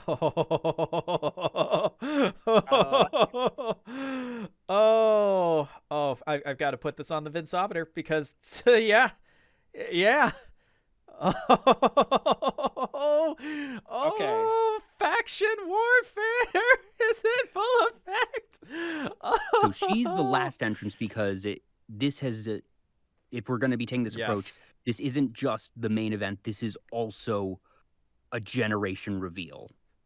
This is a new talent reveal just dropped here in the middle of a pay-per-view. Happy holidays indeed. Also, something I just realized, since we're independent and this is fantasy booking. What collab ban? Yes, indeed. Okay. One of my favorite comments, sorry to go off on a small tangent. No, go for it. But as when Holics debuted, specifically right after La Plus Darkness debuted, Hachima released a short little rap video basically dunking on La Plus and the rest of Holics. basically looking like Yeah, she by was the way, if you haven't seen it, Hachima has been on fire lately. Oh my just God, dropping yes. short raps and videos that Hachima legitimately has always been one of the biggest innovators in Hololive of just doing weird offbeat streams, odd content. She's the total wild card, always has been. Also keep in mind, IRL, she is one of the youngest members of Hololive that she joined while she was either like last year of high school or first year of college. And part of the reason why she has taken several breaks is because she has been taking finals and stuff, that she's still in school amidst all this. Also, wow, Congo Musha with a great take. Hachima greater than Max Caster. Damn. But anyway, like now the thing is, I don't want Hachima in this match because there's no way that she'd have known about Laplace yeah, yet. like But if we want to sort of pencil in and figure out, okay, let's get Hachima against someone in Holics. I want that I'm eventually. Totally in on that. Yeah, I want that eventually. But like the point I was getting to was with that one specific video of her dunking on Laplace. One of my favorite comments that I saw was it's like the rest, like her friends at the Hololive was like, Hachima, like you know there's a collab ban, right? You can't do anything with them for a month. Hachima, I'm sorry, I missed the part where that's my problem. Oh. Hachima does what Hachima does. Oh. Hachima with the bully McGuire. Okay, so all right, so we've got I want two. Hachima versus Laplace at some point. I want that match. Give me that match, please. So what you're saying is either next month or at Mania. Got it. Okay, cool. Oh, that's a Mania-worthy match right there. Okay, so we've got Laplace is going to be one of the other combatants for sure. So Laplace, Pekora. None of the others from Holics. Nah, though. they're just the fact that they are among us, as RJ is so kind to. Yep, to illustrate. Yeah. That is more I don't want to use anyone from Holo EN because we've already used a lot of them tonight. Yeah, we've tapped out. And all except Kiara have lost, and I don't want to have them have another loss. It's good that Kiara at least won to sort of, maintain the honor. Even if it is maintaining the honor via a heel faction, we'll take it. We do have a victory already for ID, so I'm not going to necessarily say we need to have an ID representative here, but if we want to have, I guess the options would be Ollie. We already had Anya appear. Ollie, Yofi, and Anya. Because, well, we could give Rene this. I know that we're slowly building Rene. We never said that she has to be completely undefeated. So, if anything, RJ really wants this. RJ really wants this. RJ is about to start a "We Want Mume" chant We want in the Mume. chat. We want Mume. I feel bad about having another EN talent lose tonight. Okay, but at least the Mume stands will get what they want.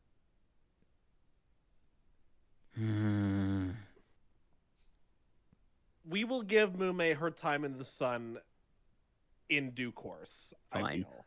All right, and I think not tonight. Yeah, I think I'd like to have Rene in here. That she's been winning and winning and winning, and she's gotten into a main event for the first time. And even if she's not going to win, that her losing. Well, I feel like most of the time, anyone losing in a 6-person match it's difficult for them to lose a lot of cred in it. Oh yeah, this definitely so unorthodox. A loss here for Rene would not be a momentum killer at all. Yeah. So I'd like to use Rene here. Because if we're going to do as many as 6, having it not all be just from JP feels good. But fine, if we want to then have a representative from each branch, because it's a 6-person match, Okay, Mume. We're just gonna. You got it. Okay, fine. Okay, wait. There's 4. Wait. Oh, hold on. Actually, forgive me, RJ. I may have to supersede this because I just realized something. We have 6 spots. We've already filled out 2 of them, right? One from each generation of OG original flavor Hololive. Oh, so in that case, we would scrub Mume and Rene and just do someone from every generation. Oh, Bingo, bango. Oh, I like that. And then because you do it in So order, and then 6 you have the generations. 6th gen reveal. Oh, I love it. Okay, Yeah. okay, I'm calling it now. I'm calling it now. I want Suisei. Give me Suisei. You know what's funny? I was actually going to propose Suisei because her record has been pretty solid, so she can take this loss even if it's indirectly. Also, she is, a legitimate threat, as we have illustrated in spectacular fashion in past HCW pay-per-view events. And yeah, she seems like the most logical. And that just feels so fitting for how to reveal the 6th gen of. Wait, actually, hold on. No, wait. Suisei's Gen 0. So that wouldn't work, because that technically gives us 7. Yeah, and Gamers is kind of a weird one, because it's like... Right. Okay, so Gen 0 can't be in this then. Gen 0 isn't in here, yeah. So, Strike, who we got on backup? So, first gen... We've already had Mel, we've already had Fubuki. Matsuri is valid, but I don't want to have Matsuri lose back-to-back multi-person main event matches. That just doesn't feel good. Give me Hachima. I think she's it's the only one left. I think We she's the only gotta- one left because Aki has already been gotta. used as well, so it's Hachima. All right. Okay, so question: Are we using Akihatsu, or are we breaking out Hachima for this one? I think Save Hachima. Even though it's going to I get think we're saving Hachima. it's going to Okay. get brutal considering how we're going to be, pitching this particular ladder Okay. match. Oh, But- wait a minute! I know how this plays. I'll tell you later because I need to do it in the moment as we're plotting. Okay. out the match. I think I know where you're gonna go with this, but I will keep my mouth shut. But Okay. it's gonna be Akihato who is appearing and has the first entrance. All right, so For Aki, the second So we're entrance, confirmed for Subaru is Akihato? not an option, Subaru is not here tonight, so we have and neither is Mio.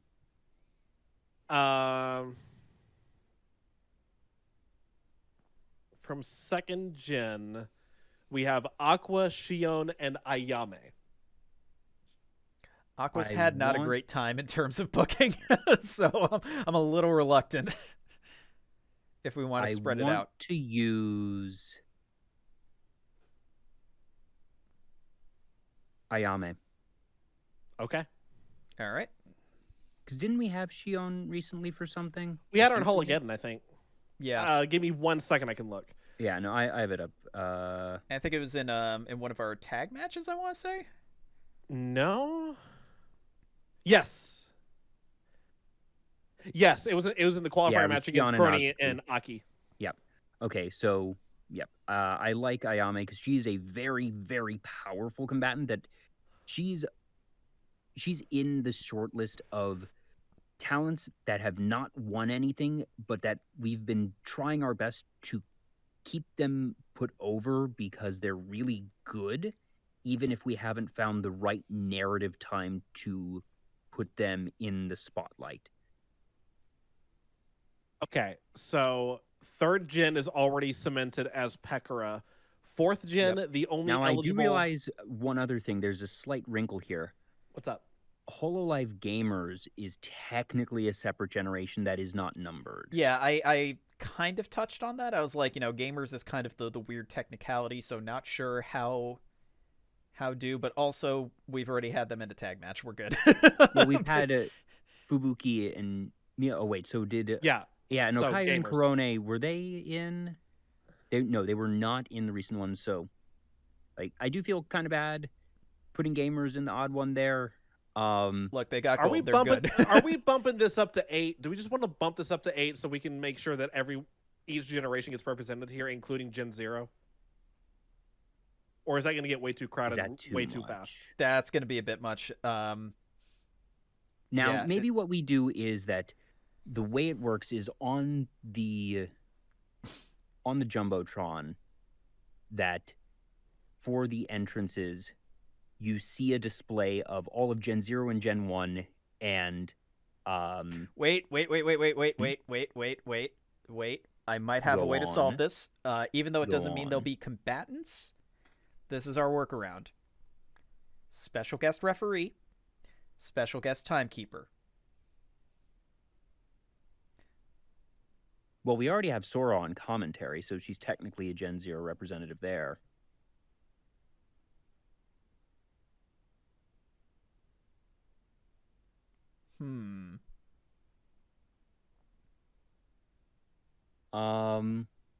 I mean, I still stand by special guest referee. That could be another way to kind of Okay. get out of jail who free would... here. Oh yeah. Weren't we saying that we were considering having Azuki in a? It wasn't a referee role because the refs are the Holo Stars, but we had no. Azuki was going to be the announcer. Yeah, the idea that I pitched was to move Azuki out of competition rotation and have her as basically the ring announcer. So like introducing each match.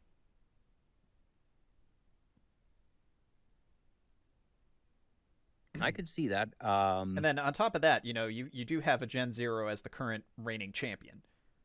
So that's another reason why it's like, I think we can get away with kind of sliding that one under the rug. I think, yeah. But if we really want to put gamers in, for some reason, my heart is saying Kronii as special guest referee. I don't know why. It's coming to me. Because it's cute. Yeah, that's fair. Plus, I mean, it's a ladder match. She really wouldn't have to do much. Yeah. Except stand there and look cute. Don't die. That's your one Pretty much. job. Yep. For third gen, we have Pekora. Yeah, Pekora covers third gen. For fourth gen, it has to be Watame. She's the only option. Yeah, Watame is the only eligible combatant here for fourth gen. Kanata has already done it. Toa is in Usada. Moona has already appeared and is still crying about the death of Santa Claus. Yep. So fifth gen, and I guess then that means we've fifth already gen has to be established Nene. Watame as a power. So yeah. So in this case, then fifth gen it has to be Watame. Yep. Or sorry, Nene. Nene, it has to be Nene because Lammy is in the skybox. Botan is with Usada, and Polka is probably recovering back at home now. Yeah. That she got away from the Yozora police and is fine, but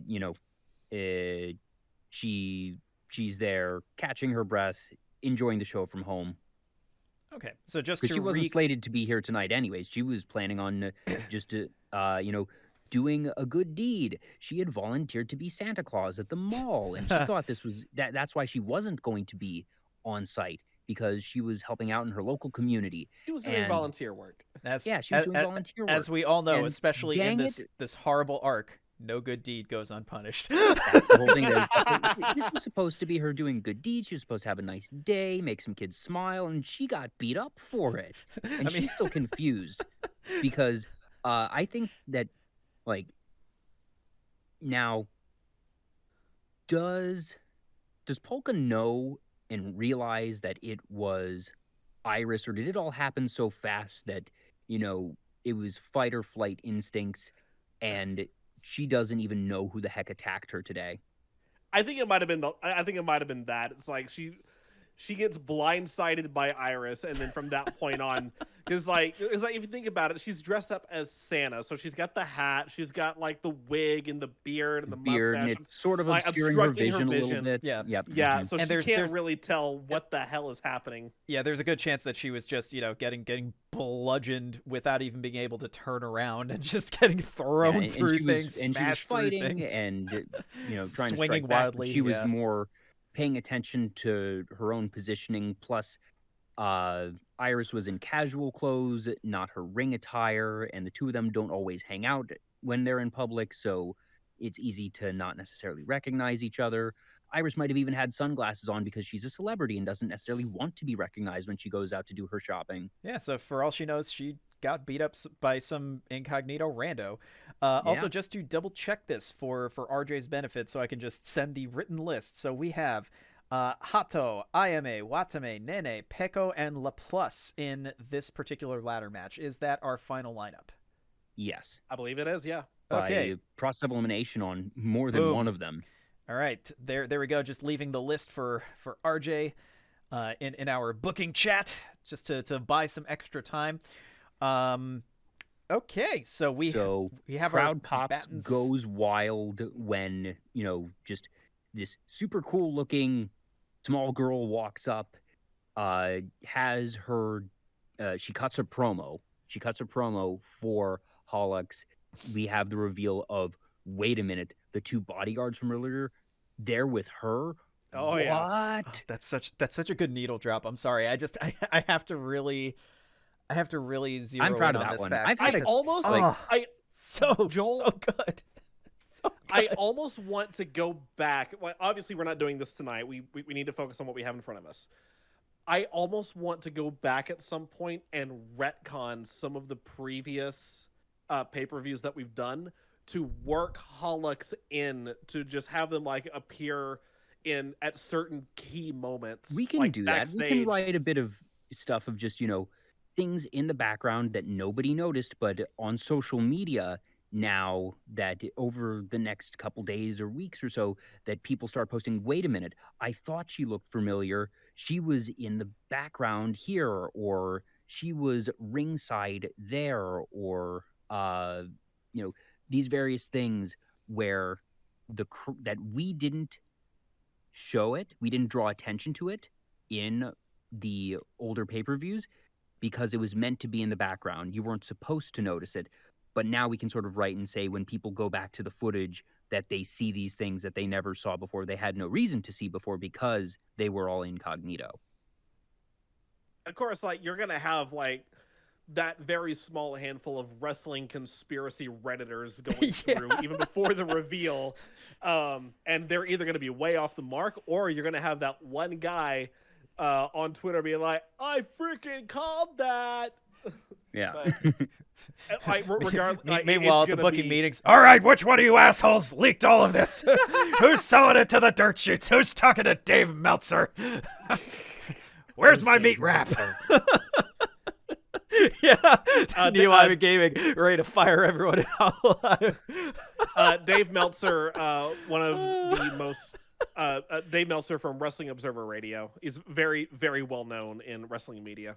He's also the one who gives out a lot of the star ratings for matches across all promotions. He's a longtime wrestling journalist who's basically like one of the wrestling rating gurus, if you will. So that's a whole other thing. But the TLDR is he is very important wrestling journal man.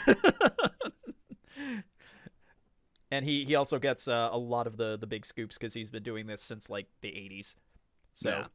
He's been around. So for those who aren't familiar with ladder matches, gestures to self, I know the basic gimmick is that there is a ladder and that the belt's hanging from the ceiling and you have to climb up the ladder and grab the belt, and by grabbing the belt you win the match. Pins mean nothing. Correct. Are there any other rules that I should know about? No.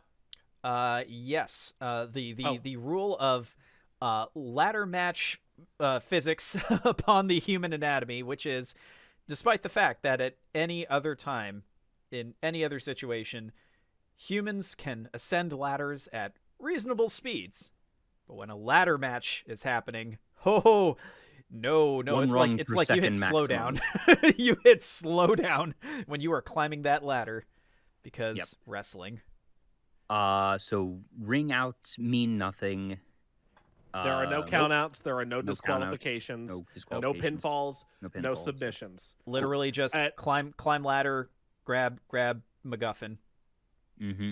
And in this particular case, instead of a championship belt, we have, for those of you who may have heard the term money in the bank in regards to wrestling, What it is it is a contract that once you claim it, it is yours.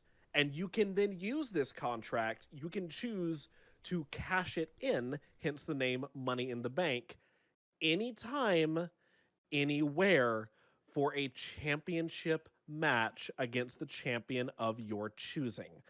Meaning the whoever the current world champion is could have just gone through a hellacious match, ended up winning the match, successfully defended their title, but they're beaten down, they're injured, they're hurt badly.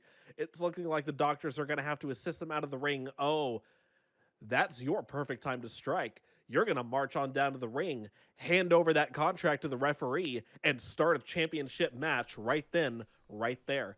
That is the benefit of being able to cash in anytime, anywhere. It is an opportunist's wet dream to be able to hold possession of that contract. That is what is at stake here tonight, and that is what our 6 competitors will be scaling the ladder to claim. Instead of a briefcase, though, it is the holidays. 'Tis the season. The contract is sealed inside of an envelope, and that envelope has been stuffed into a Christmas stocking that is now suspended above the ring. Claim Oh, the that's stocking. right. Yeah, because it's not a belt. It's not a belt. It is a contract. So Yep. Claim the stocking I with the love it. contract inside, and That's you, so my good. friend, are walking away with a guaranteed championship match to take place whenever you want it to. I just want to put a giant asterisk. You said opportunists, wet dream. Opportunists, giant asterisk, small print with asterisk, also war criminals. yes. That too. This is very, very important. Very important. Also, Kongo Musha. The slowdown with climbing a ladder during a ladder match is due to the struggles with rendering so many people in the ring at once.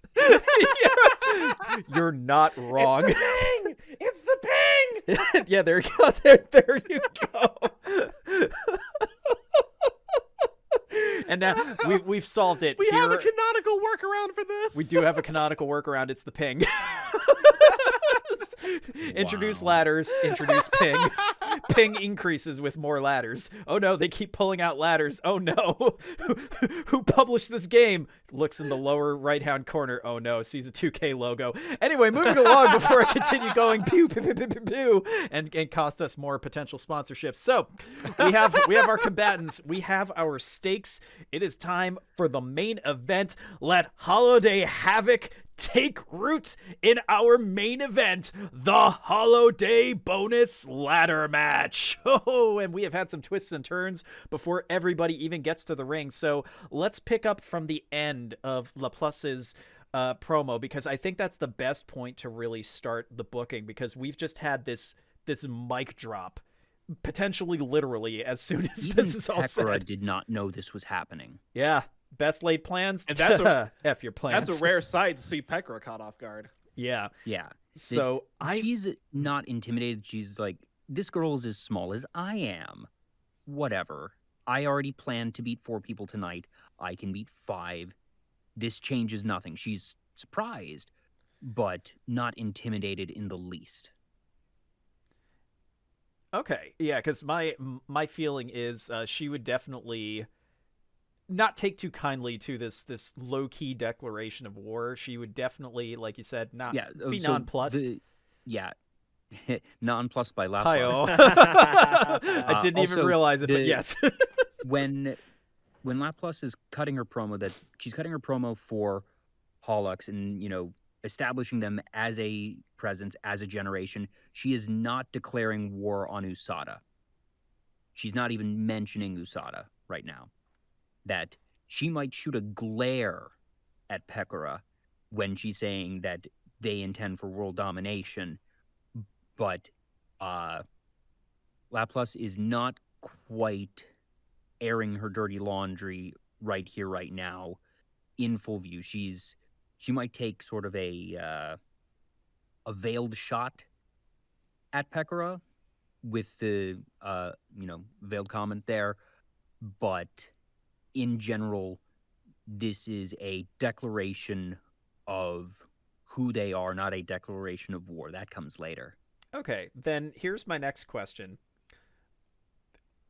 In absolute disregard for everything, who would Pekora slam into the nearest mounted ladder, or just take the nearest folded ladder and just duff in the face with that thing? By the way, just are to they punctuate each given this. a ladder, or Oh, are no, there no, a bunch no. of They're ladders just scattered around, Yeah, or is there a scattered around, single ladder scattered. in the center? Scattered around. Everyone has to BYOL. Bring your own ladder. All right. Is There it are usually ladders- one ladder per person, or is it Oh no, less? it's just No, whatever. no, It depends on how we it's- want to lay it out. So in theory, there could already be a ton of them laid out, or there could just be maybe one or two, and they have to go and claim dominance over the ladder before they can go and even attempt to set it up.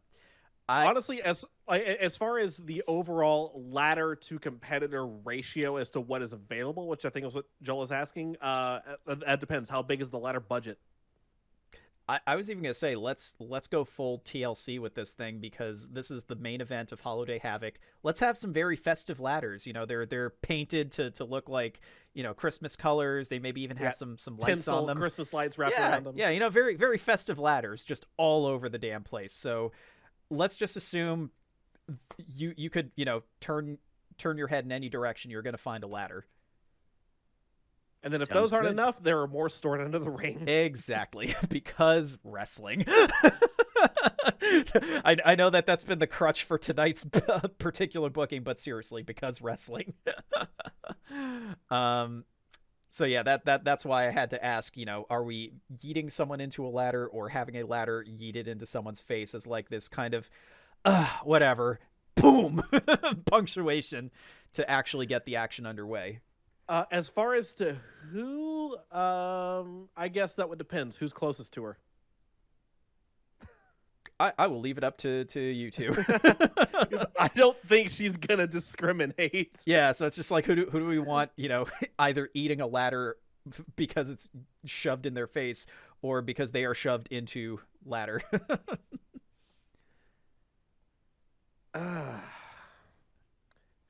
So basically, who's eating? Who's gonna take the first ladder shot to the gut?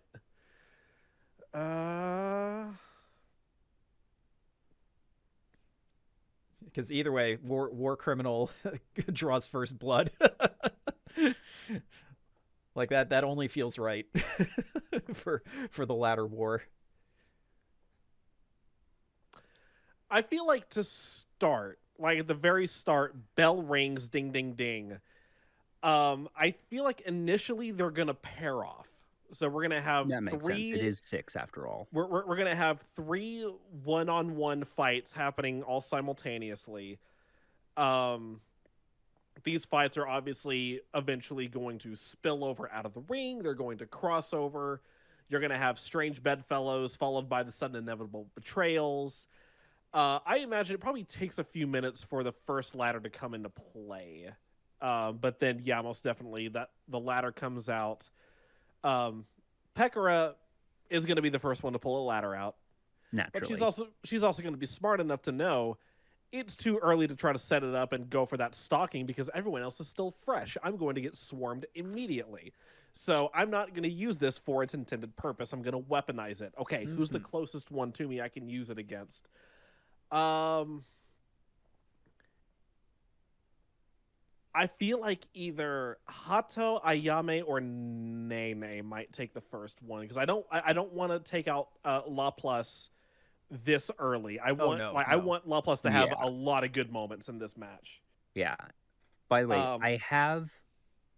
I have my plan for where Laplace is at the end of the match, and it's not being beaten by Pekora. I'll say that much for now. But I do have a plan for where she is as a set piece in the end. I have an idea for a moment with Watame. Shoot. Go on. We could have like probably Pekora.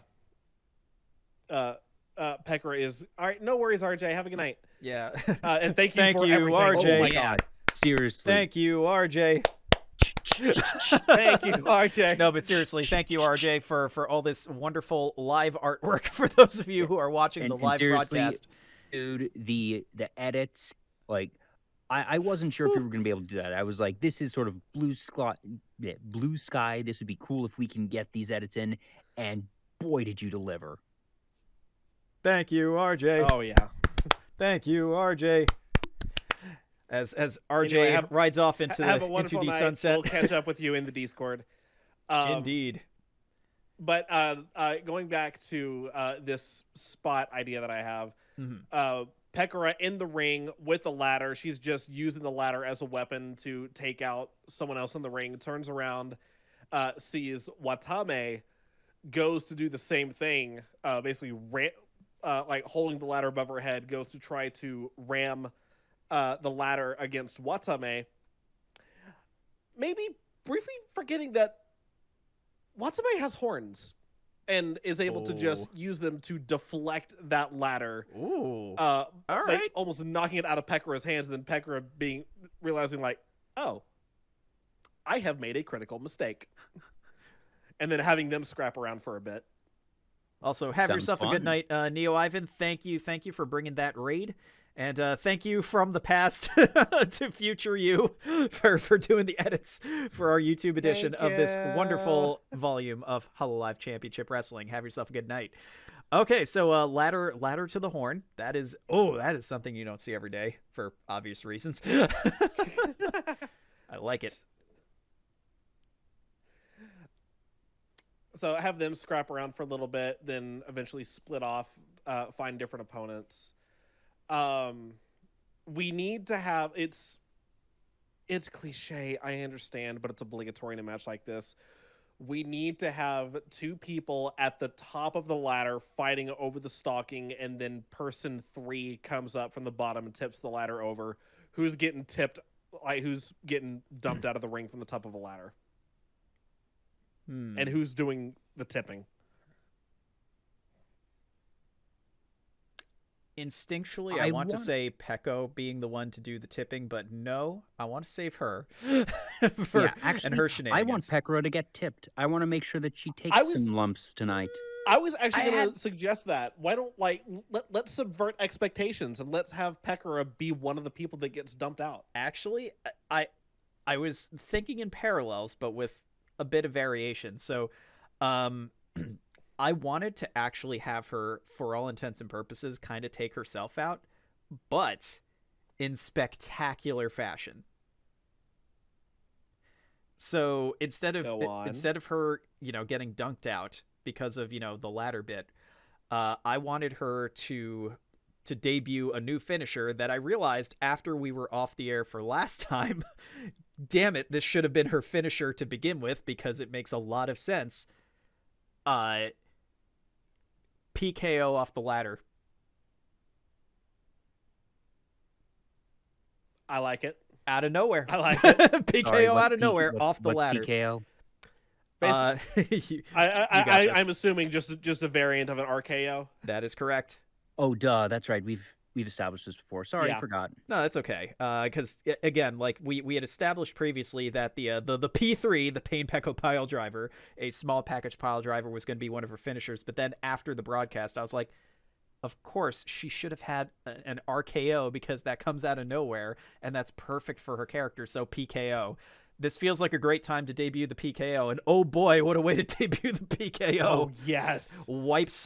She wipes herself out for a decent chunk of the match, which also makes it seem unlikely that she's even going to eke out a victory, but it also, makes for a spectacular debut of, a new move in her arsenal. So who would be the one to take the PKO? Who would be on the receiving end of that?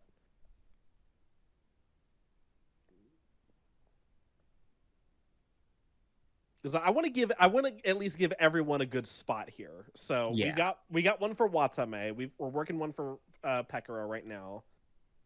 Okay, I would say to do something that sacrificial, you would probably want to do it to one of the stronger opponents, because it's like you want to really do some damage, take one of the heavy hitters out, even if it's at the cost of your own well-being. So Hato or Ayame. Yeah.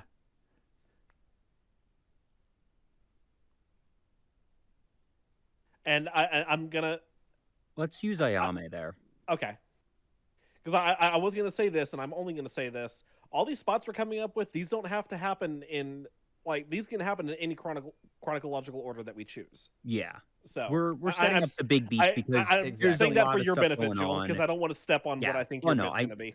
No, I totally get it that we're mapping out the big beats, that this is gonna be probably a 30-minute match or something. At maybe. least. Oh, It's minimum. going to go for a while. There's going to be lots of small scraps and scuffles along the way. We're talking about the big moments that are going to be clipped, that are going to be remembered and posted on social media, the big moments. Yeah, So, like this is the thing that would definitely make one of the YouTube highlights. This will be the thing that, you know, wrestling gifs is going to be throwing up on. I'm sorry, was it Total Divas something or other, the one that has all the really good ones on Twitter. Like, this is going to be the clips that they are going to just be throwing up there to retweet. So yeah, Total Divas episodes, TDE. that's the one. So yeah, these are actual spotlights for the entirety, because yeah, there's so much minutia we could go into, but since it's not as critical as the Survivor Series we did for Hologeddon, we don't really need to map out too much of that. We just need to get, you know, the general structure, make sure, okay, can we build to this moment, and have it make sense? Yeah. So Ayame takes the PKO off the top of the ladder. Yes. Takes both of them out for a bit. Oh yeah. Like to the point where they're gonna that's gonna be the spot where they both roll out of the ring and they're just gonna chill on the floor for a little bit to catch their breath. Yeah, because I would have said do it to the outside, but we've already done one of those spots, and since this is a ladders match and not a TLC match, we can't say, oh, you know, we're gonna set up a whole stack of tables and they'll go through the tables. By God, nah. we'll just have it be a nice simple PKO out of nowhere from the top of the ladder in order to damage one of these stronger competitors in this match. So tactical sacrifice by to Pekko. be fair, we absolutely could. Just because it's not a TLC match doesn't mean tables couldn't come into play. But like you said, since we already have had a off/over the top out of the ring spot like that earlier tonight, then yeah, let's hold off on doing another one. Yeah, because we want to make them special. Yeah, that's the thing, because then it would kind of cheapen the finish of Kiara Ame. So I prefer to hold off. Either way, you know, taking a finisher off the top of a ladder, that's still nothing to sneeze at. So oh, absolutely not. No. So that takes care of that. I also feel like, going back to what you were talking about there, Reach, another one of the cliches, you know, maybe two people setting up ladders and just having an exchange with each other. Like, I'm actually getting visions of, like, just random assortments of two of these combatants, like, having set up ladders, climbing to the top, and just, like, exchanging punches at the top of the ladder, and that's what's going to get them taken out in some capacity.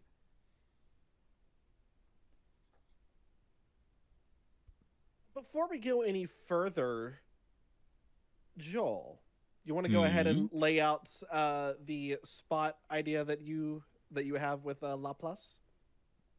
So the way I see Laplace ending the match, or her position at the end of the match, since we want to create some drama between her and Hato to legitimize the dunk grab and any future beef that they might have, that while Pekora is claiming the contract, that Laplace is scuffling, maybe even pinning Hato, and that she sort of sees it as, you know, like, you were the one in my way. And it wasn't even necessarily Laplace's intention to enable Pekora's victory. Certainly far from it, I would say. But that just because of circumstance and positioning, that the last thing that Hato sees before she hears the bell is Laplace above her, and behind Laplace is Pekora grabbing the stocking.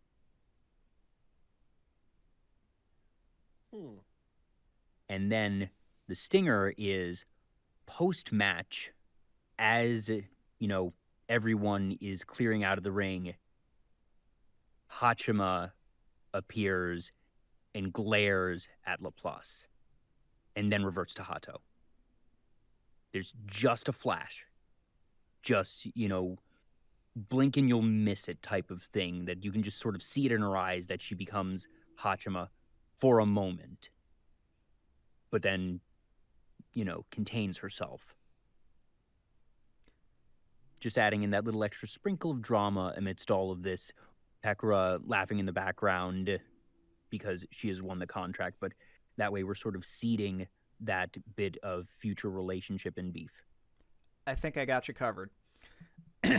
Normally, super dangerous thing that you would never do in real life because this has gone horribly, horribly wrong, and I always get real nervous when I see variations of it in an actual IRL ladder match. Basically, imagine, if you will, ladders being set up in a way that not like, fully set up upward, vertically, but just kind of set up in a way that, for all intents and purposes, you've got a ladder seesaw, right? Laplace cannonballs onto a ladder. This would be towards the finish of the match. So technically diving to the outside, cannonballing onto one side of a ladder, seesaws Hato in the face. Just boom, right in the face. That would probably time out somewhere around where Pekora is making the ascent that will be the successful one. Ladder goes up. Last thing before Hato just blacks out because of the impact is seeing Pekora grab it, comes to Hachima form for just a moment after like a moment of just being laid out so we can have the victory. Hachima takes over for that moment just to like be like, who the hell did this? Somehow we establish, either through a line of sight or, maybe Laplace just, kind of gloating. That will be where you get your moment of just like the stare down and then switch back because, hey, you just took a ladder to the face. That's no.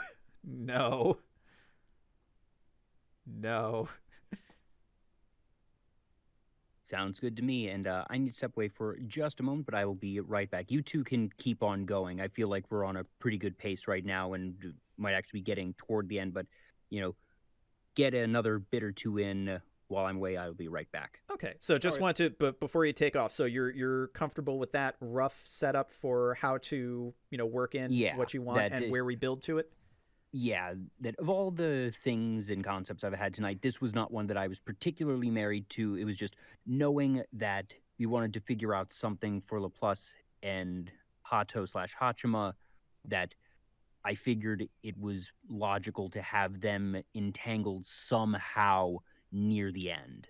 Okay. I have a slight tweak I'd like to add to that, but go do what you need to do first, and then I'll talk about what I have. So we'll I guess we'll double back once Joel is back on. So okay, we have one of our overlapping finale spots planned out.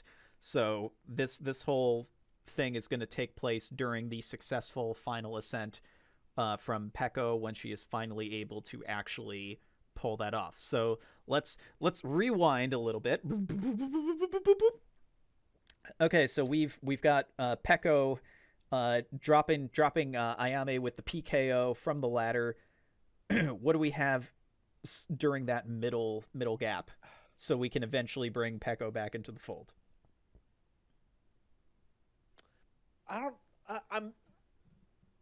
I'm sure I can think of something to fill the gap, but I'm also looking at this list of combatants. We haven't done anything with Nene yet. And I almost feel like I want...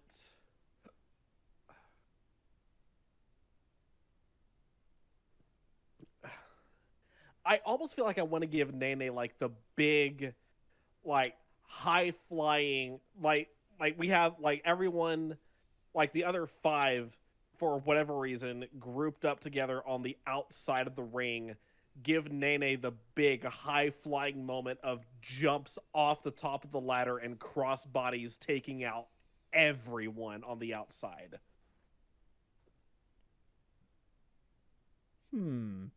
Okay, we can work towards that. We just need to get everybody roughly into We need to get there. Yeah, because we already have Peko and Ayame on the outside. So they're already there, but they're still, wiped out. So they're going to be there for a while. I figure everybody else is probably engaged in some sort of clash. Probably taking advantage of the fact that, hey, we can have this on the outside. So, dropping into the guardrails, jumping off guardrails. I feel like, all right, let's give Nene another spot here. So pulling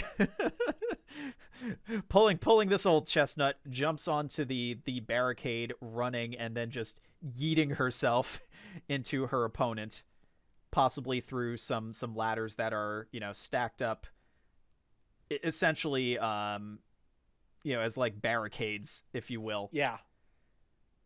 So just, really, really dumb ladder stuff. she's going to be doing the really dumb ladder stuff. I mean, nothing to the extent we're going to see in that finale when, Hato eats a ladder to the face because, oh, God. Yeah. For general reference here, I believe he is now completely inactive, and this was partly why. Wrestler Joey Mercury in a ladder match, I think it was like around the late 2000s, basically takes a ladder to the face, but the spot gets botched. Just basically his face explodes. It is not a pretty sight. Like it's really the kind of thing you would want to avoid in an IRL ladder match, and that's part of why I said this spot is very stupid. I don't like people doing it in real life, knowing that that's what's probably going to happen. But because these are basically anime characters, and bandages heal everything. What's a ladder to the face? Having it just cave your face in, no big deal. So aside from that stupid ladder spot, we're going to have, just the traditional, we're going to fold people through ladders because for whatever reason they're, Because ladders. Because you wrestling. You don't get to use them every day. You have to use them now. Actually, you know what we need to do here, because it is Shoot. Nene, we need to work in a super Nene punch. Yeah. That's right. Oh God. We need to work in a super Nene punch. Okay. For those of you who aren't familiar with the Super Nene Punch, it is adorable. One moment I will find that. Okay, hear me out. Reach. You know how you said you wanted to have the cliche dunking? You see where I'm going with this? Okay. Yeah. Yeah. Super Nene punch, and that is what does the dunking. I can imagine too, because it has such a long wind up on it. Yeah. Like our two combatants up on the ladder, they're fighting. They just hear that super. They stop fighting, look around, look down. Nene. They realize what's happening. They're both like waving their hands down. It's like, no, don't do it. Punch. I have pasted it into the chat for anyone who wants to see the wonderful Super Nene wink, kiss, and punch. Yep. And that is how we'll get our obligatory dunking spot, but with a twist. I'm just trying to think who would be on the ladder at that point, because we've already got. So we're still milking for time for Peko and Ayame to get it together. I don't want to have Laplace wipe out even for something like this, unless it's early enough that it might be okay. I mean, it would get them to the outside to set up that eventual spot. Oh yeah, that's true. Okay. So Laplace is making her first big attempt. Would it be a showdown with Hato at this point, or are we still holding off on that and maybe having her, Let's throw hold down? off on that for just a while longer. Okay. So I guess by default it's probably gonna have to be Watame. Yeah. So Laplace and Watame finally, set up a ladder. They both start to scale it. Oh no, the lag.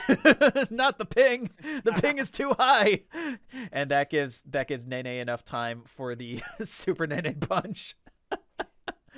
Just boom, they get yeeted to the outside. So let's see. We only have Hato, so what would Hato be doing? I just at realized. this point? So yeah, because that's Laplace and wait, sorry, I've lost track. Was Ayame the other one being catapulted? No, Watame, because Peko Watame, and yeah. Ayame That's are right. already still recovering from their spot earlier. Yes, that's right. So right now, Hato is the only person besides Nene still standing, but we need to get her over to that side where everybody else is kind of collecting themselves after having been wrecked. So what would be her motivation? Like what would bring her over to that side?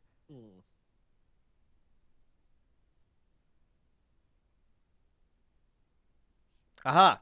Okay.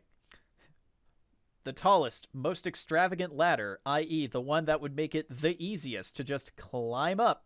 Super simple, barely an inconvenience.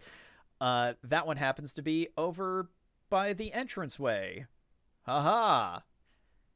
So, logically, I'm gonna make this easier for myself. Y'all are dumb and you're all laid out. La la la la la, I'm gonna go collect this giant ladder. Collects giant ladder. Everyone starts to get up. You see where this is going. Yeah. Here we go. And so she'll be carrying, this comically oversized ladder, like it's practically spilling over into the audience with how big this ladder is even folded. So she's carrying it and everyone's starting to get back up. The timing is horrible because Getsu decides to go sky high. So Hato gets back down to the bottom of the ramp towards the ring with the oversized ladder as everyone else who is spilled over into that same general area is starting to get up. Mm-hmm. Not realizing that Nene has made it to the top of the ladder inside of the ring, but rather than go for the stalking, it's a ladder match. You like I said, you gotta have the obligatory cliche spot of someone leaping off the top of the ladder and taking out everybody, which is exactly what happens here. Nene leaps off the top of the ladder in the ring down onto the other 5 down on the floor at ringside and just takes out everyone. Damage multiplier for Hato, by the way, because again, still Yeah, carrying this that comically oversized ladder. So ouch. Just ouch. And that honestly might be what gets one of the biggest pops of the night, is just that leap. Probably, because that's such a splash, literally and figuratively. Yeah. Mhm. Yeah. We're talking like what, 25 plus feet off Yeah. the top of that ladder to the floor? Like that is just stupid. And for a moment of actual real physics, the reason it would be taking everyone out is because all 5 of the others are there basically spotting her to catch her and take the brunt of the fall to make sure she doesn't actually get hurt. Exactly. But yeah, just like Nene gets the takes out everyone spot. Yep. Achievement unlocked. Multi-kill. So do we want to set up any more spots, or do we want to start setting up the finale? Because I realize it is past midnight for you, Mario. That is correct. But also, yeah, I think we're starting to get to that point where we can start slowly putting together the pieces where where we can build into those overlapping finales that we were going for, because we have definitely sufficiently weakened a bunch of people just with that one spot alone, which explains why everyone's going to be really slow on the uptake by this point. So since Pekora has had some of the longest recovery time, I think she should definitely be among the first to kind of collect themselves and actually attempt to get Start back in the making ring it toward the ladder. Yeah. So definitely this should be building towards Pekko's actual successful attempt. And at this point, Pekora is visibly frustrated. She did not expect this to be such a chore for her. She's still very confident in herself and, has the I'm still going to win this mentality. But this has been a much larger headache than I expected to have tonight. Darn you all. For sure. Also, a thought that just came to mind, the Nene off the ladder taking out everyone's spot, that's going to be what triggers the "this is awesome" chant. Yes. Mm-hmm. I also just had a random thought. Well, actually, I feel like we'd get that in the intro of when Laplace arrives and, this suddenly has gone from a main event to a gen reveal that we're going to get a "this is awesome" then, and we're going to get it again after the ladder splash. Oh no, Yeah, that's the holy sheep chant. That's the holy sheep chant of the night. Yeah, you're right. You're right. The ladder spot would be the holy sheep chant. That's right. I stand corrected. Well, no, I meant the other way around. Like the ladder would get "this is awesome," and the gen reveal would be the holy sheep. Okay, fair enough. Okay, so I want to go back to something I proposed back during the Atlantic Championship match. And I'm admittedly partially inspired because of that lovely Figma that is going to be on sale in the month of January, courtesy of the Good Smile Company, based on our favorite war criminal who is going to climb the ladder to success in just a few short moments. So what if one of the ways that she helps to clear out people from the ladder is that t-shirt cannon? Here's where it comes into play. Yeah, I'd So be it's okay with still that. around? It could have been just I guess casually under the ring, or someone forgot to clear it out. The sleigh hasn't been removed yet, and the t-shirt cannon is in the wreckage. She gets thrown out, because wasn't she thrown out by the seesaw action? No. She's been gone for a while because she PKO'd Ayame off the ladder. They've been recovering while all this other stuff's going on. Nene just wiped out everybody. Were they thrown out of the ring by that? I forget. They weren't thrown out, but thrown. like it was a move off the ladder down to the canvas, and then from there they rolled out of the ring. Exactly. So they've basically just been kind of like taking a nap. Yeah, while she's rolled out of the ring, she ends up beside the sleigh, or rather the sleigh wreckage. Yeah. And she then sees the t-shirt cannon that she didn't actually, she didn't remember the t-shirt cannon was there. She thought that it had been taken off already. Exactly. But, just sort of happens, and she glances over, and we'll get a good shot of her smirking, and you see the wheels turn in her head when she realizes, oh, I can use this. And because it was an issue last time, because it wasn't a no DQ match. Oh, would you look at that? It's a ladder match. It's no DQ.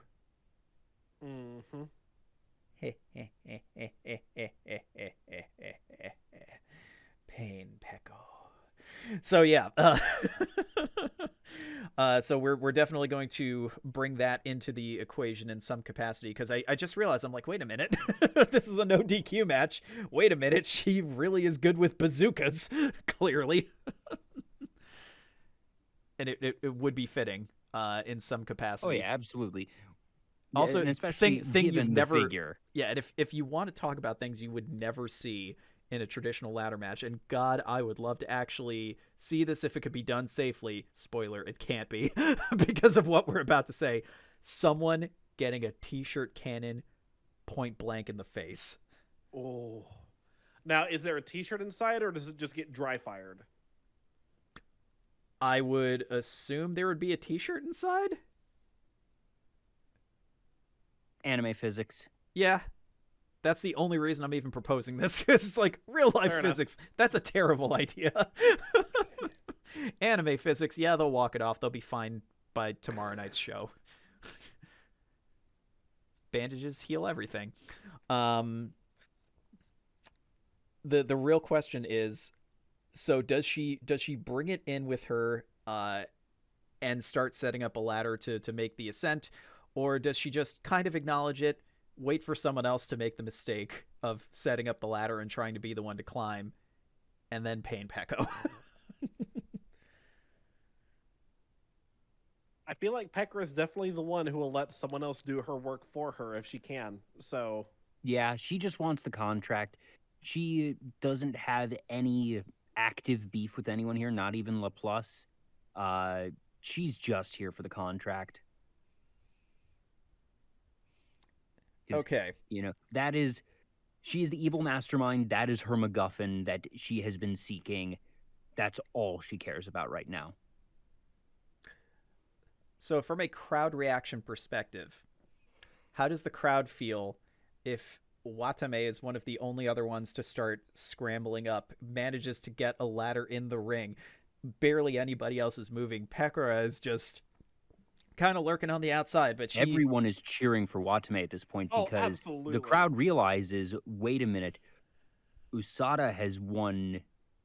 They just won back-to-back belts, and that right now, obviously, Pekora already has the ire of basically everybody, except for those who only root for heels because of just, everything that she's done. So she's already public enemy number one. So they were going to root against her already.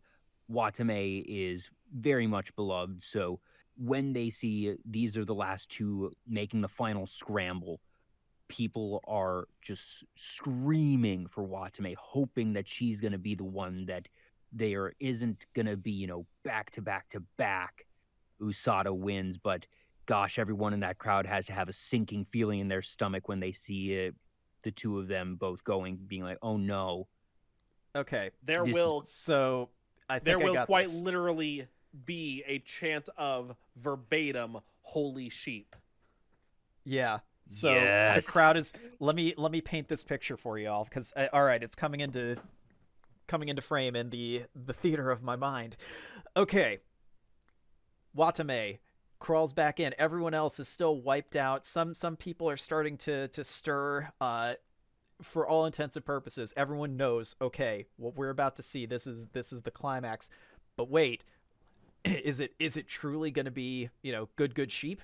Is this going to be such good sheep?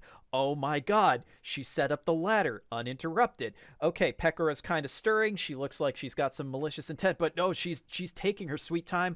But Watame is actually getting this thing set up. She is making the crawl up the ladder, dramatic crawl, rung after rung, making her way up. And because this is a ladder match, and while ping is always a factor, because we have a narrative reason, screw your ping, I'm the goddamn Peko. Pekora rolls in, t-shirt cannon in hand, scrambles up that ladder.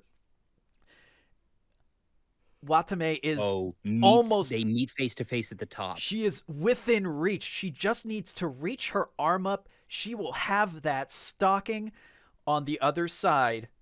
Pain Peko. T-shirt cannon right in her face. Triggers pulled. Wham! She goes flying off the ladder. The t-shirt ricochets off of her face, goes way back into the crowd, just to elaborate, or rather to illustrate how brutal of an impact this is and how far up they are. So someone's going home with a free t-shirt, sponsor hashtag not sponsored by hashtag KFP, but oh god, like the image that is gonna just reverberate in people's minds, that t-shirt, like the still shot for that one photographer who manages to catch this, just the t-shirt. You remember the end of Matrix Revolutions with the punch that Agent Smith gets, that's just like slow motion, just jaw practically dislodging. It's that with a t-shirt from point blank range. The photograph is Pekora still has the cannon leveled. Mm-hmm. Watame is already leaning back. Her hands no longer reaching out or on the rungs. The t-shirt has already ricocheted off her face and is like, 2-3 feet away, but you can see the angle and trajectory of how it bounced off her face. Yep. And she's just, like leaning back, head tossed back from the impact. And you're getting her at the start of the fall there. Exactly. Gaseous clouds still emanating from the barrel of the t-shirt cannon. Yep. Like From that the is compressed air. that is the still photograph that some some well-paid photographer managed to capture. That is going to be like the moment that everyone's heart sinks, and every time you see that photo you just want to punch Peko in her face because you're like, you bitch. How could you because in that moment everyone knows it's over. Pekora is going to reach up, grab that stocking. Usada Corp has basically gotten one step closer to complete control over HCW. Meanwhile, as this dramatic moment is unfolding, we see the remainder of the combatants still starting to stir. The one who manages to get to their feet first, Laplace, climbs back up, sees this final exchange, the moment before the trigger is pulled on that t-shirt cannon that shot heard around the world. She looks back. She sees that one of the ladders is still precariously balanced. She realizes, okay, there's no way I'm getting up there in time. This is over. But I've still got something that I want to get started here. There's someone who I've had in my crosshairs since even before this debut. It's time to make my own statement. Sees Hato start to stand up right by the ladder, perfectly positioned in the wreckage for a seesaw. Cannonball. Midair, another still photograph that is going to live through the ages of HCW, probably taken from a lower angle from the entranceway, more or less. Laplace cannonballing onto that ladder. The ladder already up, cracking Hato in the face as Pekora pulls down the stocking.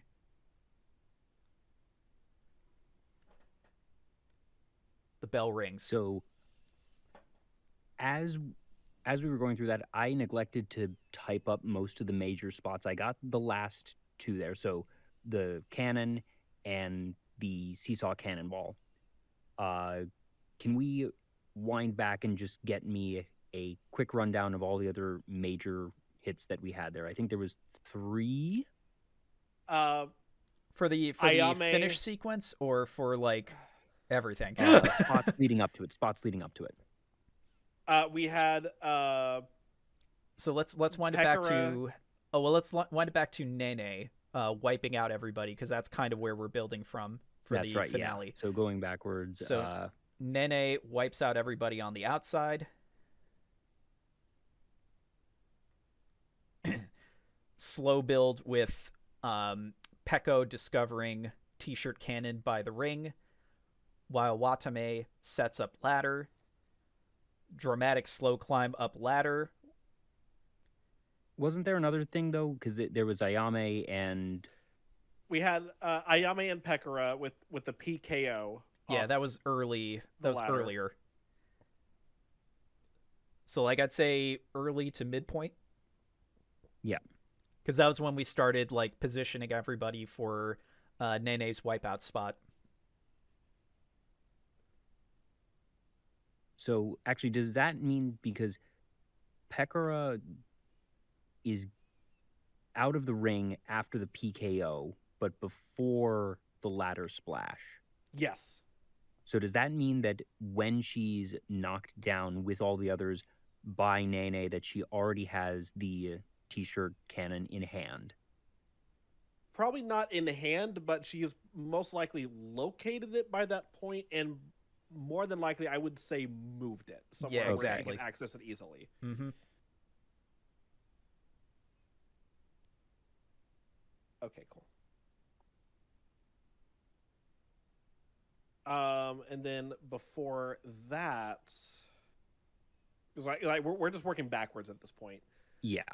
We had the spot of Pekora trying to use a ladder as a battering ram against Watame, only to neglect that Watame has horns and can batter right back. Which is also what makes this finale all the more interesting, because I hadn't really thought of that when I was booking this finish. It's just like that just kind of worked out really nicely. It's like we technically like foreshadowed this conclusion. It's like, oh, you can block things with your horn. Cool. Block this. So, spell out that horn one for me again. I was still typing up the other things. That's okay. Like this is one of the first spots in the match. So Peko with ladder to Watame. Watame blocks with horn. So like basically Pekora holds the ladder over her head and tries to run at Watame to use it as a battering ram. Mm-hmm. But Watame uses her horns to block and counter the ladder, almost knocking it out of Pekora's hands, leading Pekora then to remember, oh, right, that's a thing.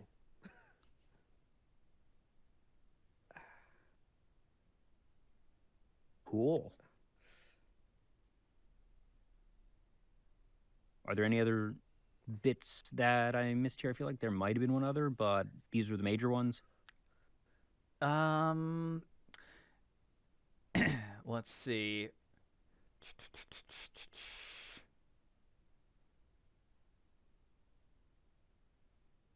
The super Nene punch. Yes, super Nene punch. I was like, there's one other. Why can't I remember? Yeah, super Nene punch. Because that was LaPlus and Watame, yeah. At the top of the ladder, got dumped out. So that's how they get dumped out for that whole setup. Or wait a minute. So I thought it was the PKO off the ladder. No, that was Pekora and Ayame. Okay, wait a minute. So which two get super Nene punched? LaPlus and Watame. So the way That's it right, works, the way it works is LaPlus and Watame are at the top of the ladder, and then Nene from the bottom, super Nene punches the ladder and tips both of them off. Yes. That's right. Okay, cool. Now I think we have everything. Dun, dun, dun, dun. And that is your Holoday Havoc card. For the final recap, we open the show with Mio and Fubuki versus Kronii and Aki Rosenthal, the winners of the Wolves of Japan after Mio uses the Wolf's Jaw kick against Aki. Next is Kanata versus Ina for the Intercontinental Championship match. Ina has been doing very well, but Kanata is an absolute machine and just crushes her with the Gorilla Tenchi press slam in about 6-7 minutes, looks Ina in the eyes and says, "Forgive me." We have IRyS and Polka in the Santa's Mall Brawl, not sanctioned match. IRyS sort of wins in that she buries Polka, who was playing Santa Claus at the local mall, and is able to get away with it. Meanwhile, Luna is crying because she came to the mall just wanting to see Santa Claus, wanting to ask for a pony for Christmas, and instead she saw Santa get killed, or so she thinks. Very traumatic indeed. Next match is Moona versus Mel for the Pacific Championship title. Moona wins after initially dismissing Mel and having to actually use some dirty tactics along the way, but ultimately getting a clean pin to win the match.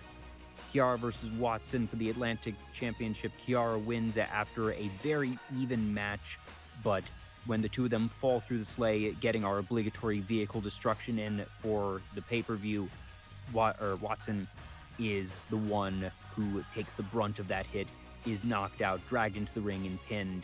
Kiara has her championship. And finally, the 6-woman ladder match, which starts off being billed as the 5-woman ladder match, with one representative from each of the 5 main Hololive Japan branches, or generations, starting with Akihato from Gen 1, Nakiri Ayame from Gen 2, Usada Pekora from Gen 3, Tsunomaki Watame from Gen 4, and Momosuzu Nene from Gen 5. And then suddenly, unknown music hits. Laplace Darkness walks out. Generation 6 Pollux is here. She cuts her promo. While the promo is being cut, we get a glance at the outside of Lammy's suite. We see lapel pins on her guards and realize, oh, wait a minute, Pollux is already among us. Dun, dun, dun, dun. We have all of those other bits that we just rehashed, so I'm not going to rehash them again, but the winner is Pekora. She has the contract, she has the stocking, and we're not going to fade to black with her laughing this time, but it is an ominous mood in Hololive Championship Stadium, or Hololive. What is the name of the stadium, Mario?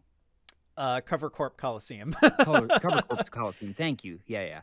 But it is an ominous mood in Cover Corp Coliseum with the Usada Corporation really establishing dominance tonight, taking a total of 3 titles, and their leader getting a carte blanche, Money in the Bank contract, allowing her to challenge Roboco whenever she well pleases.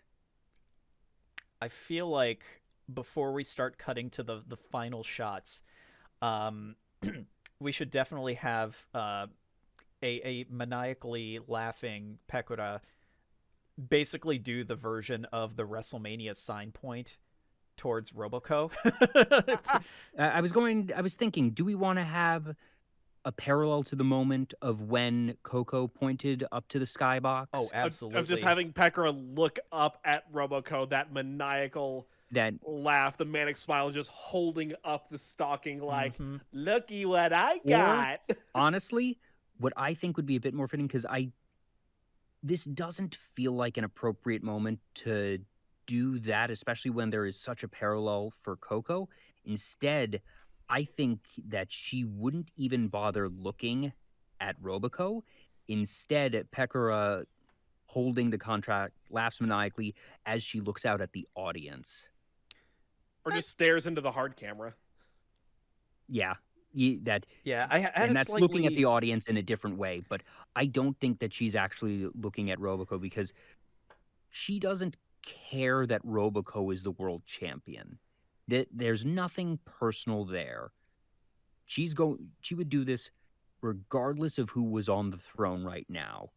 She wants everyone to know that, she and her faction are in control now.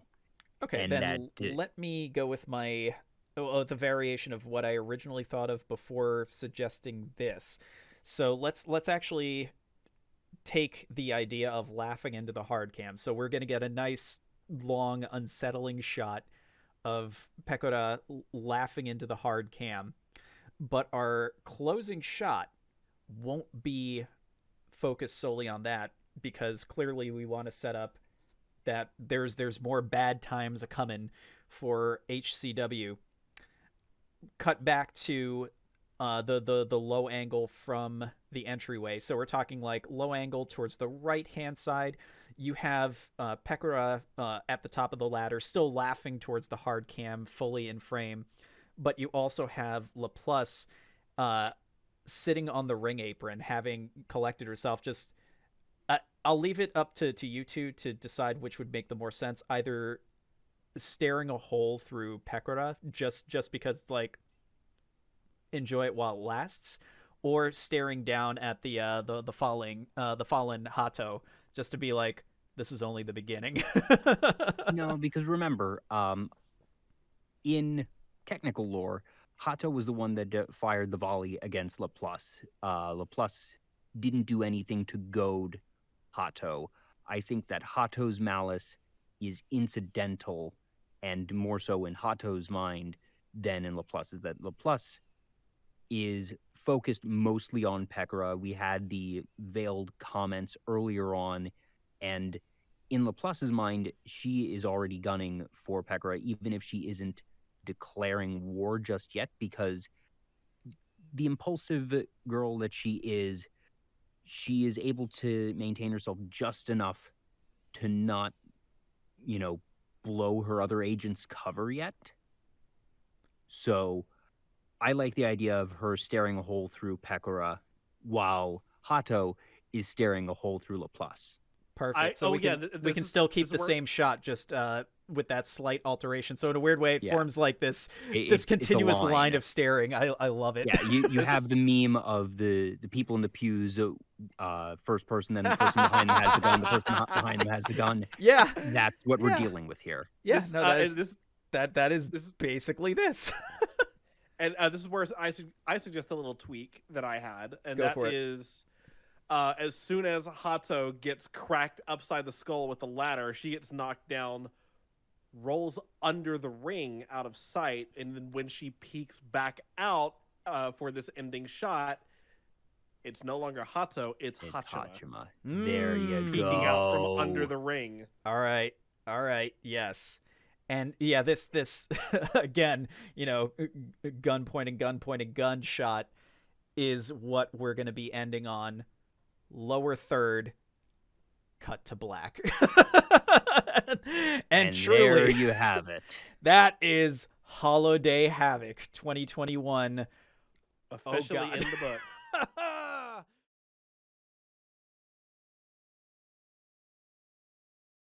Please remember to like, share, and subscribe, and follow us across social media for updates. Thanks for watching!